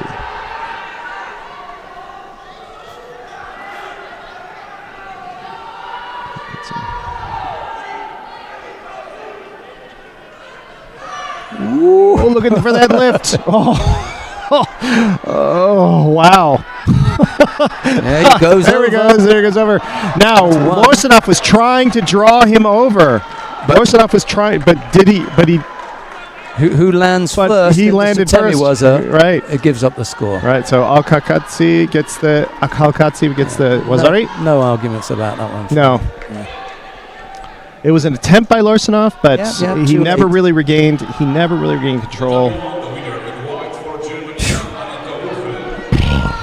He's going to have to be careful here. Yeah, Sore Tsurigorigoshi.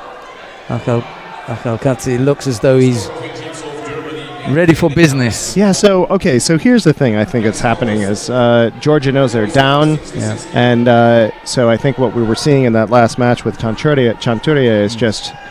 I'm going to regain this for my team, for my country. And she was just, that's where she was. Doesn't want to blow himself out, though, Akalkatsi, too soon. Make sure that the attacks are well thought through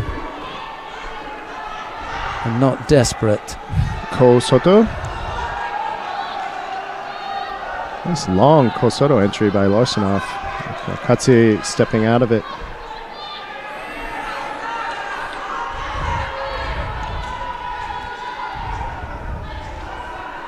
Get it set up properly. See, there we go. This is a nice situation. Go only when you're ready. Little Ichimara. Larsenov really grinding things in. You can't just stay there. Ooh, nice. Yeah, Wazari. Very good. Larsenov stepping in and At exactly the Akakatsi moment. trying to do the Ichimara, and He was off Larsenov balance. prevailing in the exchange. Yeah. Driving him back He was off for balance. the Wazari. He's really lucky that wasn't more. And then Akakatsi really remarkably, having the reflexes to not keep driving it. If he kept driving, it would have been an ippon. He would have been completely taken, but he realized and turned enough to mitigate the throw.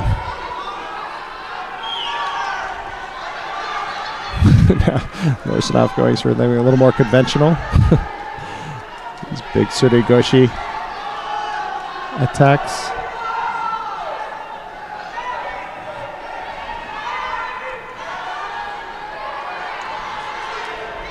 Both players getting that low around the back. And Again, he's Larsenov trying goes. again. That's a second But score a second for the Georgian. Akakatsi, yeah. Akakatsi. Larsenov, hey, it's only Wazari. His shoulders were well okay. clear of the mat. It was all lower back. Minute 15 left to go. A Nippon win would be good for the Georgians. Yeah, they need it. Points wise, they still need it, all the wins, but. And another turn. Almost. I think he turned out. Yeah, almost. 50 odd seconds left to go. Samkishvili warming up in the background.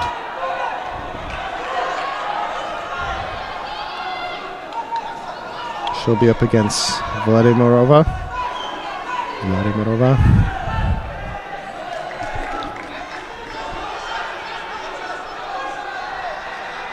Can't afford a mistake here now. She's kind of struggling, I think. Larsenov trying to come in with that Kosoto. Almost turned in. Almost. Well, he's going to have to settle for the Wazari win. He's going to come up with an Ippon, and that may, could still happen. One of these guys might still get that big lift that they like. It could easily happen. Shalidze Bagayev. This one is they're all vital, but you put your money on Samkishvili, and then it's down to Shalidze again. Shalidze Ippon will really do it for him, though. 18. No. See, if George, he's holding on to the leg. He didn't want it to come out. 10 seconds. Both players really afraid to take a chance, but they've got to. Akakatsi, it's smart, actually. Yeah.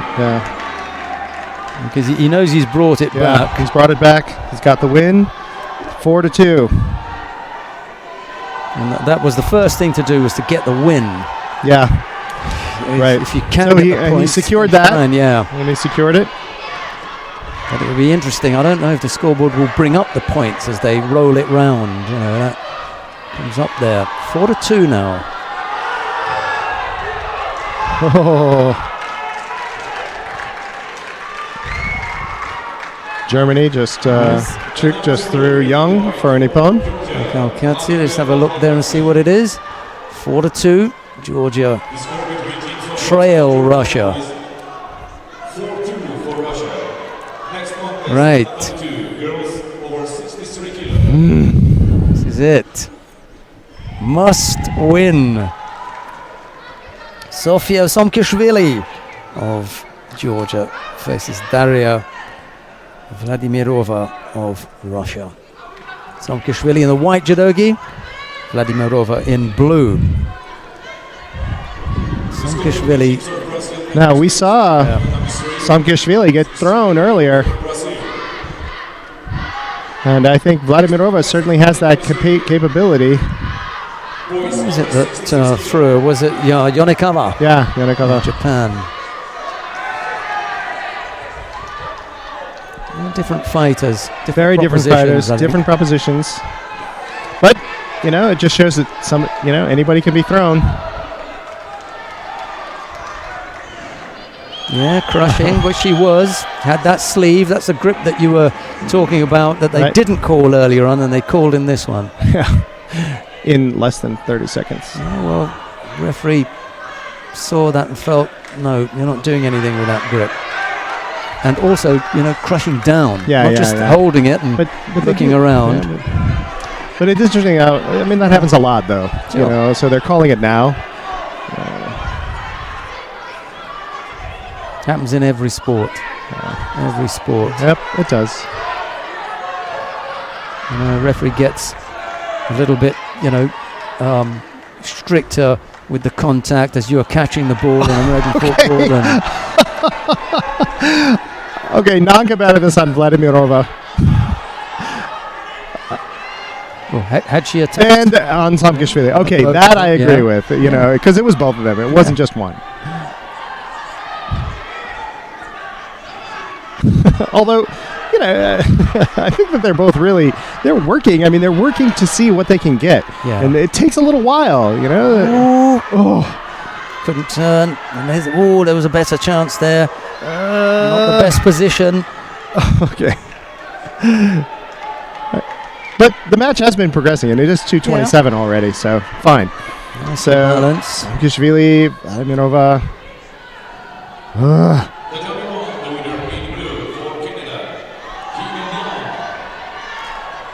There's one fighter in particular who really wants Vladimirova to take this. Yeah. And that's Bagayev. Yeah. Bagayev of Russia would love yes. to just end.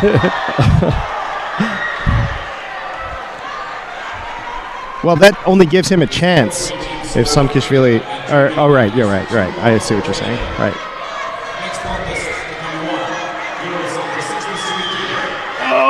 Oh! Nice movement. Nice sequence of movements. Getting things going, getting some momentum built up, and then turning into it. Good try, Vladimirova. Samkishvili's got to get going here. He's picked up one penalty. And Vladimirova is definitely driving. Oh, can she drive it? She's got Samkishvili in a bad spot. Oh, and she's getting that momentum going again. Really getting some movement. Samkishvili's stay in the middle. Absolutely. Don't run that risk. Minute 15.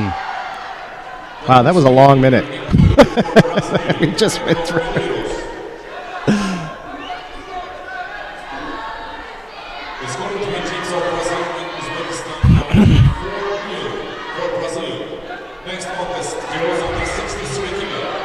Samkishvili's got to pick it up. Yeah.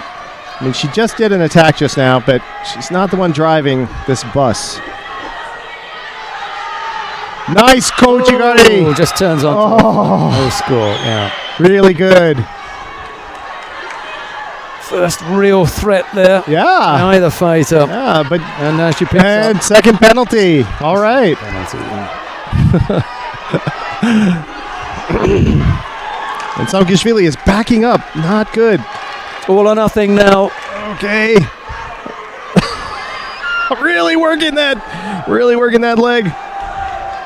And they wandered off during the attack. Yeah. No problem with that. No. Get in the middle, Sofia. But if Samkishvili doesn't move forward, Here it comes. There we go. Really finding a weak spot. She's found that. Oh! She just kept her head. 18 seconds to go. Samkishvili draws a third penalty. She's got to attack in these next 18 seconds, 17. And that's just not good. She's managing to get the arm around the waist, but she doesn't come up with an attack. Yeah. No, she's just hanging on. She is, and she's hanging on to almost the belt. Not quite. Yeah. Zero. There's into golden score. Well, I guarantee you, if she doesn't attack in the first 15 seconds of this She's going to golden pay score, for it. oh, she might pay for it right now. You, calm down.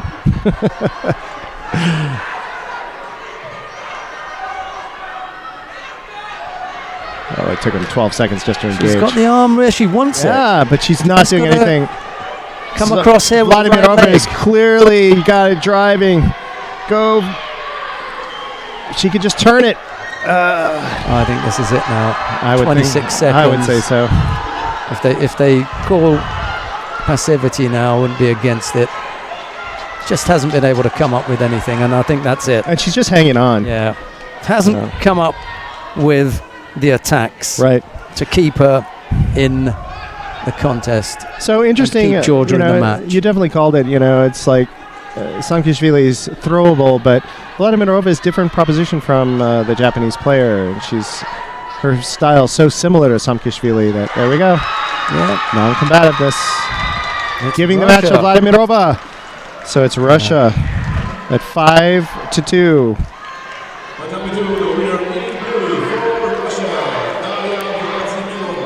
Big disappointment for Georgia.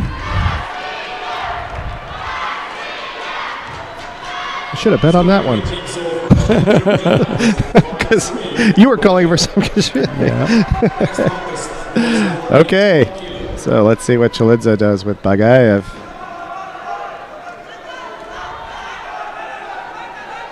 All for pride now. Right, now we know that the Russians are going to take this one. We know that the Brazilians are going to take the other semi-final down on mat number 3. What we don't know is who's going to take the match in the repechage contest down on mat number 1. And given that there's still something in it because it's 2-2, let's go down to mat number 1 to take a look at Germany versus Canada. If you want to watch the Georgia-Russia contest, just click on 2, and if you want to watch Brazil-Uzbekistan, click on 3. But we join the match between Germany and Canada. The state of the match is 2-2. The contest on the mat at the moment is Johann Lentz of Germany. He's up against Alexandra Arenciba of Canada, and the state of this contest is Johann Lentz leads by 1 Wasari with 1:17 left to go. Here's Gene.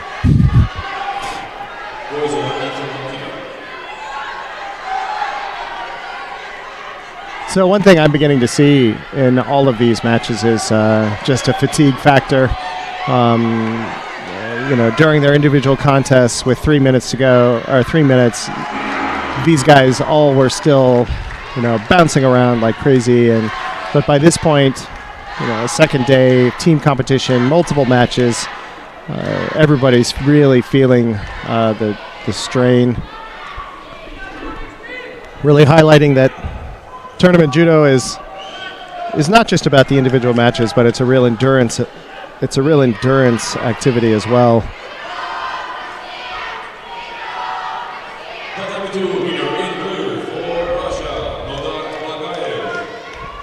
So these attacks are getting less precise, a little less precise. There's a tomonage, but it's so far away that it's never going to pull Lentz around.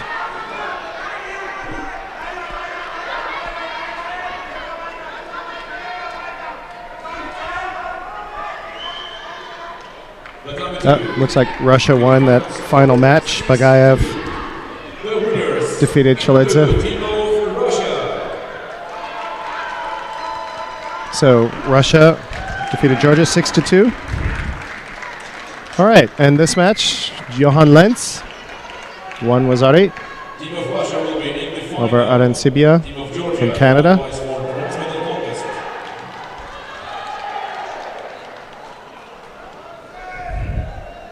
Up next,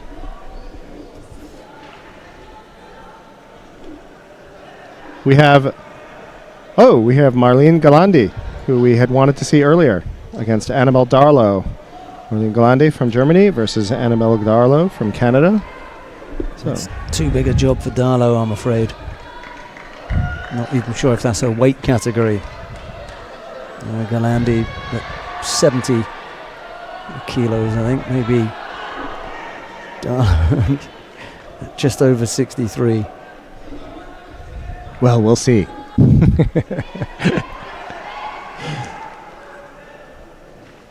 The score between teams of Germany and Canada at number 1 is now 0-2 for Germany. Next contest on the number 1. Girls over 63 kilos. I think Galandi was playing at minus 73. Is that where she was? 70. Minus 70, right. Minus 70, right.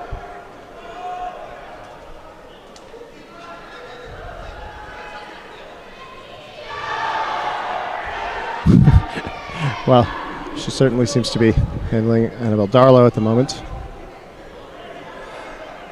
But Annabelle Darlow is really coming back strong.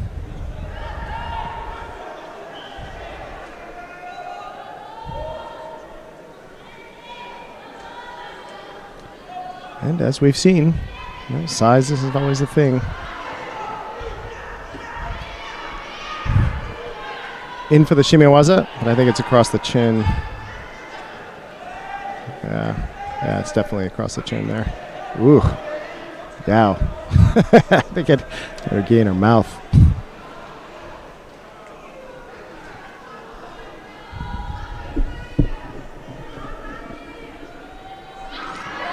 Okay, there we go. Big reaching ashiwaza, ashiguruma for the wazari. Into osaikomi, but Darlow has the leg tied up. Galandi's trying to secure the upper body, and then she'll try to release the leg. Oh, going for Jujigatame. And she's got it pretty deep. She can get her that arm loose. Yep, Right, there's there the it is. tap out. There it is. Yeah, It's methodical. very methodical. That was Yep. one of the things that we were talking about, some of the other girls and some of the boys not being able to do, not be able to, they were overexcited and they were rushing things. Right. Take That was your not the time. case here. Yeah.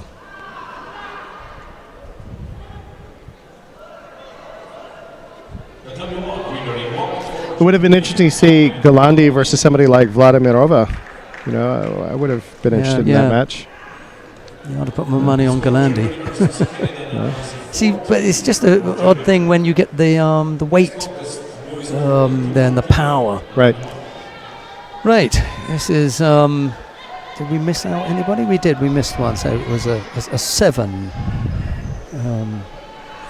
contest match. Yeah. Jonas Schreiber of Germany faces Benjamin Kendrick of Canada. Schreiber in the white judogi, Kendrick in blue. Kendrick now played in the under 90 kilo match weight class earlier. Germany have taken this one.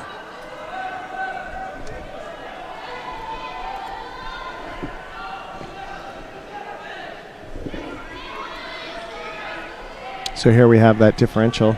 Schreiber in the plus 95, plus 90 kilo.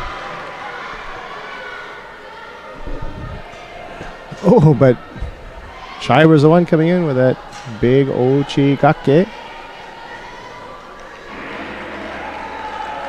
Nicely done. But no score. Kendrick able to hop out of it. Hop and turn away. Kendrick, strong left grip. Nice! Yeah. Beautiful on Kendrick's part. Really good.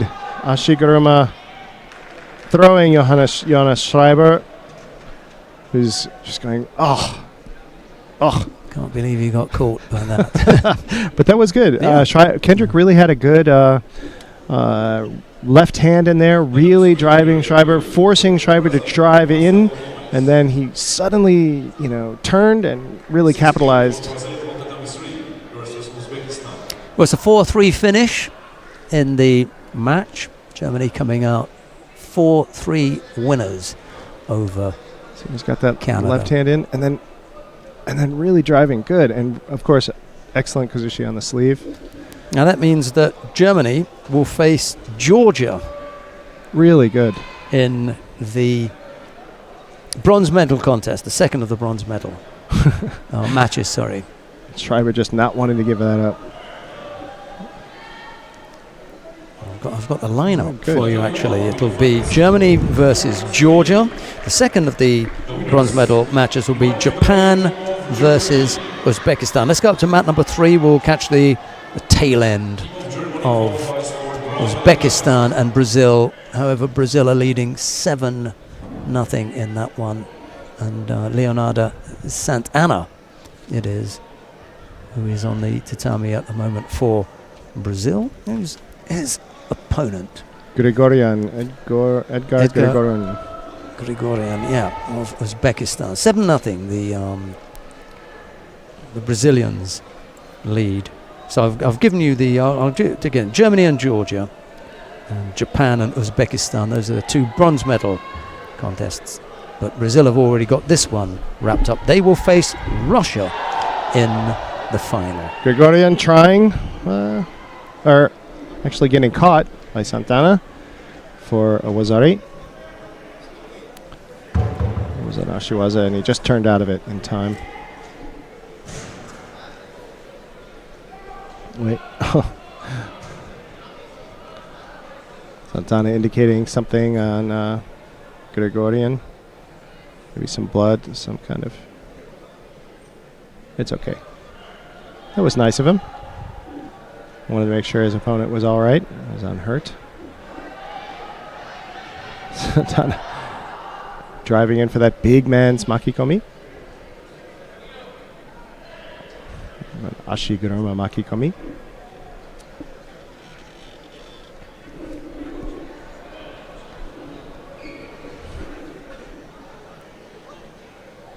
Last contest here, the last match, which has already been decided because because Brazil are in the final. They face Russia.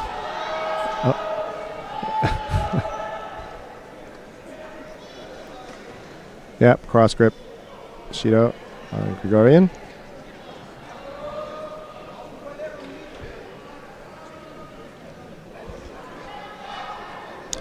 So what, I don't recall seeing Grigorian earlier. Was he in the plus or minus 90 kilo? He looks...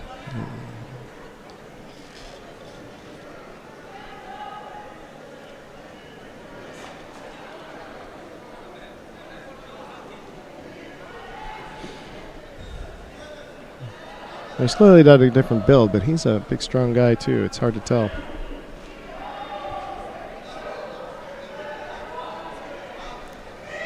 Edgar Grigorian competed in the plus 90 kilo category. He lost his opening contest to Alexei Zvianidze of Georgia, and having lost in the opening round, he never did get a chance to see him. Yeah, we didn't get a chance to see him. Right. That's how that one panned out. Trying to step it up here because he knows he's down. Minute 40 left in the match. Grigorian is really popping it up. So he's got actually kind of an advantage coming into this team competition, is he didn't have a full day of individual play. So he's not, operating from a fatigue deficit.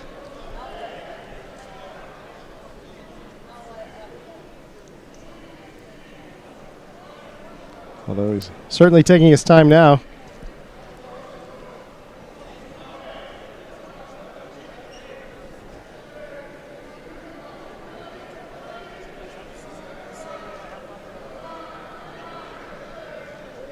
Oh! A little bit over ambitious. Why not? But what's the matter? What's the last time you saw a flying Jujigatame worked? In this weight class. There was one. Who was it? Yahiv Kamo from Ukraine. Of course you know of one. Yes. And when was that? Sorry about that. That was at the Under-23 European Championships. This year? No. That was a couple of years ago. So it's very, very unusual very at this category. Yeah. And I've actually seen it work. I have seen it work, just not at this weight class. I've never seen it attempted at this weight class. Okay, non-combativeness on some. Oh, on both. Wait, okay. he just tried that flying Jujigatame. Does that not count? How many seconds ago was that flying Jujigatame? 10 seconds maybe? No idea. But It was unfair because that was a legitimate effort yeah. to, attack him. So that's the second time we've seen that. Oh. But then they cancelled one. Remember, they gave the penalty, then they cancelled one. Huh. Okay. Oh. Right, so it's Brazil who end up taking that match 8-0 again. I'm sure that they had a number of those Yeah. at Australia, didn't they? And I can't remember it was what we said, but all 8-0. Now, let me give you a quick rundown of the matches that we're going to bring you in the final block. Now, it's going to be just under an hour, 55 minutes. We will be back. And when we come back, we're going to see Germany versus Georgia, first of the bronze medal matches. Japan versus Uzbekistan. The final will be between Russia and Brazil. So I'm going to ask Gene Shin for his thoughts on Germany versus Georgia. I think I definitely give the edge to Georgia. Okay. And Japan versus Uzbekistan. Japan's having a hard day. I'm going to give it to Uzbekistan. And Russia versus Brazil. Russia. Russia. It's funny, isn't it? Because the Brazilians... They've had a great day. 8-0 over Uzbekistan. Yep. I think a similar score, I think it was 7-1 against Canada, 8-0 against Australia. But all of those are not Russia. No, what I'm saying is all of these are misleading. Yeah. All of this 8-0. Right. I mean, who have you beaten 8-0? Right. Right. Uzbekistan and Australia. Right. So good luck with that. Right. So it's a very different Whereas prospect. Russia have had to battle Georgia, Japan, Mongolia. That was a tough one. Right. And then Kazakhstan, I suppose, that they kind of rolled over them, and they rolled over Argentina. Right. We'll be back in a little under an hour from now, but from Gene Shin and myself, bye-bye. Bye-bye.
Judo Federation of Chile, from all our sponsors. Welcome to the final block for the first ever teams mixed competition. World Cadets Judo Championship 2017, Santiago de Chile.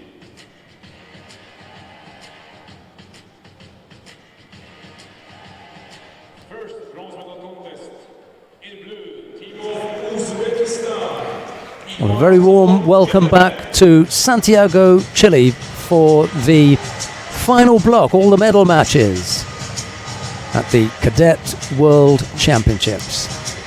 We're going to start with the first of the bronze medal matches, and that features Japan. They are up against Uzbekistan, and I'll give you a quick rundown of the Japanese team. Kawabata Haruka at 44 kilos, 55 kilos Sumi Hitoyoshi of Japan, 55 kilos, 52 kilos Watanabe Aiko. Let's have a look at the first contest is a gimme actually, because Kawabata has no opponent, there being no under 44 kilo category competitor for Uzbekistan. Kawabata Haruka steps up to take the bow, and Japan take a 1-0 lead. So the first actual contest that we're going to have will be in the under 55 kilo category.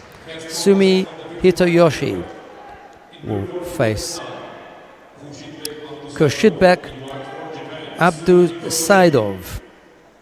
It'll be Sumi in the white judogi, Abdusaidov in blue.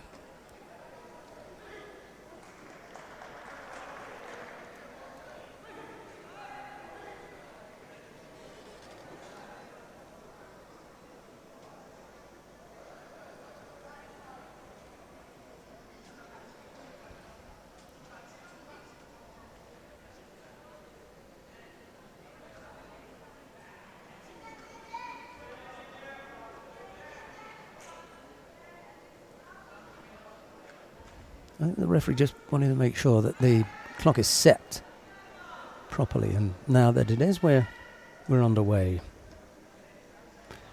There are eight fighters per team. However, Uzbekistan are up against it here because they're too short. The under 44 kilo category competitor, they don't have one. So to the plus 63 kilo category fighter, she was injured. So they're already going to be down 2. Effectively they're starting with a 2-0 deficit.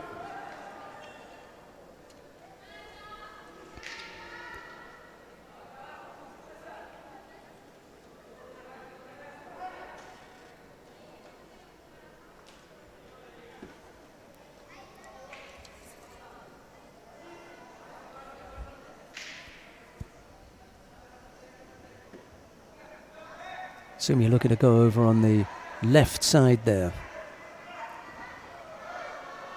Thought about the Uchimata, wasn't terribly strong.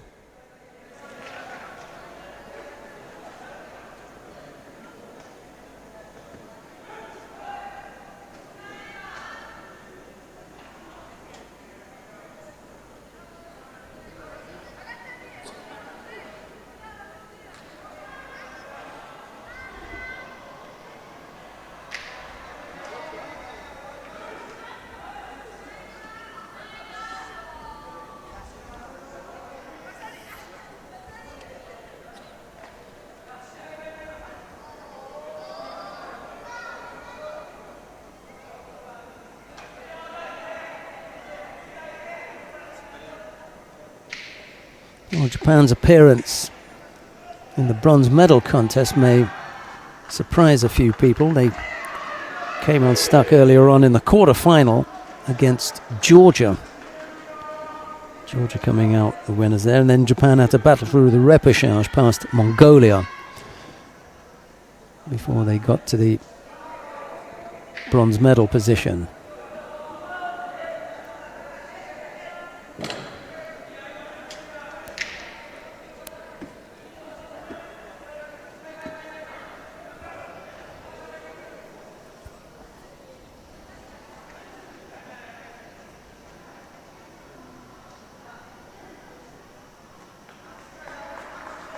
Minute 20 left to go. Still no score. Both fighters reasonably busy looking for positive openings to try and come up with a score. A little bit of ashiwaza there from Sumi, but he doesn't quite get his opponent down to the, or down and onto the scoring part of the body, so no score.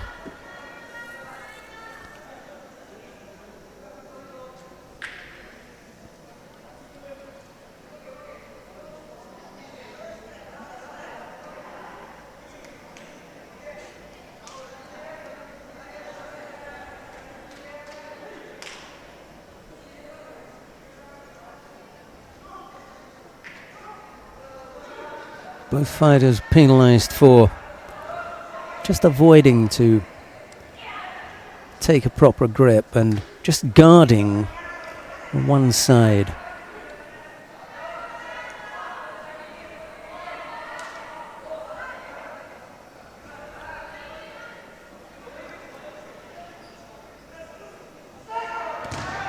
Almost coming up with the Morote Seoinage.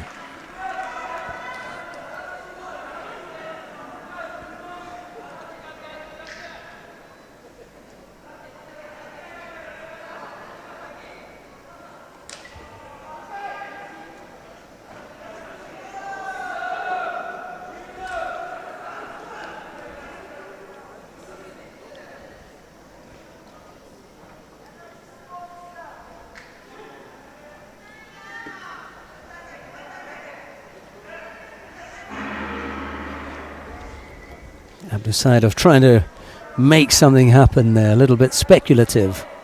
And that twisting Sode effort didn't come off.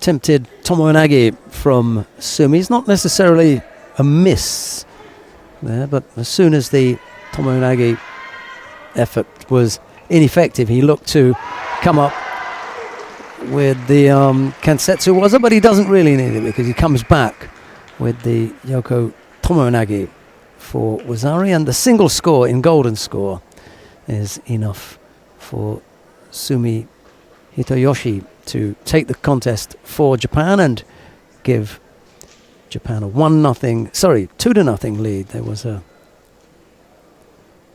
contest earlier on that the Uzbeks didn't have a player for, so they were already 1 down. 2-0 now, Japan lead. The score between teams of Japan and Uzbekistan is 2-0 for Japan. Next contest, girls under 52 kilo.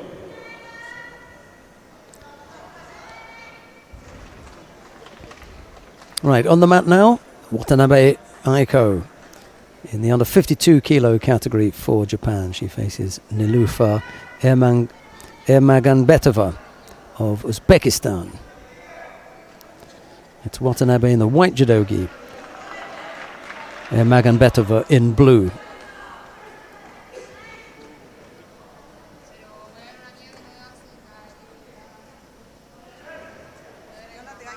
Left-sided effort from Ermaganbetova. Just threatened for a moment on that left side. And again going over there.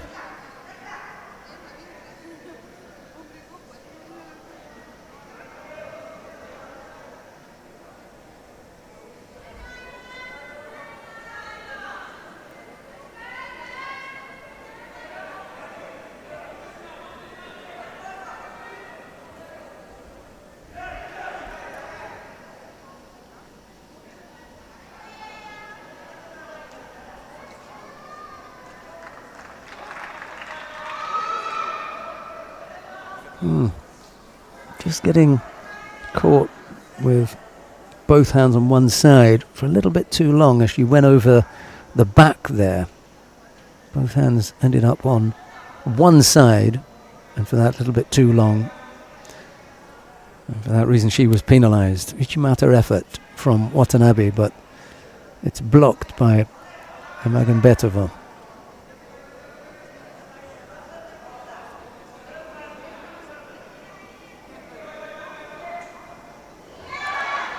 Ichimata again from Watanabe. Not quite enough to come up with a score, however. Uzbek fighter landing on a front. Strong grip with the left hand up over the collar.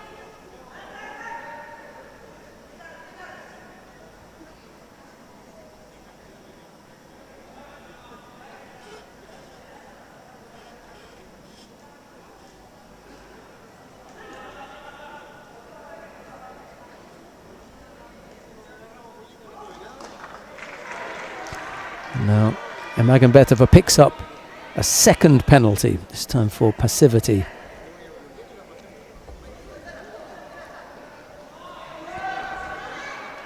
So a couple of errors from the Uzbek fighter has her at a disadvantage now.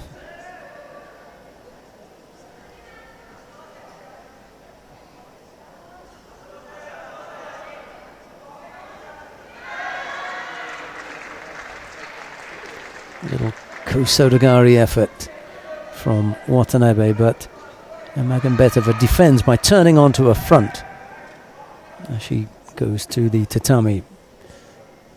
Little over a minute left to go now.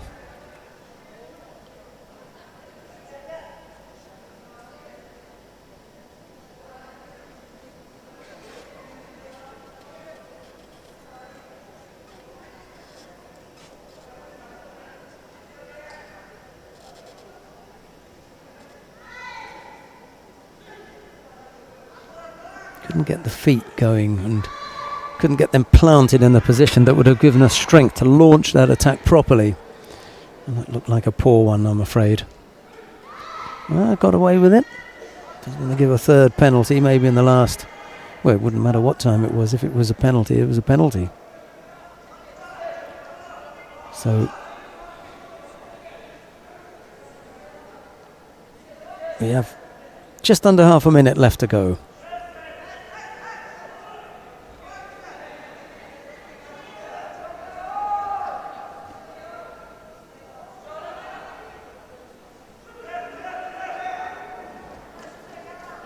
A little bit of pressure towards the end of the contest now from Magambetova. Could be all too late, I'm afraid. This one looks as though it's going to go into golden score. 2 penalties against the Uzbek fighter. As I say, that leaves her at a disadvantage. One more error, and that would be it. She would lose on the 3 penalty Hansokumake rule. A single score, however, would take it. So whomsoever comes up with a score would win, or should Magambetova collect another penalty, that would end it.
Almost going across there for, well, it looked like Oguruma. from Watanabe.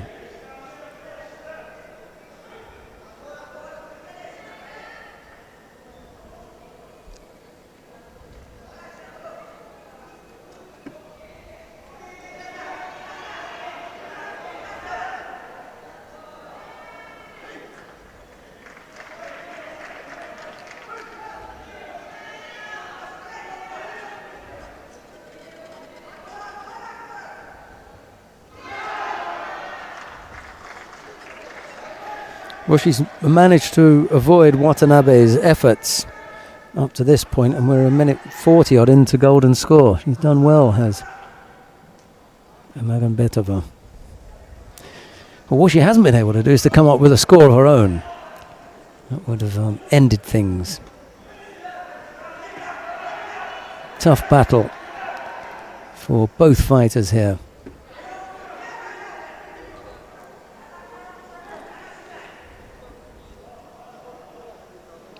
Into the second minute of golden score.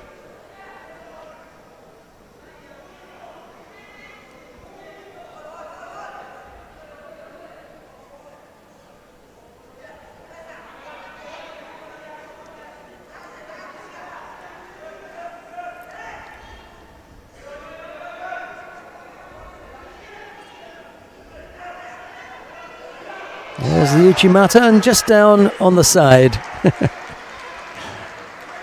was enough to come up with winning score. Watanabe Aiko of Japan takes the contest on the back of that left Uchimata that we just saw there, and she extends Japan's lead to 3 now. 3-0 in the match. Japan over Uzbekistan. Coming up next will be Katsura Ranto of Japan. This is in the under 66 kilo category. She'll be up against Chekunbek Nazarov. It's Katsura in the white judogi, Nazarov in blue.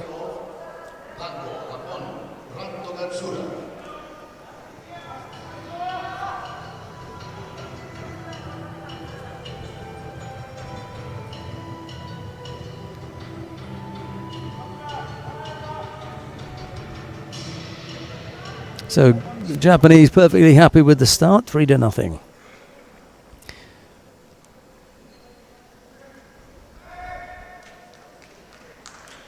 Let's see whether Nazarov can trouble Katsura. Well, Katsura being a little bit careless with the competition area.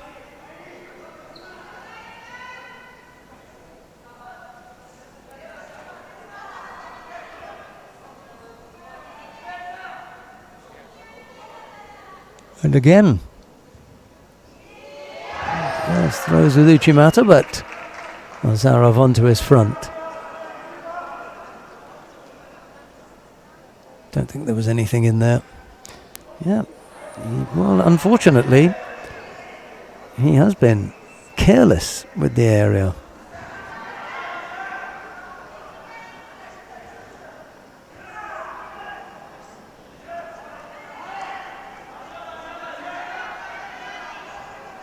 See if he steps out again. I doubt it. Because if he does, he'll be penalised. The third penalty will be Hansokamake, so that would be a disaster for the Japanese Katsura.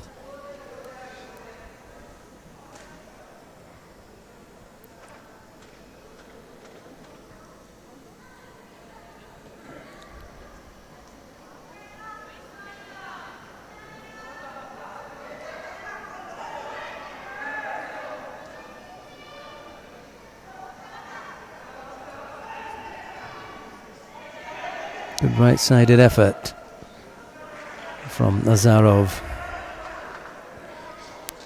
Just as Katsura defending against that. 2:40 odd left to go.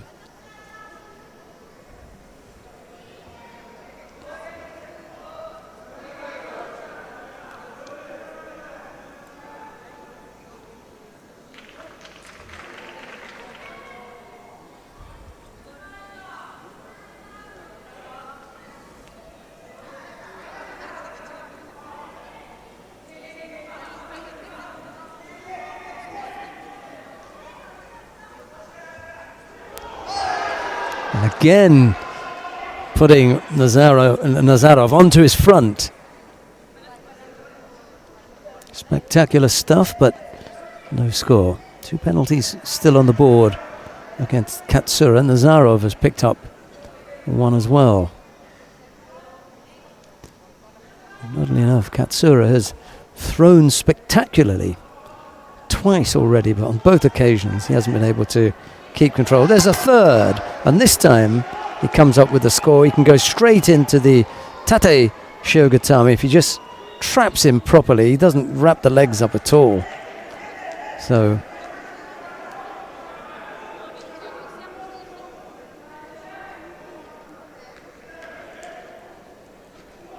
missed out on the Osaikomi completely there, did Katsura. And there's another. Wazari, he's beginning to take Nazarov apart here. That's 4 times the poor Uzbek has been over. 2 Wazaris and 2 complete overthrows. He's just throwing Nazarov at will here. Nazarov just sticking out that left arm, trying to push that into the ribs or chest of Katsura to keep him at bay.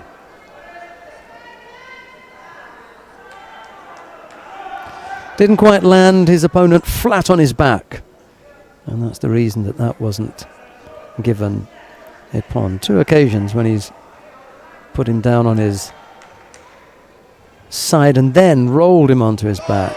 But that is, there you go, Ichimata putting Nazarov flat onto his back, and that is Ippon. 4-0. The Japanese lead now.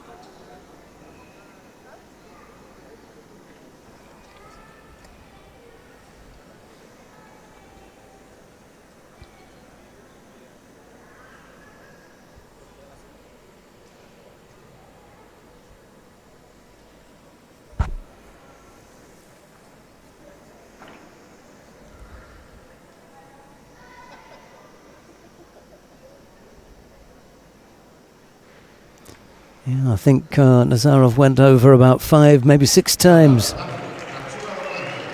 Eventually ending up flat on his back.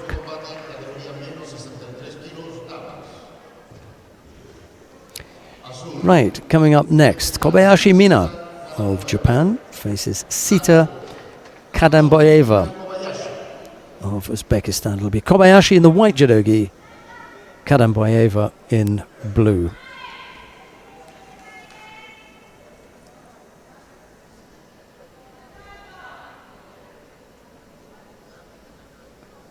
Well, we saw Kadamboyeva a little bit earlier on, a spirited little fighter. There's the Uzbek fighting at under 63 kilos.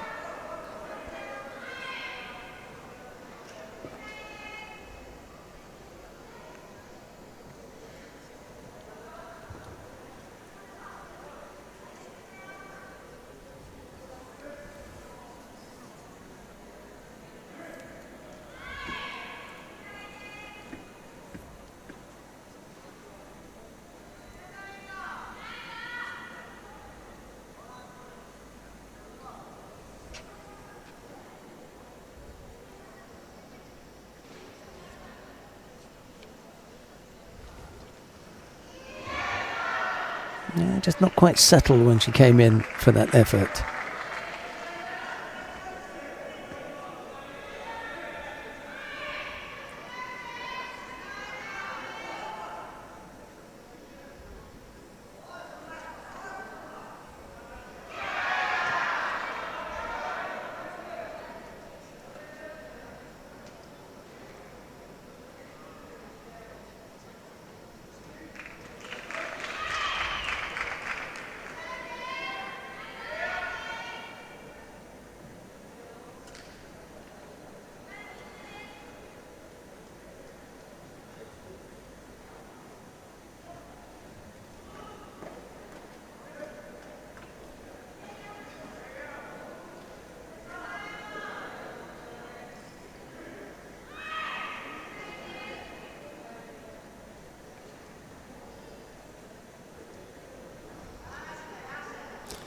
Still just the single Wazari the lead then for Kobayashi.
Kadamboyeva just managing to step back into the competition area before being called for having stepped out. I like the idea of the fighter being allowed to come back in to the competition area without being penalised if they can do it quickly. Missed with that Makikomi, lost contact with the hands at Kobayashi. So no chance of coming up with an attack. 40 odd seconds left to go.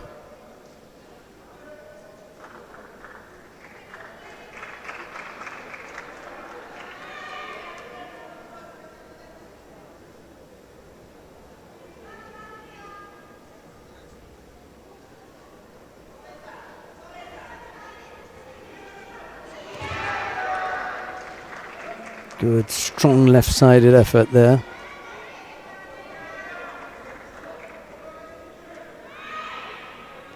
Kadamboyeva picked up a penalty for passivity.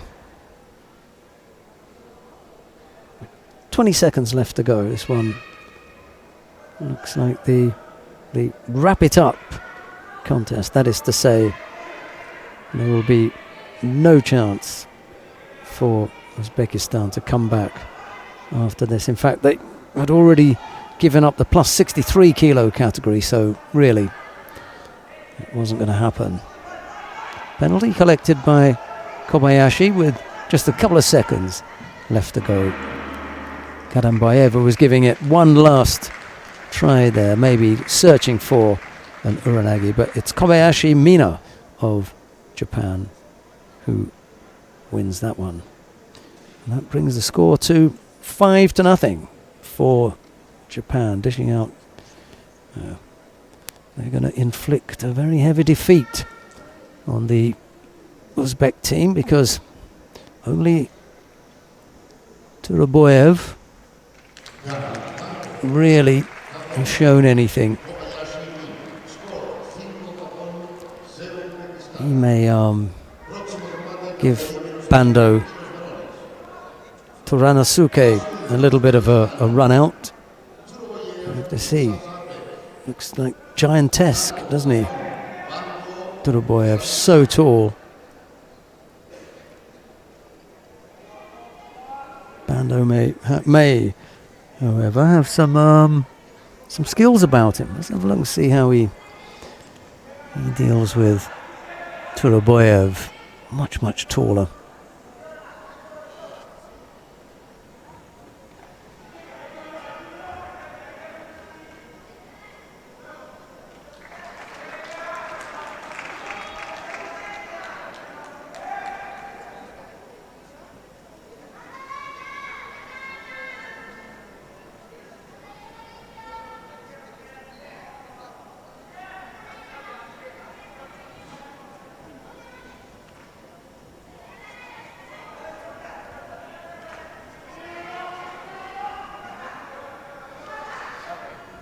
They both wandered out of the area, but it was Mr. Turaboyev who, to me, looked as though he did more of the wandering, but no penalty.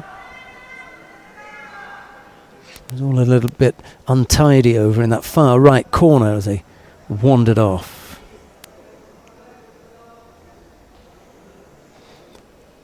Half an hour into the golden score period. Almost through this now, just a couple of contests to come after this. Turaboyev looking to use the right hand to dig deep, but he couldn't get a proper grip.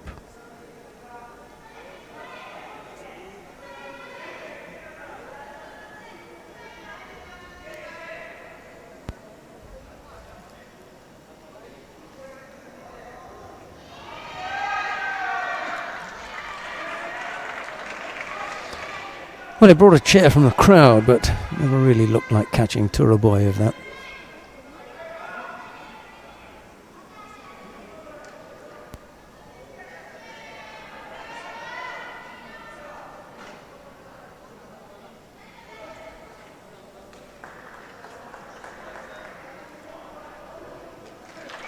Turaboyev is the fighter who's picked up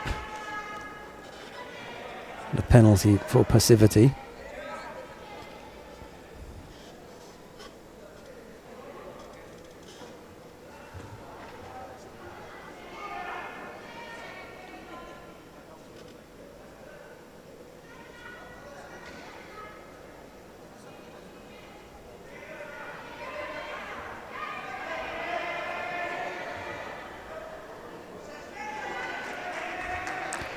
Turaboyev having to defend against that Shimiwaza effort from Bando.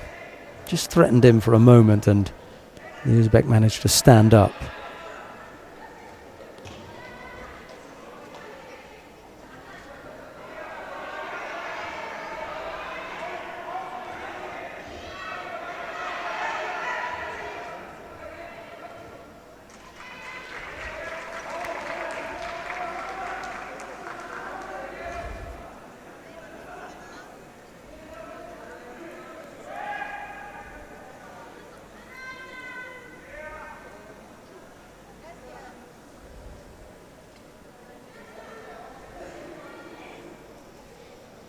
Still just the single Shido.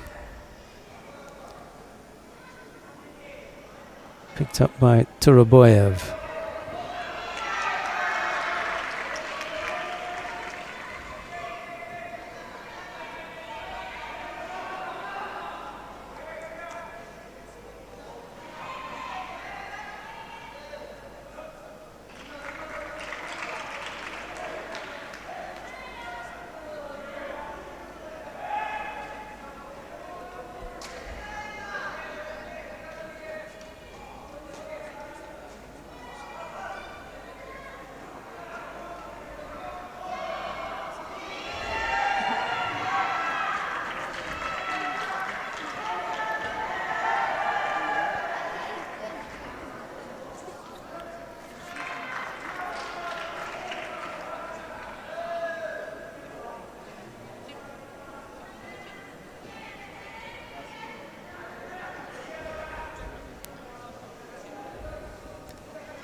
Well, Bando won't be too happy with this. He would have liked to have gotten this out of the way, and I can't imagine that Turaboyev is enjoying it. He'd like to get this out of the way.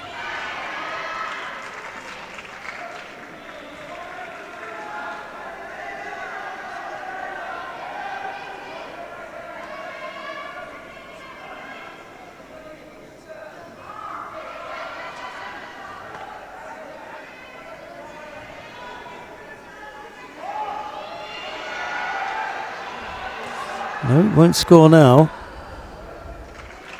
Got himself into a reasonable position, but couldn't complete with that Morote Seonage.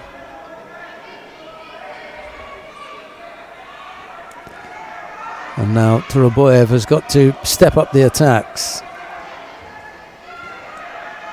Bando just beginning to edge ahead here.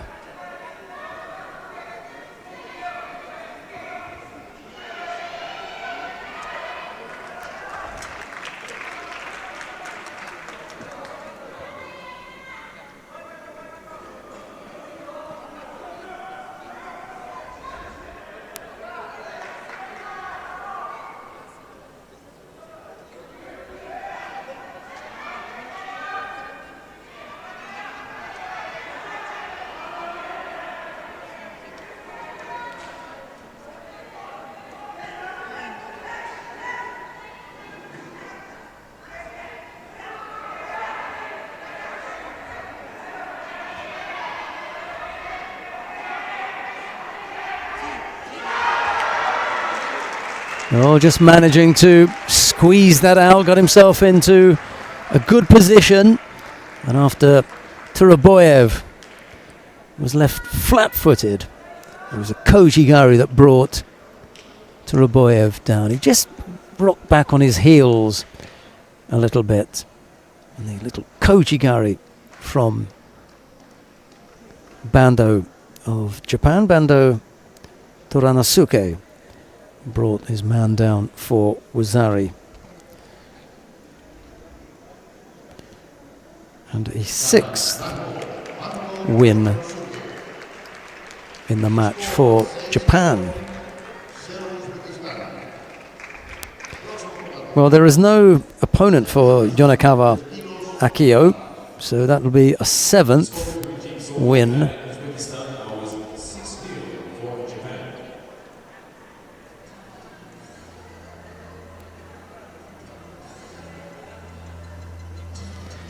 So this will make it 7. Yonakawa Akio steps onto the mat, takes the bow, and now it is 7-0. The last contest then in the match between Japan and Uzbekistan, the first of the bronze medal matches, features Mori Kenshin of Japan. He's up against Chingizhon Shorikov of Uzbekistan. Mori in the white judogi, Shokirov in blue.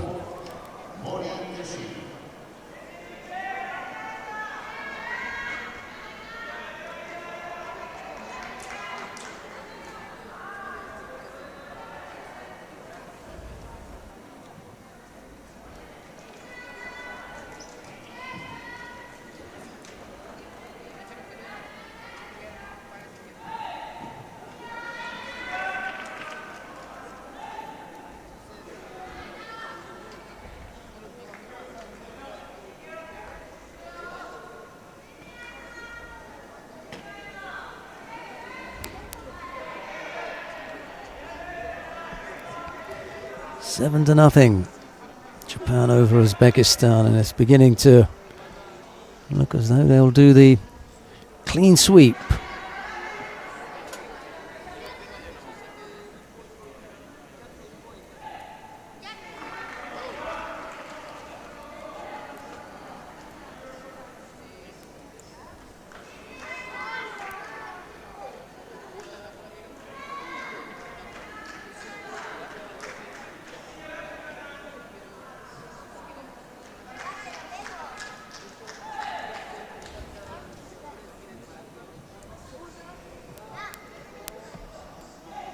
Just hiding the gi a little bit, keeping that one side and avoiding to take a grip. Mori Kenshin putting on the pressure. Ashiwaza almost bringing down Shokirov. Chance to work on the ground now, but Shokirov is mostly out of the competition area, and the referee will call mate. The referee's from Italy. Didn't have an Italian team. Yes, we did this morning. They lost out to Georgia in the second round, beg your pardon. Apologies to the Italians. 2 minutes left to go. Left-sided Uchimata effort there from Mori, but he was on the move and not quite settled.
Uchimata was enough to bring Wazari to Mori Kenshin. He has a go this time with right Seonage, but Shokirov manages to block that. Yeah, just enough to come up for Wazari. Now he's got a better chance to work on the ground here. There's more mat area to work with. If he can demonstrate to the referee that there's progress and it looks as though something's going to happen, she'll let things continue down there. Possible shimiwaza here, look out. Yeah, good defense from Shokirov. He has to start again now, does Mori. Not going anywhere, the referee calls mate. Well defended by Shokirov. Managed to get out of a tricky situation. There are just a few seconds left in this one. And it's looking very much as though Japan are going to take this with 8-0. Two contests were gifted in any case to the Japanese, so it was 6 wins.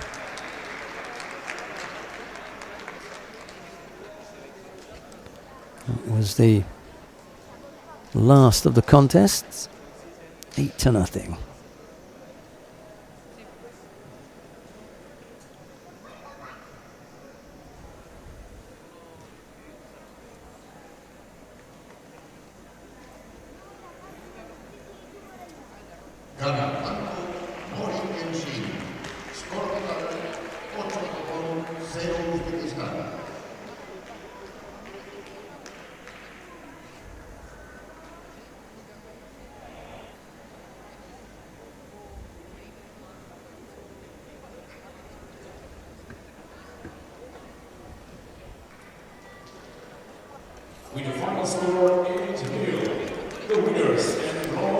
Yeah, it doesn't sound very good, does it? 8-0.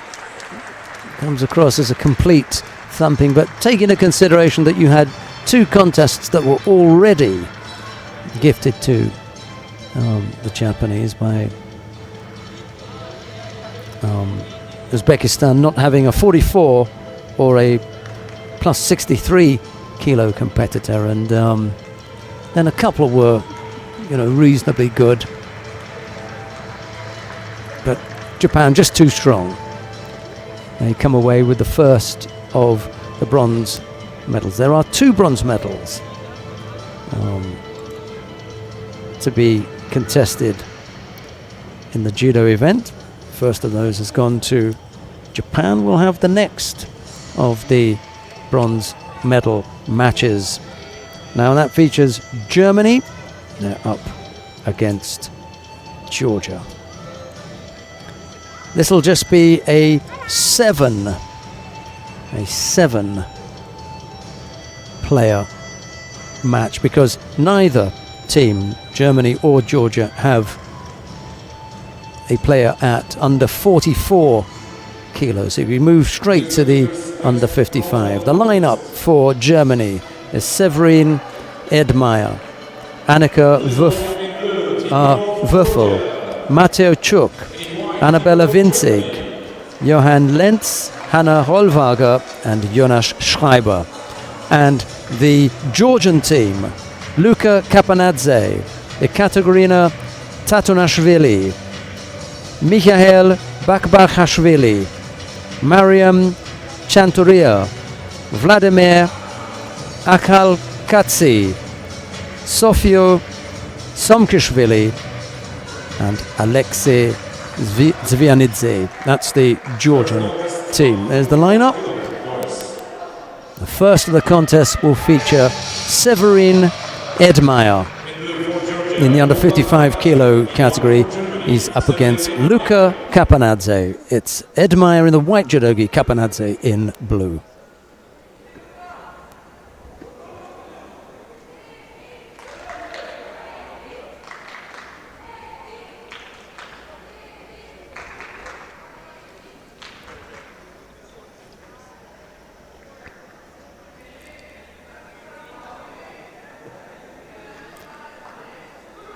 Severin Edmire has been a real revelation for someone who's only a green belt. He's competed really, really well, always put in huge efforts against opposition who've always been higher graded than he has.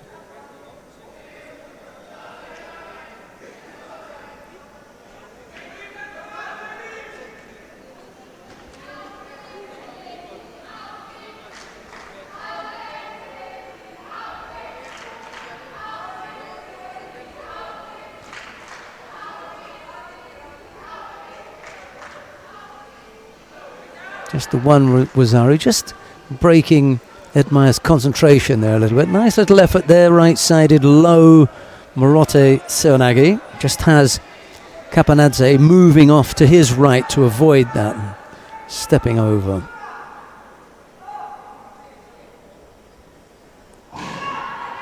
This time he's blocked and almost gets himself into problems with the shimiwaza from Capanadze.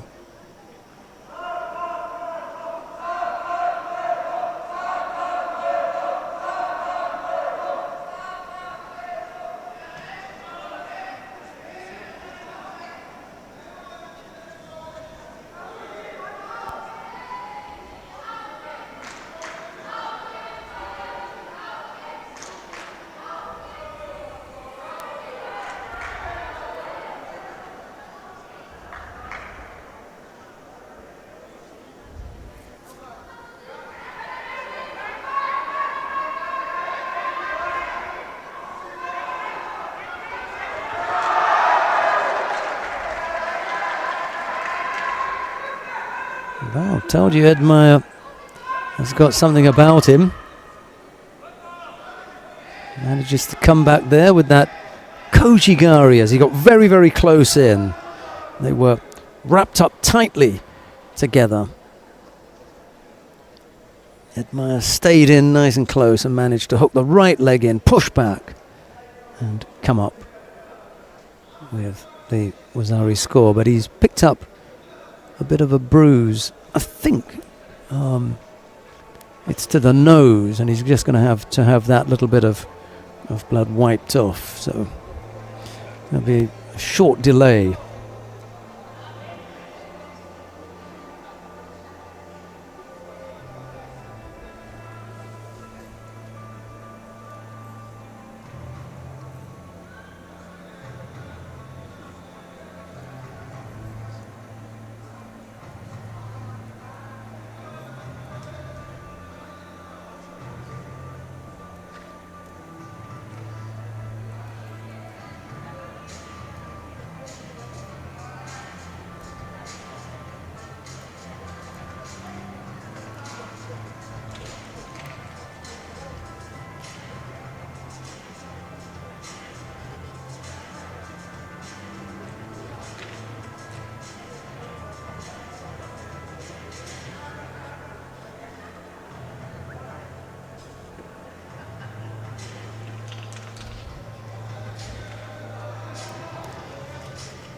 So whilst we're waiting for Severin Edmire to return to the mat, just to fill you in on a result that we've already had from today. The first of the bronze medal matches in the team event. Japan came up against Uzbekistan, and it was an unfortunate situation for Uzbekistan. They were 2 down, and then they ended up losing the 6 that they did contest. So a full 8-0. 8-0 drubbing, unfortunately, for the Uzbek team, but it wasn't quite as bad as it sounds. They gave a reasonable account of themselves. We're back underway now. We've got a minute 50 odd left to go. Rosario piece, but nice effort there from Capanadze as he goes low down, looking for kind of modified Kataguruma effort from Capanadze. Doesn't come up with a score. Another left-sided Seoinage effort from Edmire. He's tried a few of those, although it was with right-sided Kojigari that he scored his Wazaru when both players got wrapped up quite tightly together. He came up with the score. Minute and a half left to go. Left-sided effort there from Capanadze as Edmire tries to break the grips up. He likes the idea of some work on the ground, and he's trying to effect this turnover now. And here's the effort there. It's a good one. Just got to free the leg now. Capanadze thinks that he's got something, but not really. He's holding off the turnover from Edmire. Couldn't get the leg free.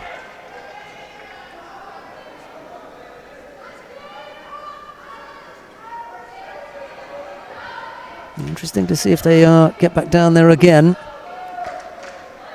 Edmire does give every appearance of enjoying the newaza.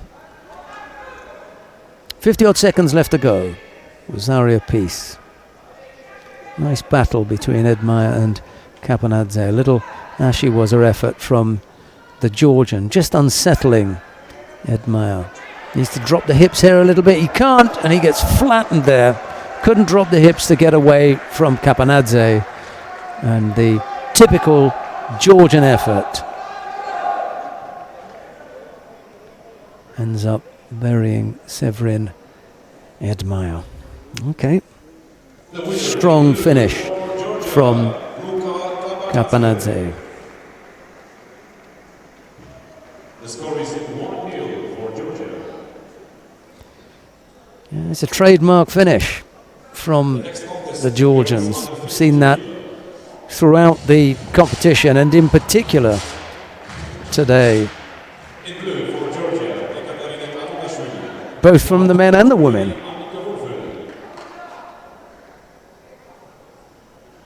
Right, on the tatami now, Annika Würfel of Germany is up against Ekaterina Tatunashvili. It's Würfel in the white judogi, Tatunashvili in blue, and this time it's Würfel who comes up with the score, and the Oshiro as well. Yep.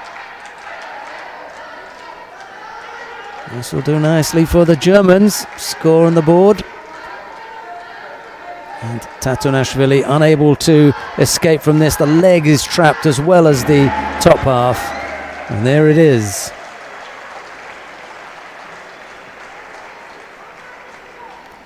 The Germans strike back immediately, having lost that contest. Edmire to Capanadze. Würfel now comes back and brings one for the Germans. So 1-1 now, the score in the match.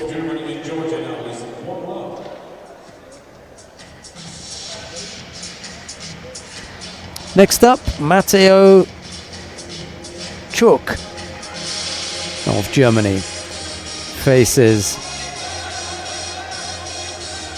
Bakbakashvili, Mikhail Bakbakashvili. It's Chuk in the white judogi, Bakbakashvili in blue. 1-1.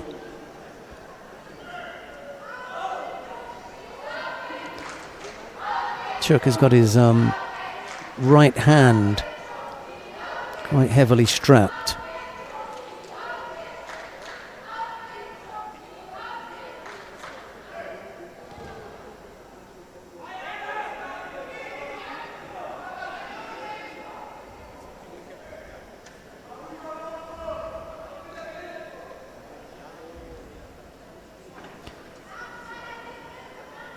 Bakashvili has already picked up a penalty. It was a little bit untidy. There's a chance now as he gets in close. He's just on the belt for a little while, but can't hold on for that for too long before he has to attack.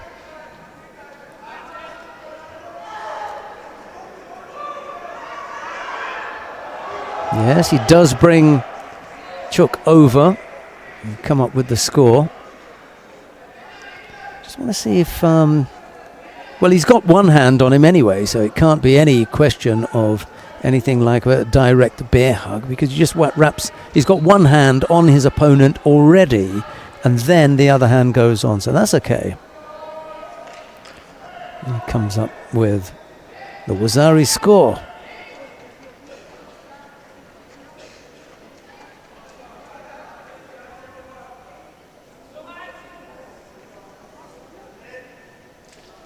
inside. Well, we've already had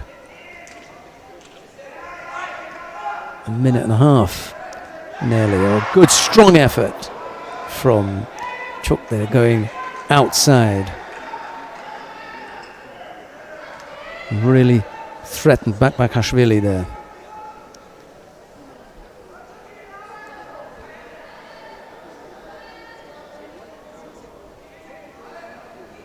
And he attempted flying Jujigatami, but he missed by quite a long way, I'm afraid. It was rather embarrassing at the end.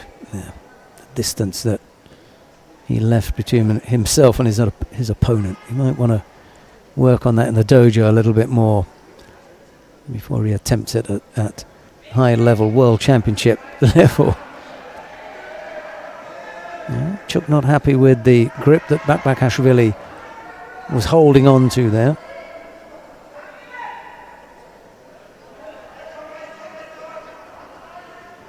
A little sumigeshi effort from the Georgian doesn't really trouble Chuk, and he manages to avoid getting tied up in that quite easily.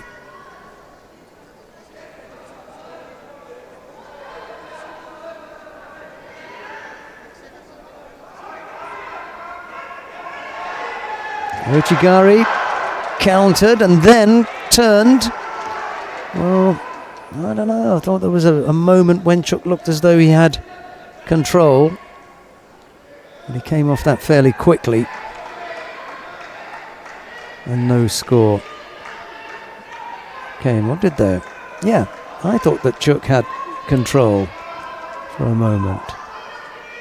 And eventually they gave a score to the German. So the scores are level. Wazari apiece now, with a little over a minute left to go. There's a small advantage to Chuk, who's remained penalty free. Bakashvili has picked up a single Shido, but we won't worry about that for the time being. We'll just look at the positive scores at the moment. A minute left to go.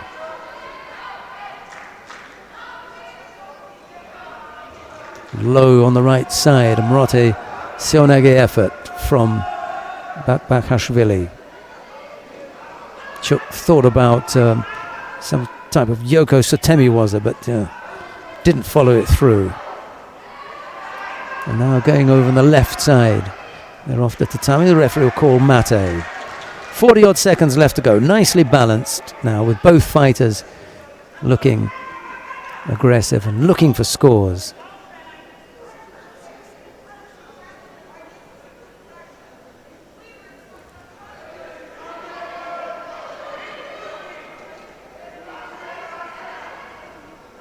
Well, that looked poor, I'm afraid. Got away with it. Chuk was thinking about that little turnover that we saw Edmire attempt, but it really wasn't there. And that was for the false attack a little bit earlier. He picked up that penalty. They let the Newaza continue. Oh, couldn't quite get him onto his back. Nice Ojigari hook. Couldn't follow it through. Zaria piece, 2 penalties picked up by Bakashvili. This looks as though it's going into golden score. Now during the golden score period, the first person to score will win. Any positive score in the golden score period will win it. Chuk has been penalty free, so he could afford to pick up the penalty. Bakashvili could not. Bakashvili has already picked up 2 penalties, so he needs to remain penalty free.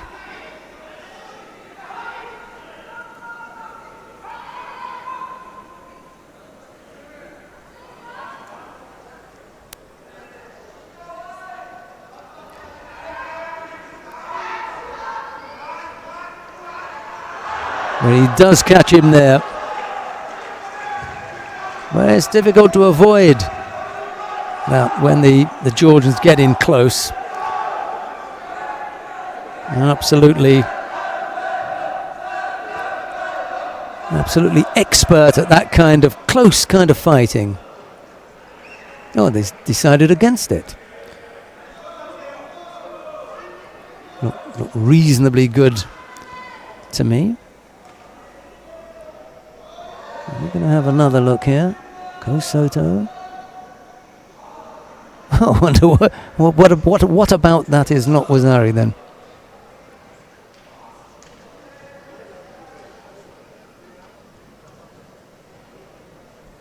Surprised. I like the look of that.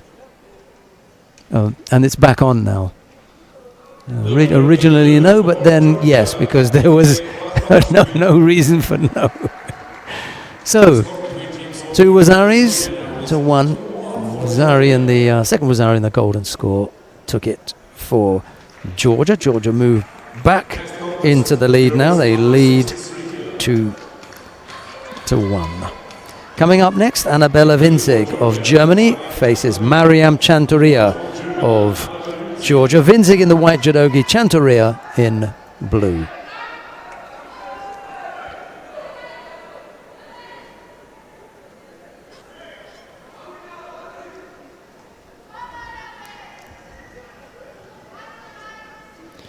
Chanturia is a reasonable player.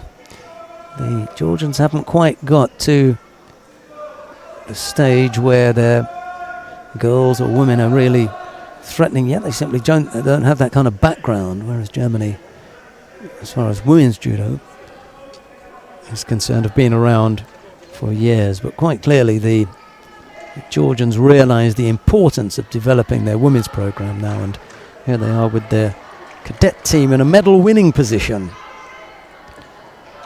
Well, at least at the moment, medal contesting position.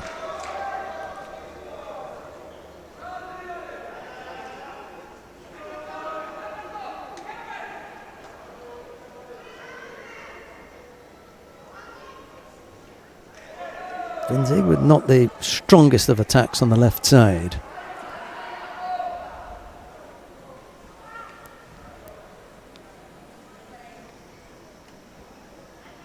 First minute gone, no score.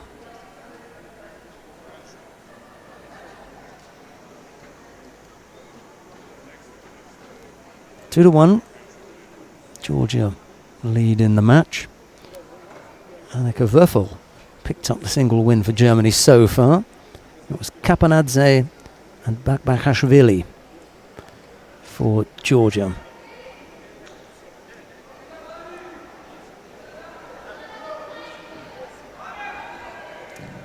Winzig and Chanturia doing battle now.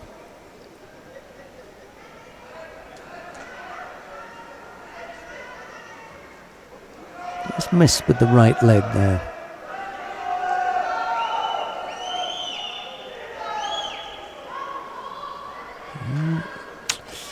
Winzig just feeling the pressure there, stretching the arms out and defending.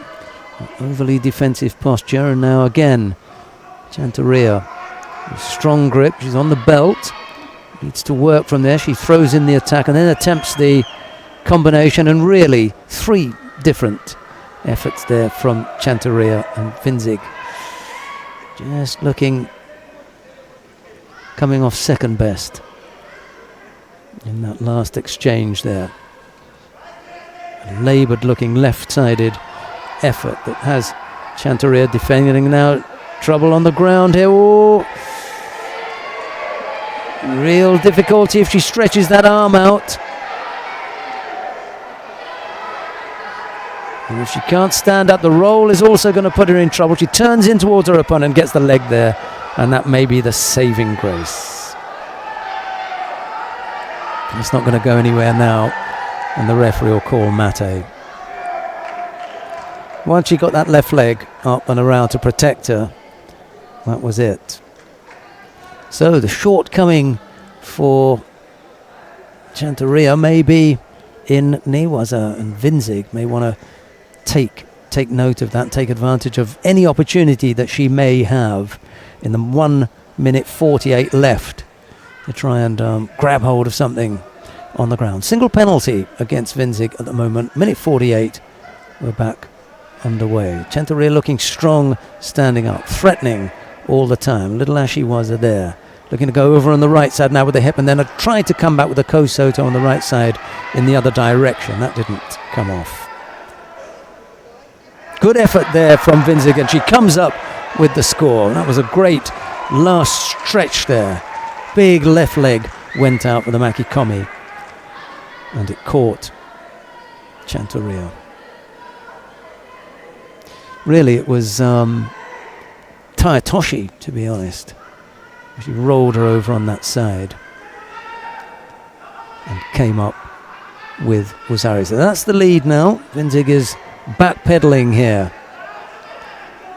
Uchimata would have been a good effort there, and she does come up with a right-sided effort.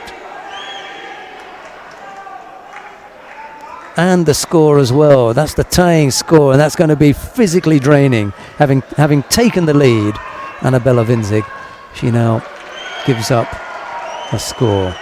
And they cancelled that one, much to the delight of the German team. So Centaurea has to start again.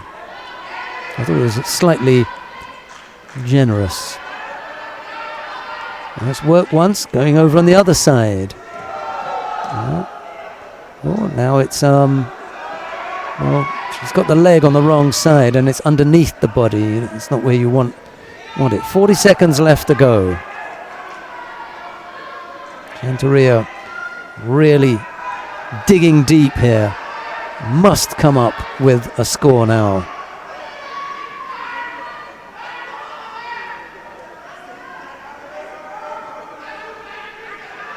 Can't get past the arms of Winzig. Stuck out defensively, but for the time being she's okay. Thought about the little hook on the way out. Winzig now coming up with another attack. Good work from the German with 10 seconds left to go. There'll be chance for one more attack then. Centaurea has really got to come up and give everything in this last attack.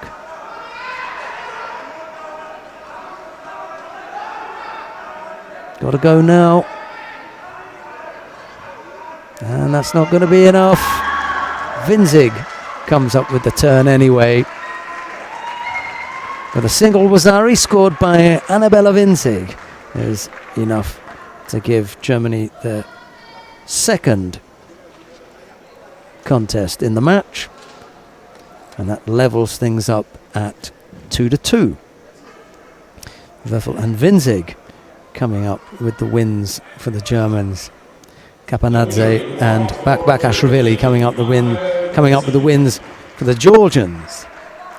Well, what it's beginning to look like is that, well, definitely going to be the case.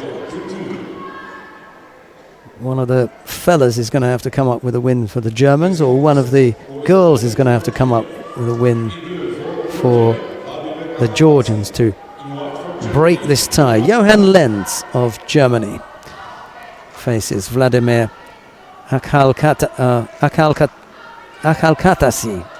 of Georgia.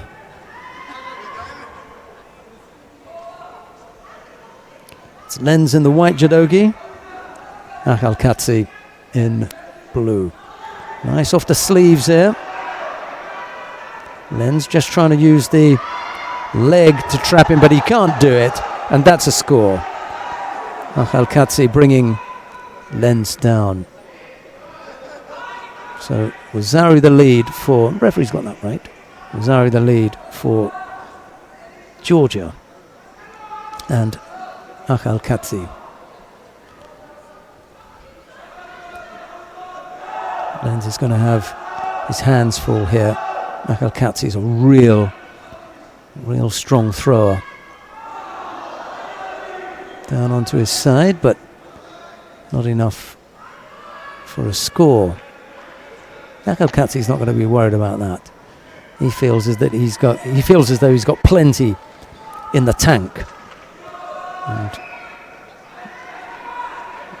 Lenz having to defend strongly here. Oh, just using that right leg to block, but he couldn't for long. And Angel Katsi has buried another one. There's, for me, a zip on.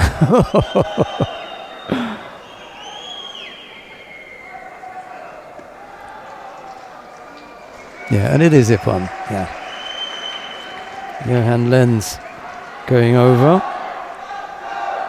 So we come now to Hanna Rollwager of Germany. A couple of replays there. Hanna Rollwager faces Sofio Somkishvili.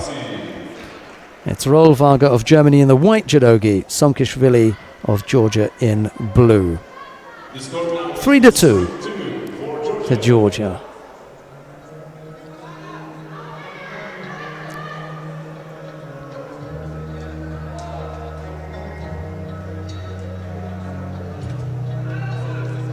Next longest girls over 63 kg.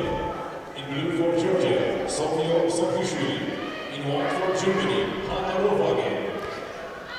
Right, interesting proposition here. We saw Somkishvili lose out to the Russian fighter who had a similar stature to Rollwager. Let's see if Somkishvili decides she's going to take it to Rollwager.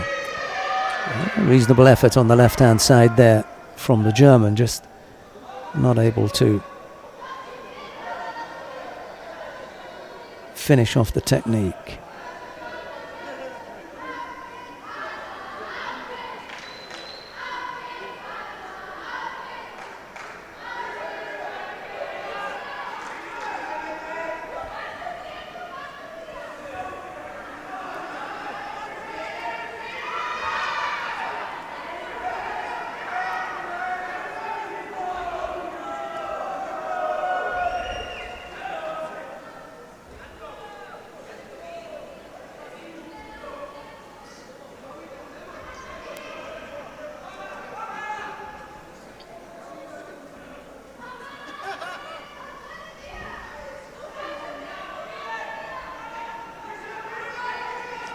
Somkishvili looking to go over on that right side. Couldn't get the feet going well enough.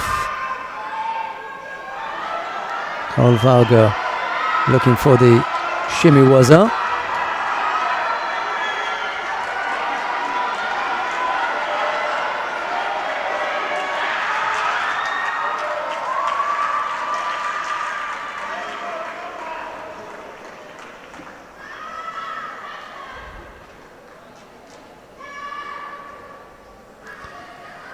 Yeah, well, the shimiwaza was on.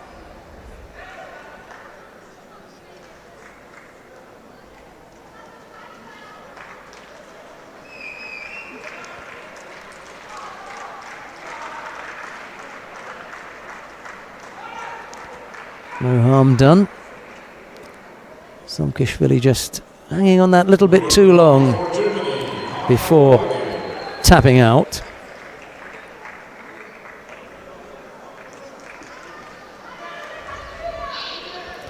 And Rollwager with that shimiwaza makes it 3-3.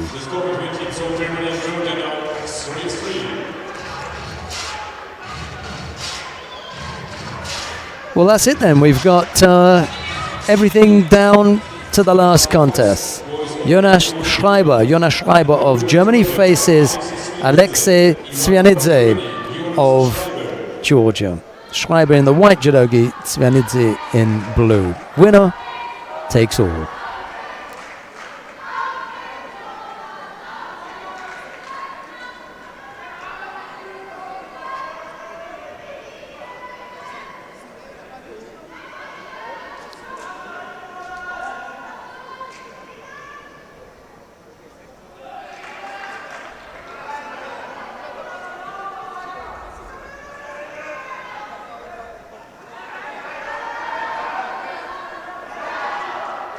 Seems unthinkable that the Georgians would not be on the medal podium of a team event.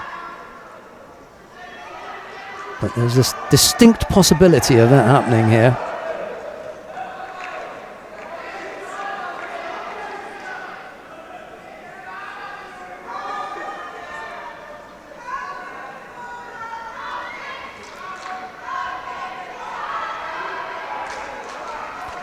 Tsivanidze has picked up a single Shido. 3 minutes left to go.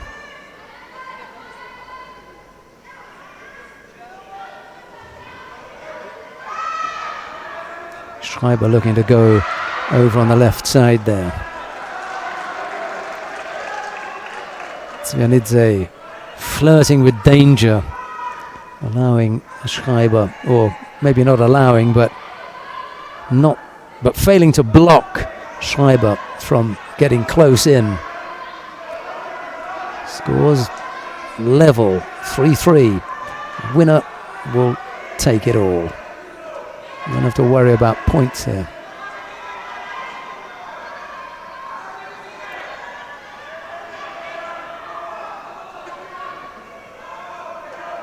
Few taps of Ashiwaza. Ooh. Below the belt, that grip is.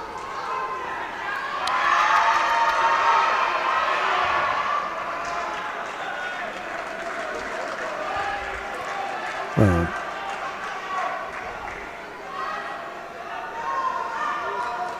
let that one slide.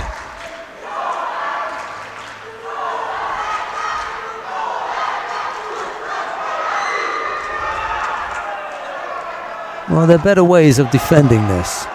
Leave that, Hajime, just get on with it.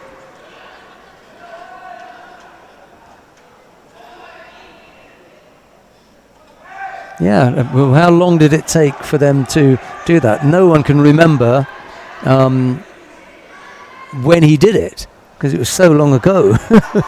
But it was a right-sided effort after the left-sided, left side after the right, Nakikomi.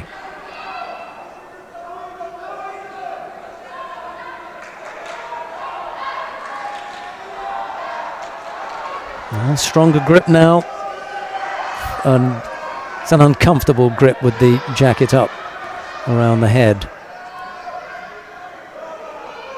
Well, once Tsivanidze settles in, he'll feel a bit better, but Schreiber giving him a bit of a push round at the moment. Well, that was a nice effort there. Ochigari driving Tsivanidze back. On the way back, the Georgian able to turn onto his front and avoid giving up the score. So the score remains 0-0 in this contest. 57 seconds left to go, and it's 3-3 in the match.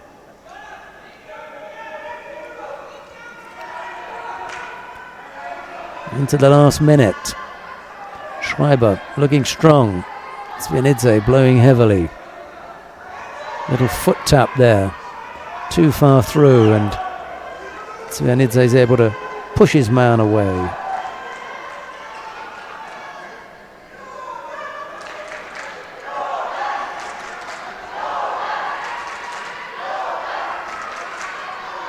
Ochigari again from Schreiber, and almost turned. Tsivanidze appears ready for that attack now. Got to be careful, Schreiber. Can't go to the well too often. The opponent is going to know what's coming.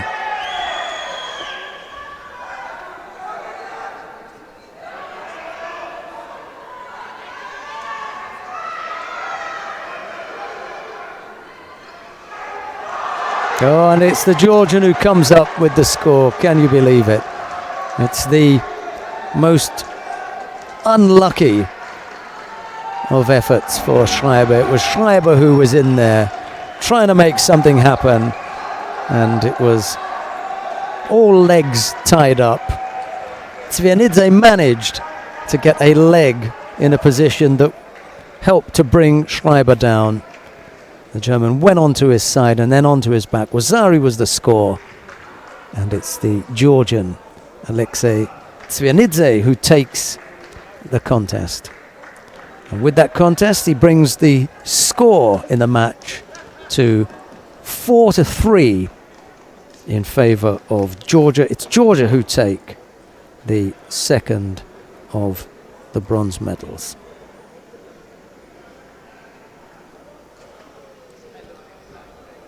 And the winner in blue for Georgia, Alexis Svianidze. Good contest. It was exciting up until the last few seconds. It could have gone either way. And that's always the way you want it in the team event.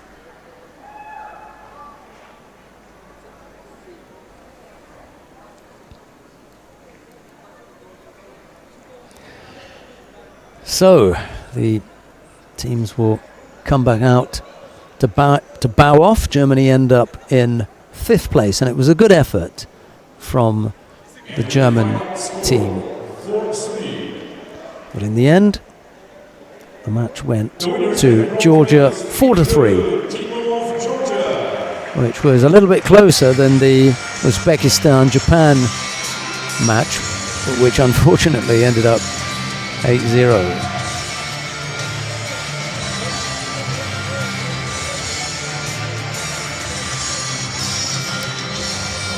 Right, well, we will move swiftly now to the final of the team event. And it's not boys event or girls event. We have one mixed team event. It's the first time that we've done this at a Cadet World Championships. We'll be rolling this out at the World Championships in Budapest in a couple of weeks' time.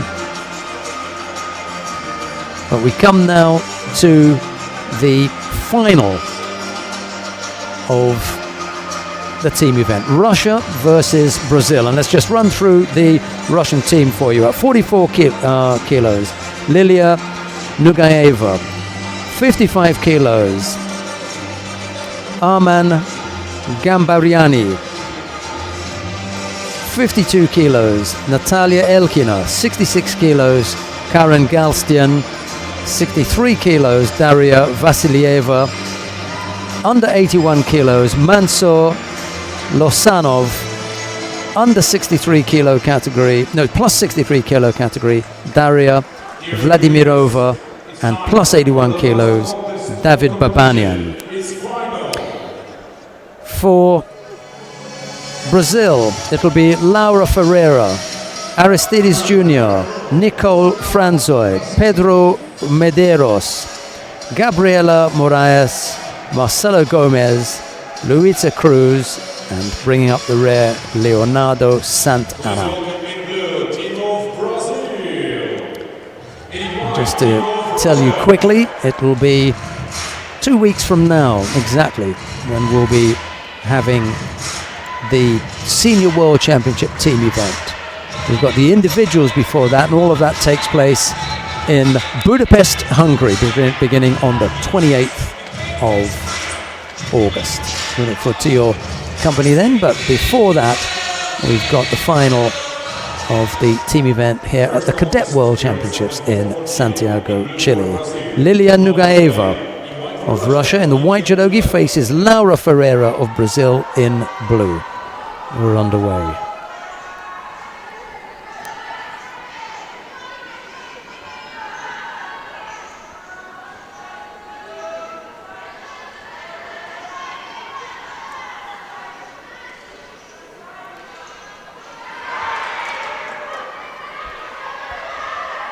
Chance on the arm here for Nugaeva.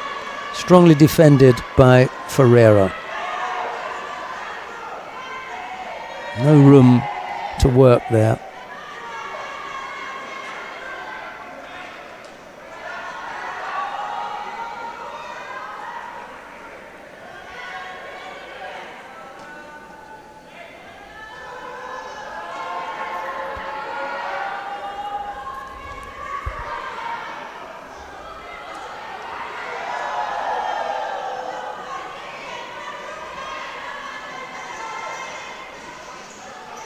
Nugaeva showing her liking for Newazam. A couple of occasions they're very, very quick to engage.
No score, little over 2 minutes left to go. Nagaeva giving a good account of herself here against Ferreira. Just wants to get rid of that left hand. That gives her a lot of pressure.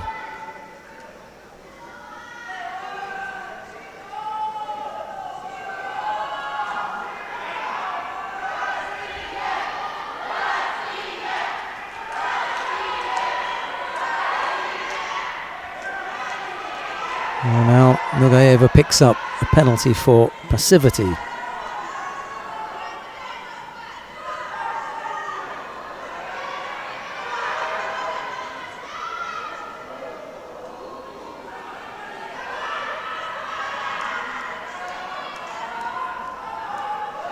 Too far away with that Marota Cernaghi effort. Always having to defend against a strong left arm from Ferreira. Good gripping skills being shown by the Brazilian, making things really awkward.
No, Shimiwaza was not on.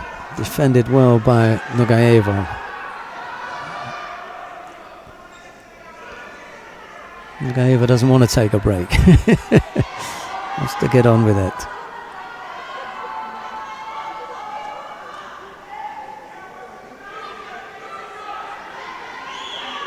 Just got to deal with that left arm. Got a good grip on the elbow now, just to make things difficult.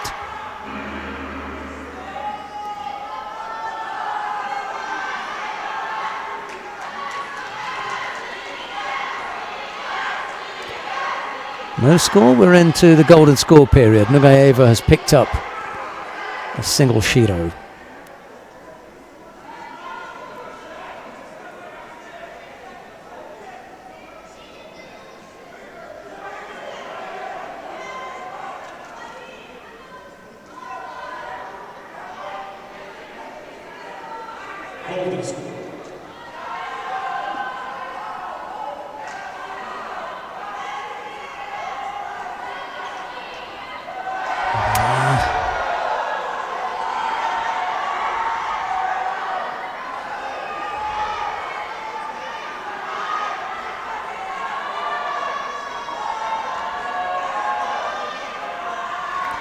Well, that last effort there from Nagaeva was so poor that I think they've decided to give that as a false attack.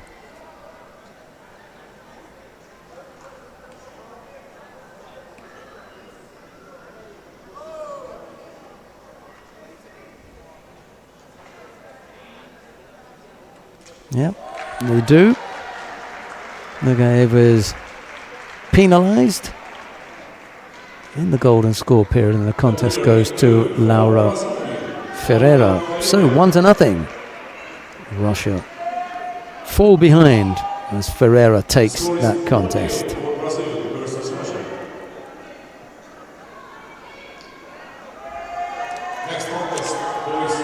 Next up then, our man Gambariani of Russia faces Aristides Jr. of Brazil.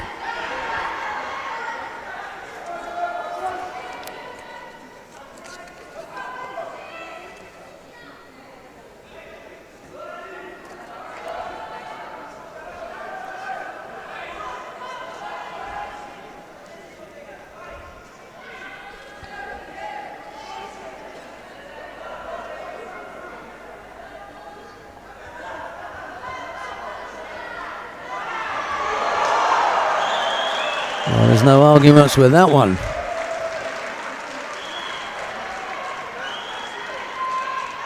Gambarian throwing junior for Ippon there.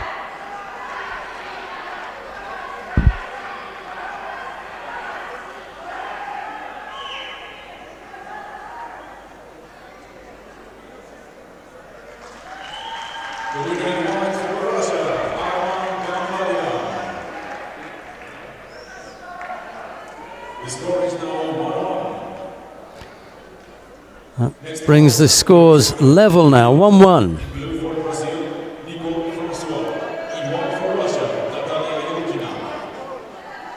Onto the mat now, Natalia Elkina of Russia to face Nicole Franzoy of Brazil. 1-1.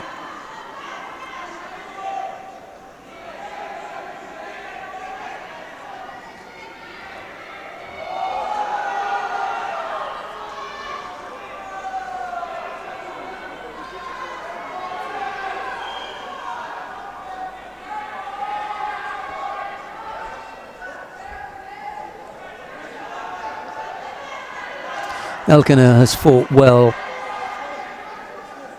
during this competition. But nice judo.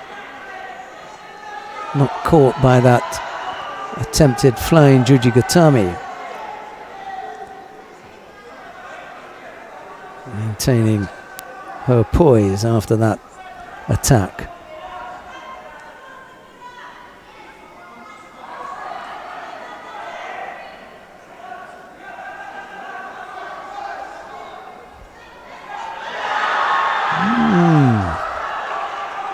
Gets caught there, however, with the Ochigari. A little bit flat-footed was Elkina. Went down onto a backside first and then got pushed down. And they've taken that score away.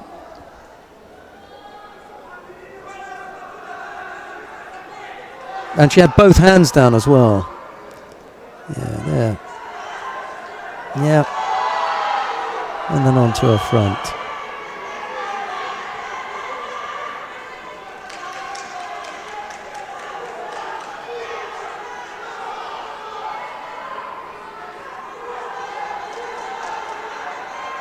Chance to work on the arm here. Elkina not in the best position.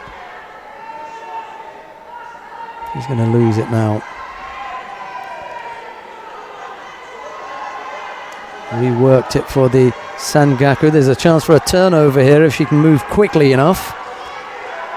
Referee giving it a chance to develop, but I don't think that's going anywhere.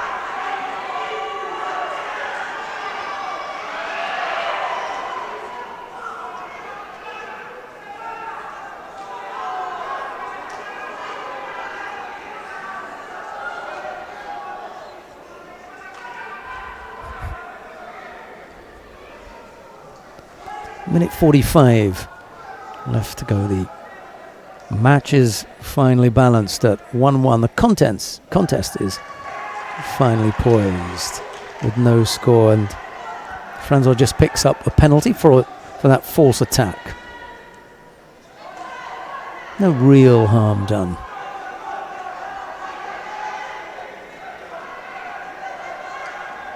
Uchimata trying to turn it, trying to go for the Ochigari as well, but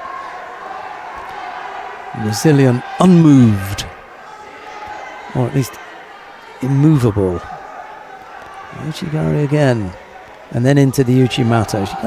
She's got that little hook there as well, which is a little disconcerting. You don't want to develop that into a wraparound.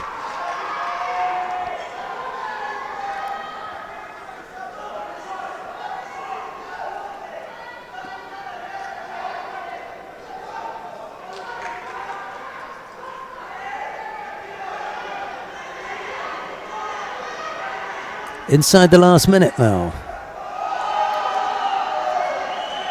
And the Tomoe-nage was ineffective.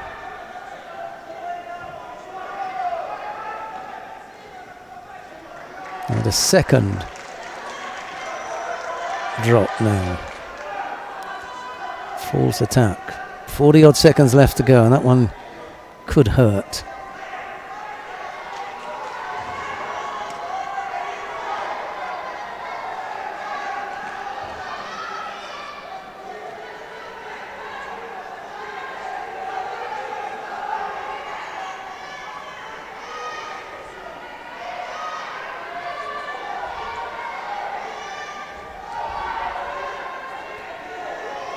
Alkino continuing to search for the Ojigari or Uchimata.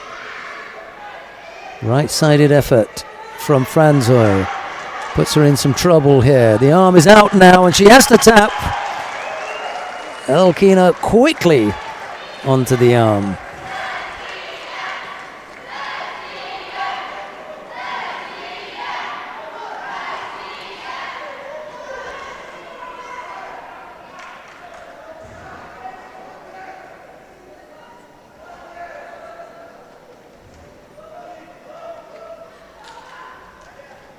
Alkino just helping Franzoy to her feet.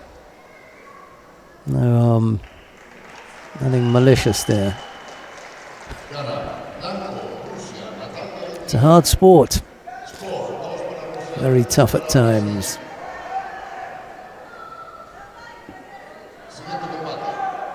Who have we got coming up next then? Karen Galstian of Russia in the under 66 kilo category is up against Pedro Medeiros of Brazil. It's Galstian in the white judogi, Medeiros in blue. The score stands at 2-1 Russia.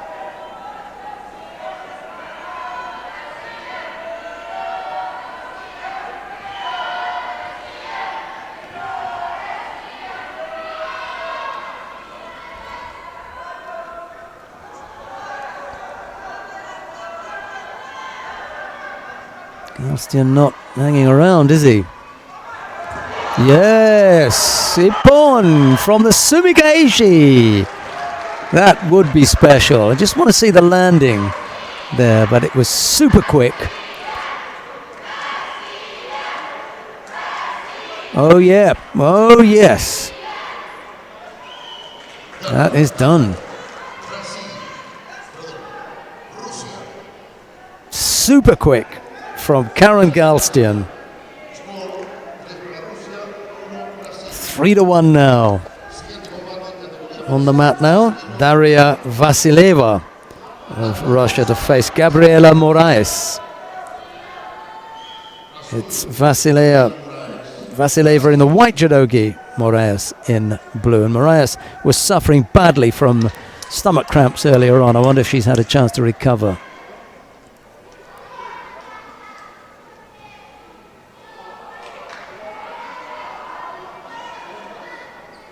What's going on there? Surely she'll have to get penalised for grabbing the trouser legs. Uchimata, then Haraigoshi.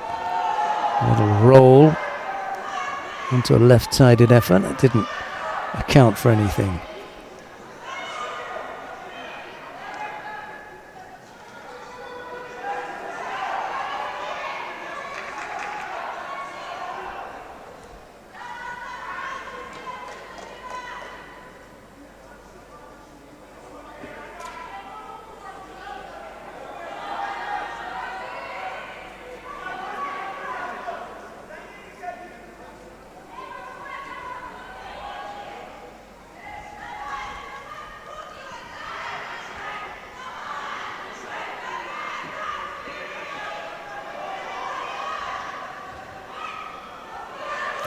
Concerted effort from Moraes there, and now Vasileva with a chance to work on the ground. Well, we saw what Alkino could do on the ground. Maybe we'll have a similar result. The leg, the left leg is not in the best place. Alkino managed to get hers well placed, but not here. The referee calls mate.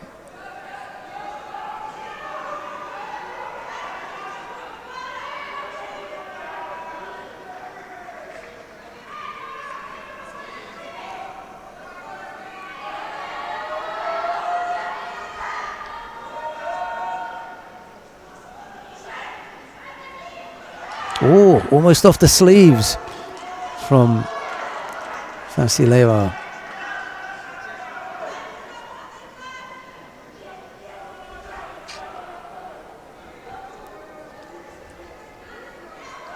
Good movement from the Russian. Single Judo against her name at the moment. Marias looks as though she's fought off the stomach pains from earlier on.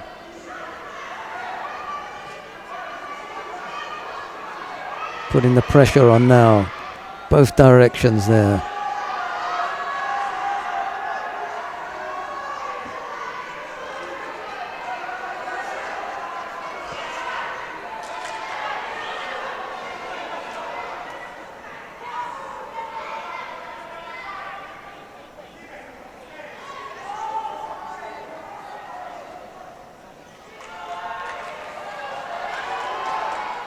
Vasileva picks up a second penalty halfway through the contest.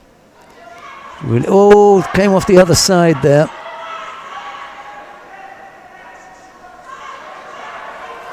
Good pressure from Vasileva. Has to result, however, in a score.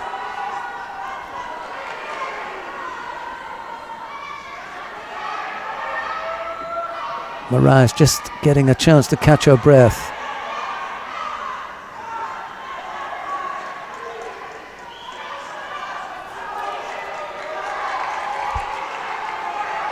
Minute 39 left to go.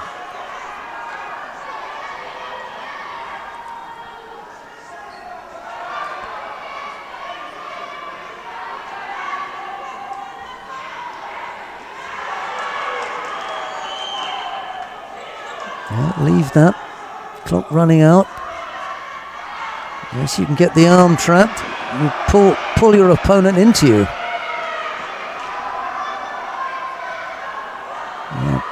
Slip from Vasileva. He's left her in an impossible position.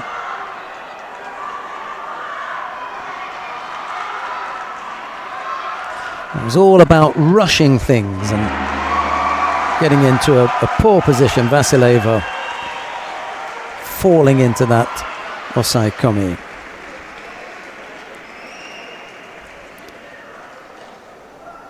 Brazilians manage to pull one back now. It's 3-2. Marias had been showing signs of having some stomach cramps and stomach pains all day, has managed to come up with a win, a gutsy performance, so to speak, from Gabriela Moraes of Brazil, making the score in the match 3-2. The winner in blue for Brazil, Gabriela Moraes. Right, coming up next then, Mansur Losanov of Russia faces Marcelo Gomez of Brazil. It's Losanov in the white judogi, Gomez in blue.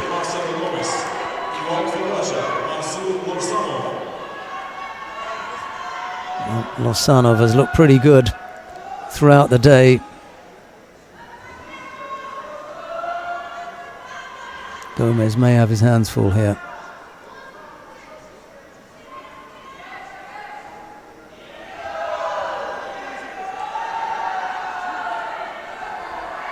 Just getting pushed around like that.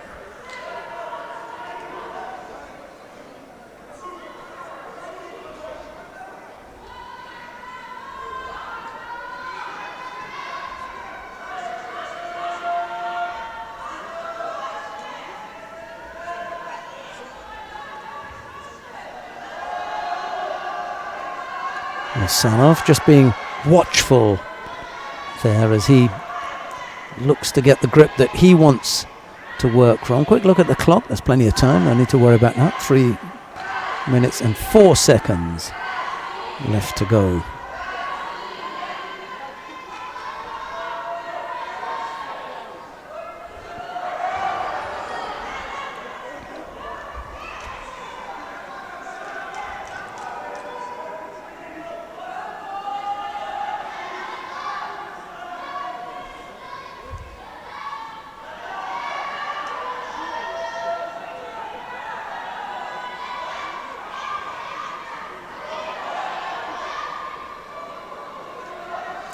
Chance now for Losanov. He's got a good grip here. Sleeve and around the back. He's onto the belt now. 1, 2, 3. Couldn't make it tell.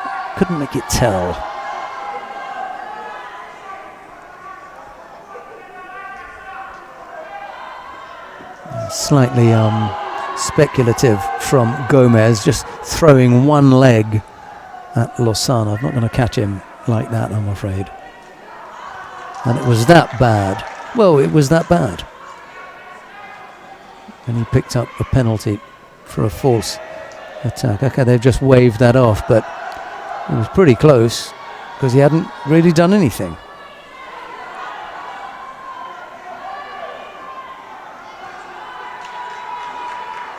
Losanov just sitting there now with that grip. He really needs to make full use of it.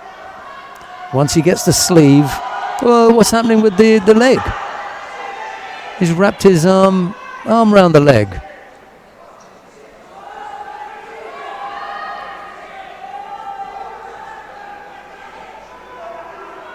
Yeah, he wrapped his arm around the leg, the Brazilian.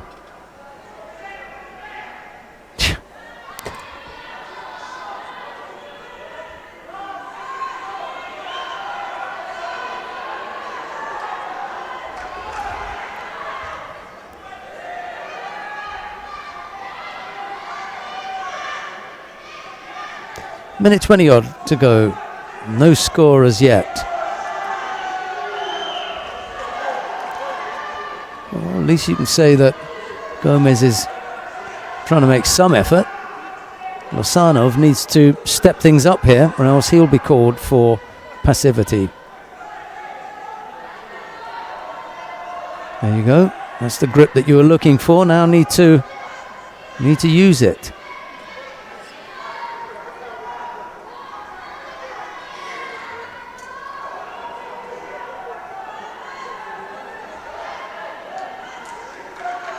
He's dominated that grip on 2 or 3 occasions and hasn't come up with a big effort yet.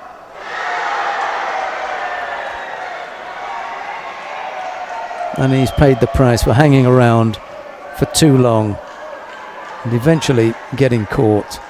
He was lucky to come away with just Wazari as well. Could have been a whole lot more.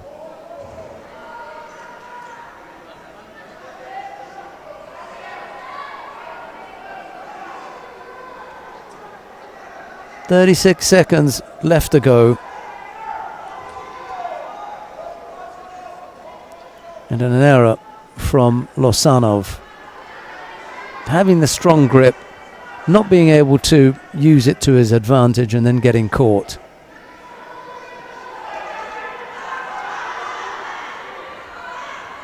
Well, this is it then for Losanov. He's got to go here.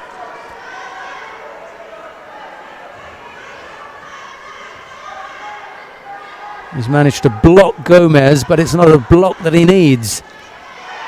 There's no time there.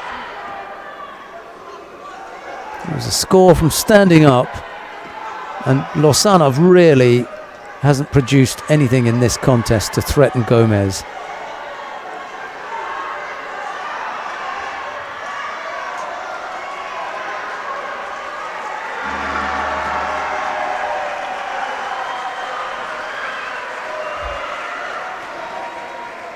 Well, Losanov not able to produce for Russia, but Gomez did for Brazil, and he now makes it 3-3 in the match. 2 contests to come. Daria Vladimirova of Russia will face Luisa Cruz of Brazil in this plus 63 kilo category contest next.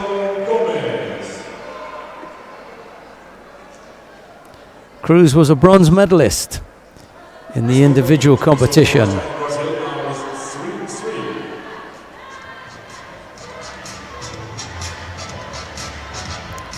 Vladimirova didn't feature.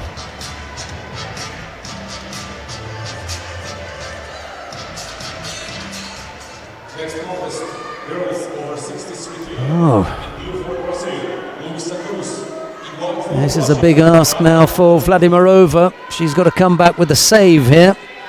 3-3. A win here for Vladimirova could put Russia in the driving seat because it's a big ask for Babanian to overcome Leonardo Sant'Anna. Well, let's see what happens here.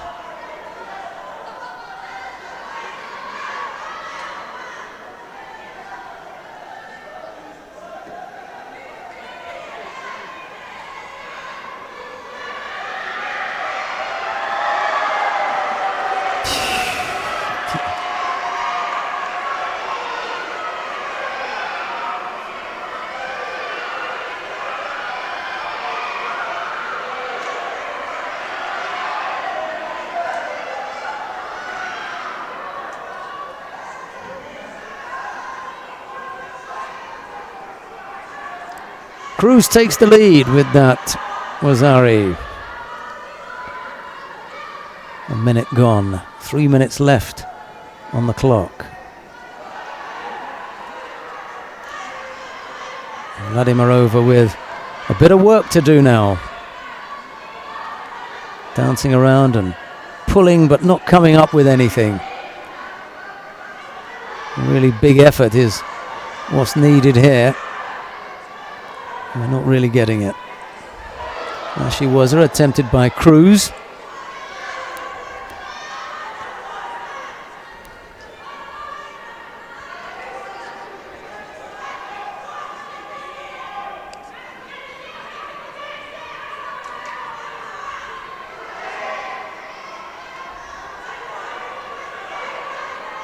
Couple of little foot taps there, but not a great deal.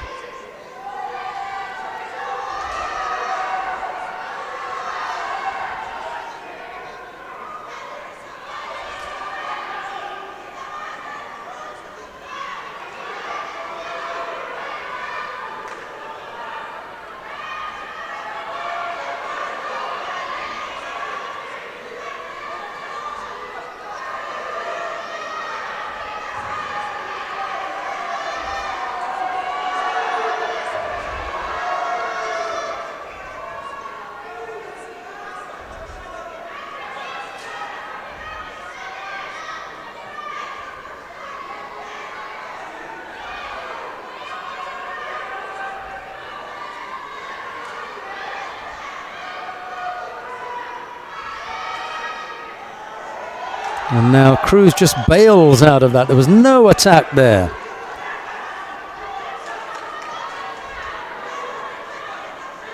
Where was the attack as Cruz went to ground?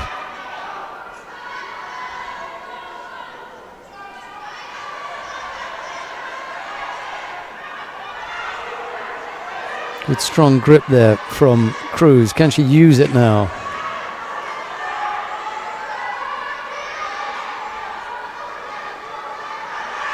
Makikomi, and over goes Cruz. Oshiro now, and that is that. Oshiro Kezugatami after the Makikomi, classic heavyweight, 1-2. Yep. And now she changes as well after a little push. But that'll do now, she knows. Yoko Shiogatami. Daria Vladimirova comes up with the with the win.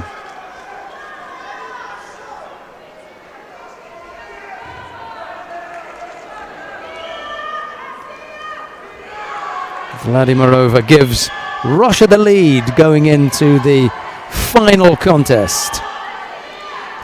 The Russians lead now 4-3. Well, it looked for all intents and purposes, as if Cruz would take that contest right at the death there.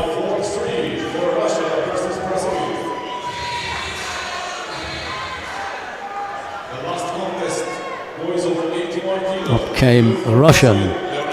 David Babanian now of Russia in the plus 81 kilo category faces Leonardo Sant'Anna of Brazil.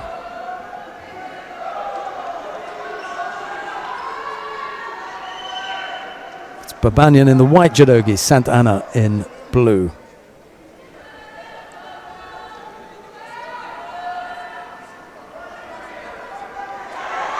Uchimata, down goes Sant'Anna.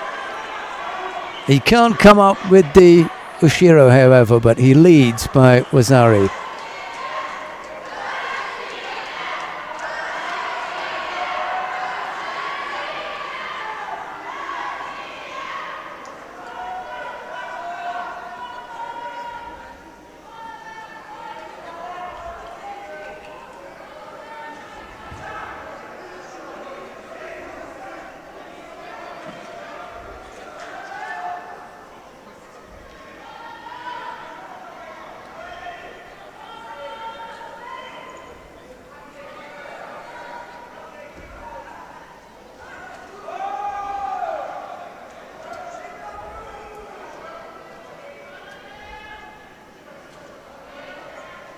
It wasn't the strongest of attacks there.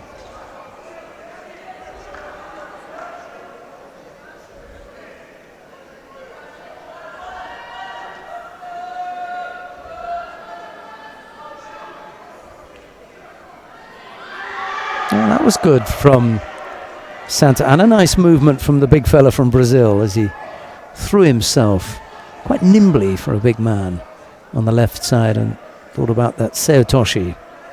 Didn't quite come off, however.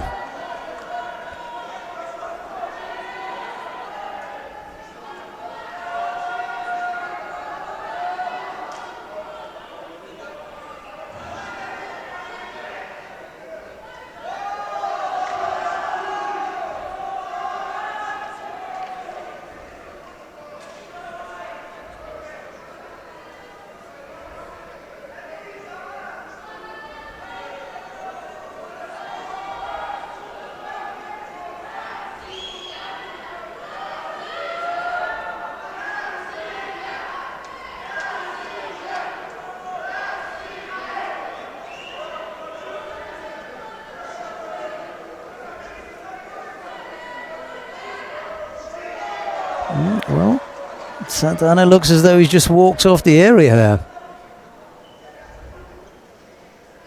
And he did.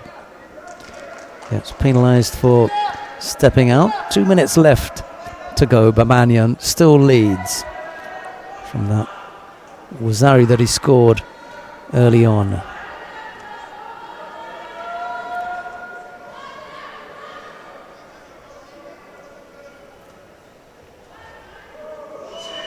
Collapses with that Makikomi, but we'll give him the benefit of the doubt then, shall we? That's Babanian who picks up the penalty for passivity.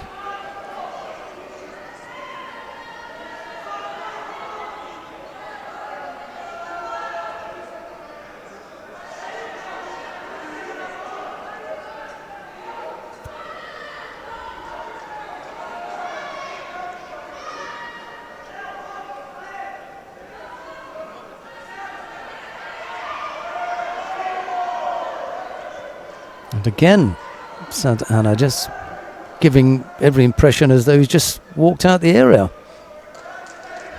I don't know. Exasperating sometimes. Must be for the coaches.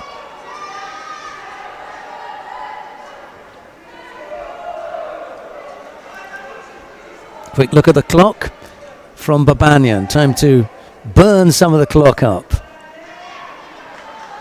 Squeeze it on, that's what the coach is saying. Why haven't you kept him under control and just squeeze that on?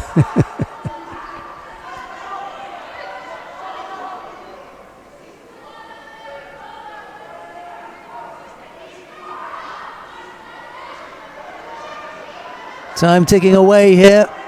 Leonardo's got to get going. Got to come up with something special now as the Brazilian. And that would only tie it up. And now a little bit of foot dancing and movement from Babanian as if he's trying to rub things in. Changes the grip up a little bit, but he hasn't attacked yet. con the referee into thinking that he's doing something when really he is not. Babanian it is who wins out. Leonardo Sant'Anna fails to level things up. 5-3 in the end it was to Brazil, exactly as was predicted by my colleague, the IGF media director Mark Pickering, when he said what the score would be early on. Good prediction, I think. Right, we've got the awarding ceremonies. The awarding ceremony, just the one, isn't it?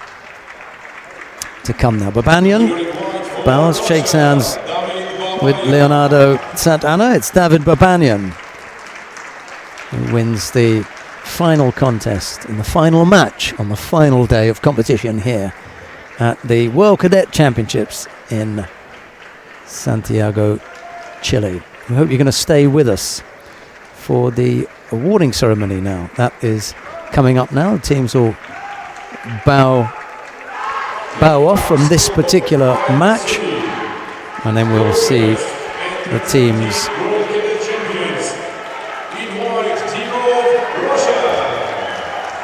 of Georgia, Japan and Brazil and Russia line up for the medal presentation. Stay with us.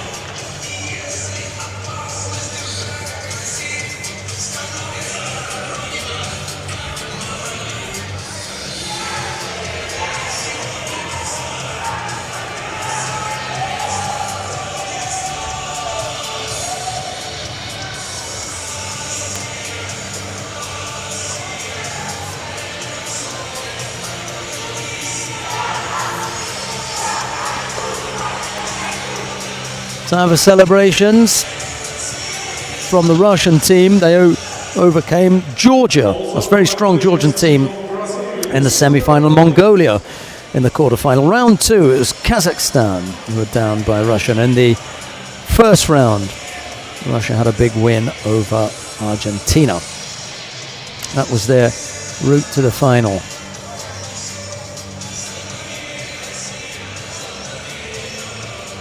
You're not going to win without both a men's and a women's team, or boys and girls. You need both here.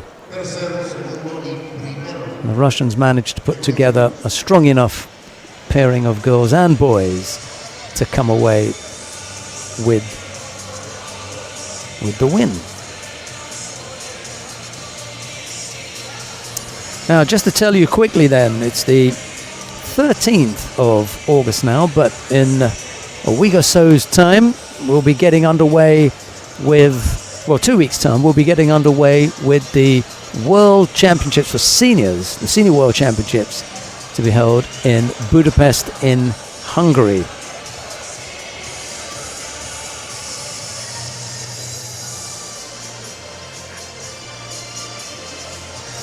We look forward to your company then.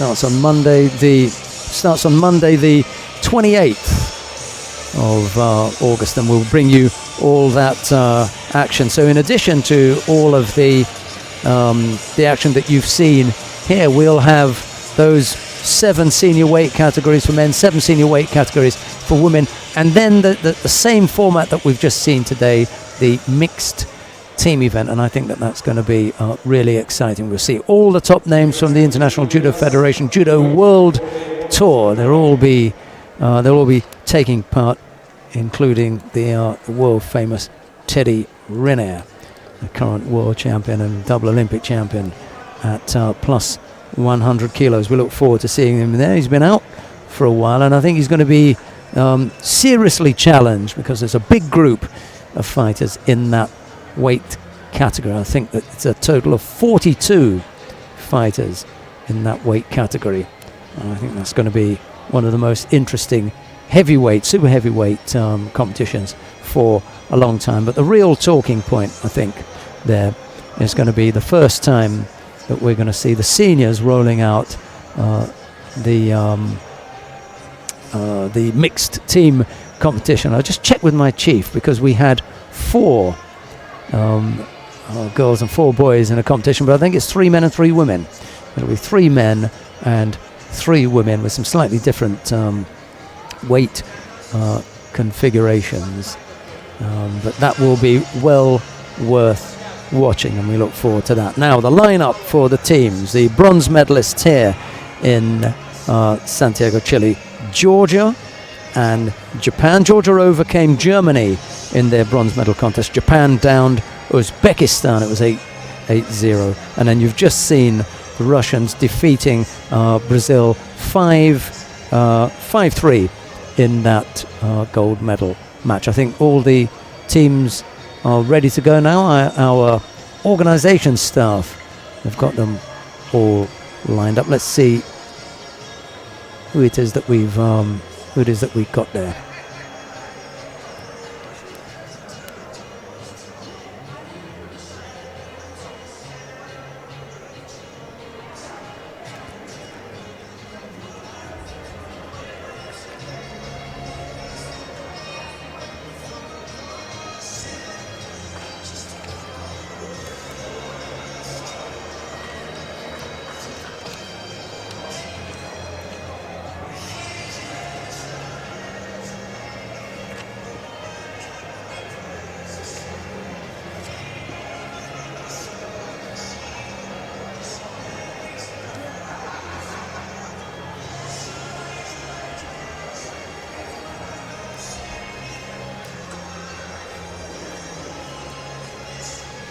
Well, not quite ready yet, but I can see most everyone of any real importance lined up there. And the most important people are obviously the teams. They look as though they're all ready, and it looks as though our competition manager, Dr. Lisa Allen, has marshaled everybody and is signalling to the VIPs now to be in place for the medal presentation.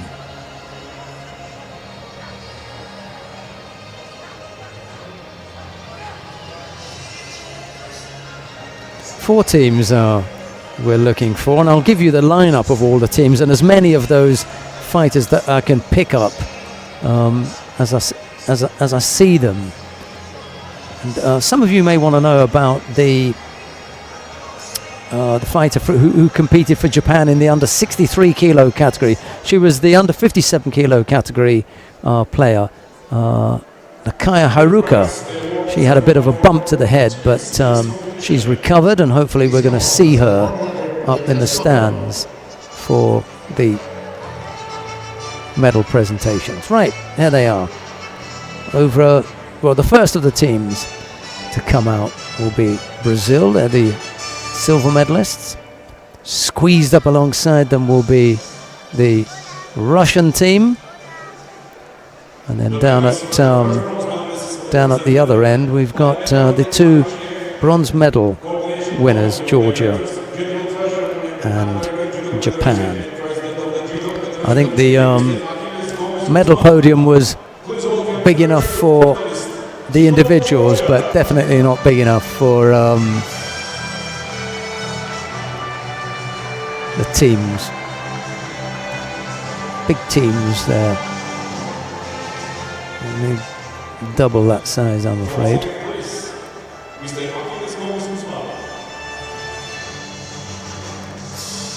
The president of the Chilean Judo Federation is going to award the bronze medals to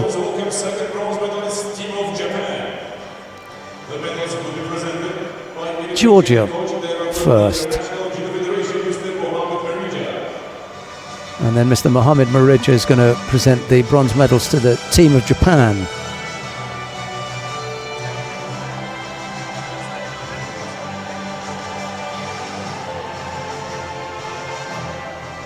So the medal presentations won't take that long. We've got 2 people handing out, and then we can do the medal presentation for the silver medals at the same time. Why not?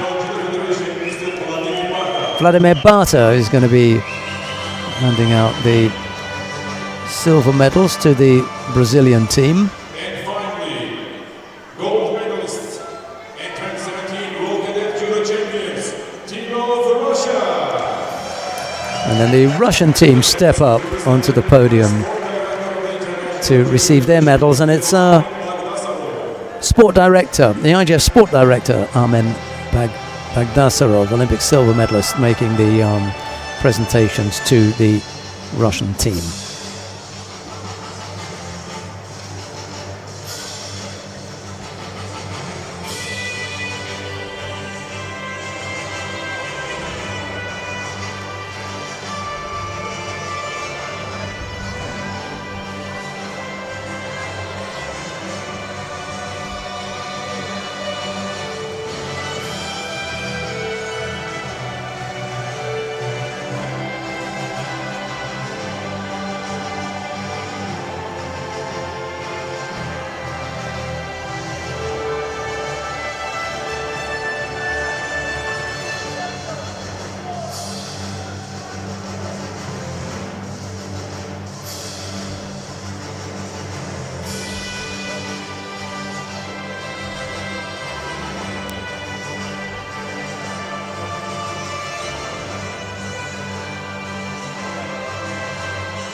And now the national anthem of Russia.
Well, one of the happiest moments in the lives of those judoka for sure right now. There may very well be many more happy moments to come, but for the time being, it can't get any better than that. World team champions. There'll be celebrations into the night, I suppose. But not late into the night, because they're still youngsters, so it won't be that late. Armen Bagdasarov finding a spot for himself. Right, just a reminder then, the 28th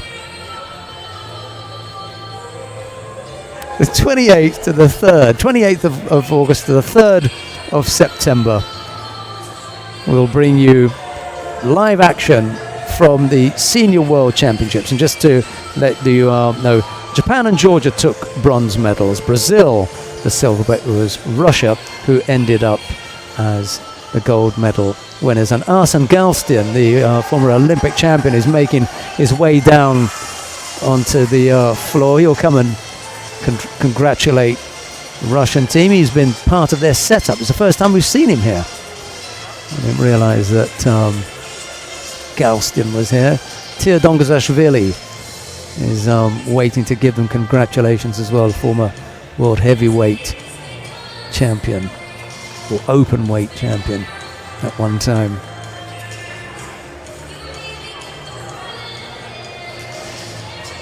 So thanks very much for your company. Thank you very much to Jean Shin, who had to leave us a little bit early. We'll be back with more live action from Judo TV here on the 28th of August, when we bring you live action from the Senior World Championships in Budapest, Hungary, from everybody here on the broadcast team in Santiago, Chile, including our chief, Mr. Matthias Fischer. It's bye-bye for now.